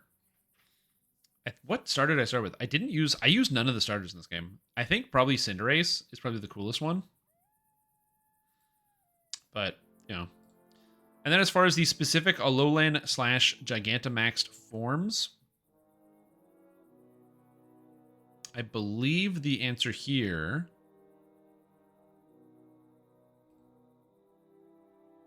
is this bad boy. And then I get to pick a legendary. And of all of the legendaries, Moltres. I think Dark Phoenix Moltres is sick. Did I not pick a legendary here? Oh, I didn't pick a legendary for Generation 7. I think Solgaleo is probably my favorite. Or Lunala. They're both pretty good. I'm going to go with Solgaleo. Okay. So, Gen 9. The gen I know the least because I haven't finished the game yet. I'm still working on it. All right, let's go. Oh, this one's easy. So you got the evolution of Smoliv, which I don't care about. For Rigorath. No, the Dunsparce. The Dunsparce is better than Rigorath. I like the Dunsparce. Sorry, evolved Dunsparce. The Dunsparce. Gotta be good. All right, now let's go to Fire type. What's a good Fire type here? Skeledirge is kind of interesting. I think I do have to go with Ceruledge. Very, very cool Pokemon. Big fan. Water types. Out of all of these, my favorite has to be Palafin, I think. I do like Wiglet and Wugtrio, but I think we're going to have to go with Palafin. I think Palafin's pretty good. I like Palafin. Adorable, fun, big fan. Grass types. Ooh, we got some options. We have a lot of Paradox Pokemon. I never use these ones. I think I'm going to have to go with Bramblegast. I like Bramblegast. I also like the starter cat Pokemon. I also like the full olive Pokemon. I don't know all their names yet. I will, eventually. Electric types. Ooh. I don't really like a lot of these. I think I like the Tyranitar the most. Because this one's very cool. Also, my Rhydon is very cool as well. I think I might choose my Rhydon. I'm sure. A little bit. I don't. Ice types. Very few ice types. I don't like this guy. Not a huge fan. So I think at the end of the day, I got to choose Iron Bundle. I think Iron Bundle's got to be down here. Not down with the Iron Hands meta. No, I'm not as much. Okay, so fighting types. I don't like Palmo. I mean, Iron Valiant is just sick. I don't really like Annihilate. I think I have to go with Iron Valiant. Like, this Pokemon is just so cool, man. Poison types. Volcarona becomes poison. Clodsire, huge fan. Love me some Clodsire. Great job, Clodsire. What is this? Ground types? I can't pick Clodsire again, can I? So I don't know anything about the Dawn fans. If I'm being honest, I don't know anything about these. Out of these ones, if I have to pick one, I think I gotta pick the Tentacruel, but I honestly don't know enough about them. For flying types, you have these birds, with the heads, or whatever. I gotta choose Flamigo. Toadschool? Yeah, Flamigo is pretty good. I like Flamigo. Psychic types, I don't like any of these, but I do like Farigiraf. Let's go Farigiraf. All right. Bug types in this game, we have... I don't like most of these, actually, so I'm going to have to go with Paradox Volcarona. I do not have Violet. I don't even know its name.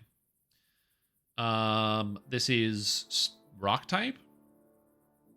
I like Cloth. I really like Cloth. I think Cloth is fantastic. I actually used a Cloth in my game for a long time. Cloth is sick. Fluttermane. I like Miss Magius quite a bit. I don't think there's any adjustments I'm going to go here, but yeah. Dragon-type Pokemon, we got a lot of options. I like the alternate forms of the legendary dogs. Those are kind of cool.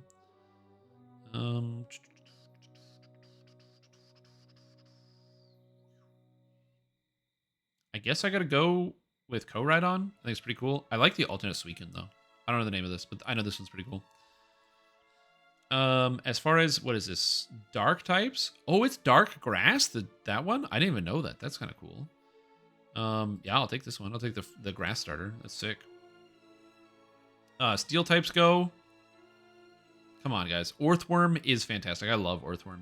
Just the general design. There's also the car, but I like Orthworm. I think Orthworm's fantastic. Although Tinkaton is also there. Although for fairy types, again, I think I'm going to go with Tinkaton. I'm not a huge fan of the Doughboy or whatever it's called. And I don't even know what this is. I didn't even know there's a Paradox Jigglypuff. I've never seen it because I watch videos about competitive play and I ain't never seen this one. So let's do this. Favorite starter? Grass type. Gimmick Pokemon. I guess these are the alternate versions. I guess I gotta go with Wiglet. Actually, Wugtrio. It's got a better name. And favorite legendary of all of these? I haven't finished the game yet, so this is tough. So I'm going to pick whichever one I think looks the coolest, and so far this looks the coolest, although I don't know what Pokemon it is. Okay, almost done. So, now, my favorite normal-type Pokemon according to this. I think my favorite normal-type Pokemon...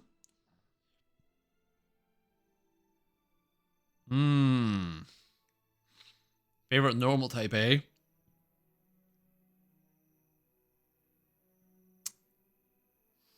Ooh, that's tough. Because now it's just going to take it from this list. So I can break it down. Oh, these are all so good. I guess I got to go snap decision. Probably the Hisuian Stantler. I don't know. I'm a weirdo. Favorite fire type? Out of all of these? Oh, man. We gotta go with my boy Heatran. Favorite water type? Volcanion versus Octillery. I have to choose? Oh, I'm in pain. I gotta go with Octillery. I like Octillery. I just do. I do like it. Favorite grass type? Ooh. Out of all of these, probably Go-Goat. Oh, Lantern?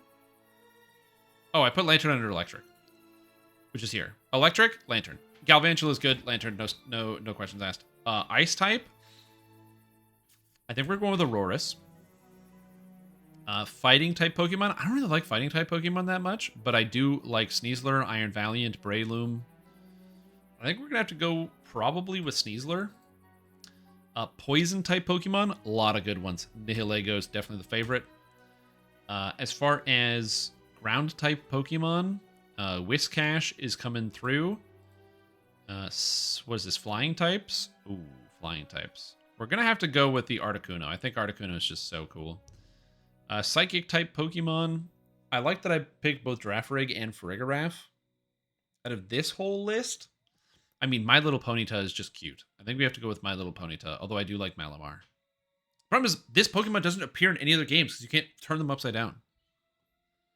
So we'll do this. My Little Ponyta, I think. Volcarona. It's the best one, I'm sorry. Rock-type Pokemon. Oh, I gotta go with Magcargo. Magcargo is just my favorite Rock-type Pokemon, dude. Ghost-type Pokemon. I like Chandelier. I like Mischievous. I like Fluttermane. Oh, they're so cool. Oh, I think we go with Chandelure, maybe.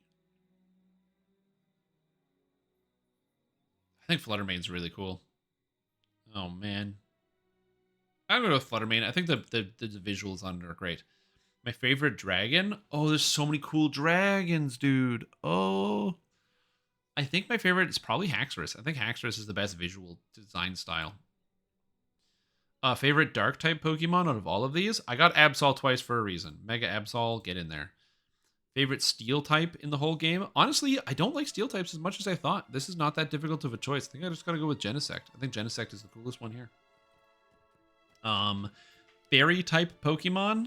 I gotta go with the Alolan Pokemon here. Favorite starter of them all? I gotta say, in terms of general style and design, I gotta go with Breaks in here. And then my favorite regional gimmick or variant? Ooh, out of all of these ones, we're gonna go with Mega Ampharos. And then favorite legendary of the list? Lugia. Lugia's pretty good. Okay. Alright. Almost done. Favorite Pokemon in each generation. Gen 1. Out of all of this list exclusively, I'm going to have to go probably with Articuno. Gen 2. This is the hardest. Gen 2 is my favorite generation. I am subject to my own mistakes. I could go with Lantern. It's my favorite of this whole list. Gen 3. I'm picking Torkoal. I love Torkoal. Very cool Pokemon. Gen 4. Oh, there's so many good Pokemon in Gen 4. Oh, Heatran. I got a Heatran in there. Gen 5. Scolipede. I like Scolipede. Scolipede's good. Oh, Scolipede, very good. Oh, Scolipede, I think? Nah, I think Galvantula. I like Galvantula more than Scolipede. Gen 6. Gen 6, like, just Absol. It's just the easiest decision of my life. Gen 7, again, I think I could go with Nihilego being my favorite one. I think just design style-wise, I think it's the best. Gen 8. Out of all of the Pokemon in Gen 8, there's a lot of interesting ones. I think I'm gonna have to go with Articuno again. And then Gen 9, so far, my favorite out of Gen 9 is gonna have to be Fluttermane, which then there's the all-time favorite. This is my list. I gotta pick one of these lists to be my all-time favorite.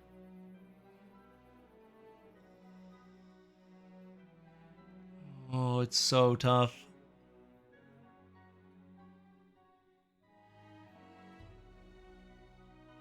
They're all so good. They're all these Pokemon, by the way. I think this is a good list of some of my favorite Pokemon right here.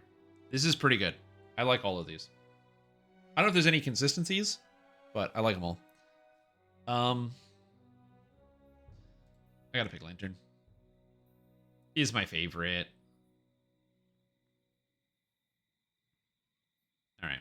It's my favorite Pokemon. There we go. There's all the Pokemon in the game, and these are my favorites. A basic bitch on starter. How am I a basic bitch on starters? Because I chose a lot of grass types, grass and fire. I chose no water types, which I'm surprised. 0 water types. In fact, pretty much, actually no, I'd say it's 50-50 split. Pure water, pure water, pure water, Pure water, pure water. I picked a lot of pure water types. All right. I'm almost done. Favorite regional bird. Oh, yeah. Favorite regional bird? I think I'm going to have to go with Hoot Hoot. Favorite regional mammal? I'm going to go with Centret. I like Centret. Favorite regional bug? Ooh, of these ones? I mean, you can't beat a simple design. Also, Ladybug. I love Ladybug. Ladybug's great. Favorite pseudo-legendary Pokemon? Ooh. Out of this list, Goodra. Favorite Pikachu clone?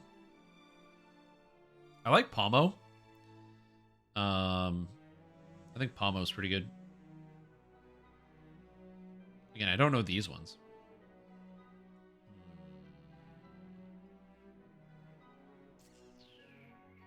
But I like the Raichu. I'm going to go with the Lowland Raichu. I think that's the best. Favorite evolution? I got to pick one? It's going to be Glaceon, I think. I think Glaceon's my favorite. Favorite fossil Pokemon? Aurorus. Easy. Favorite regional form? Out of all the regional forms, the best one? If you have to throw them all together into one pool? Ooh, I can't. I like Sneasler. How did I miss Hisui and Braviary? I don't even know where this was. I love Hisui and Braviary. It's so good. I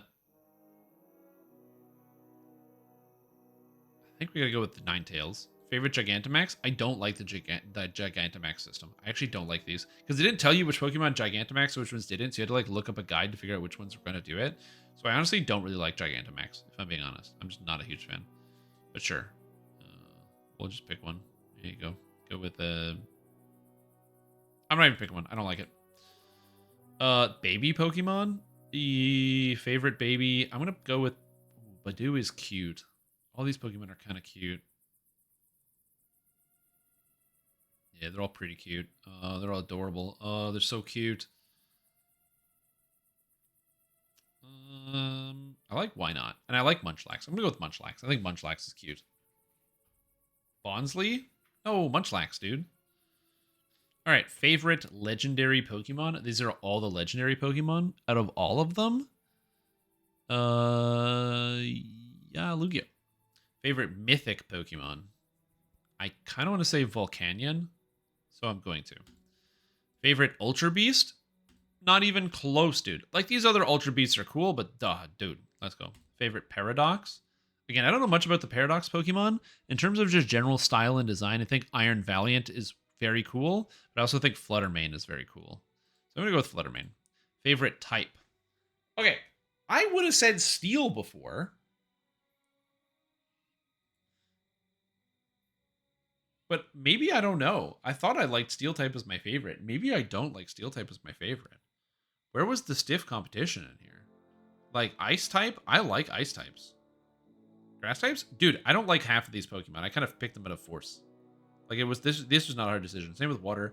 Apparently I like fire types. Like, love these Pokemon. I think all of them are great. So I'm a big fire type guy, apparently. Ghost types, I also really like ghost types. Ghost and ice types, I think, are my favorite. I think I like ghost and ice. I'm gonna go with ice. I think ice types are cool. Favorite ball? Ooh, out of all the balls? Damn, man. I use Premier Balls all the time. I do like Premier Balls. I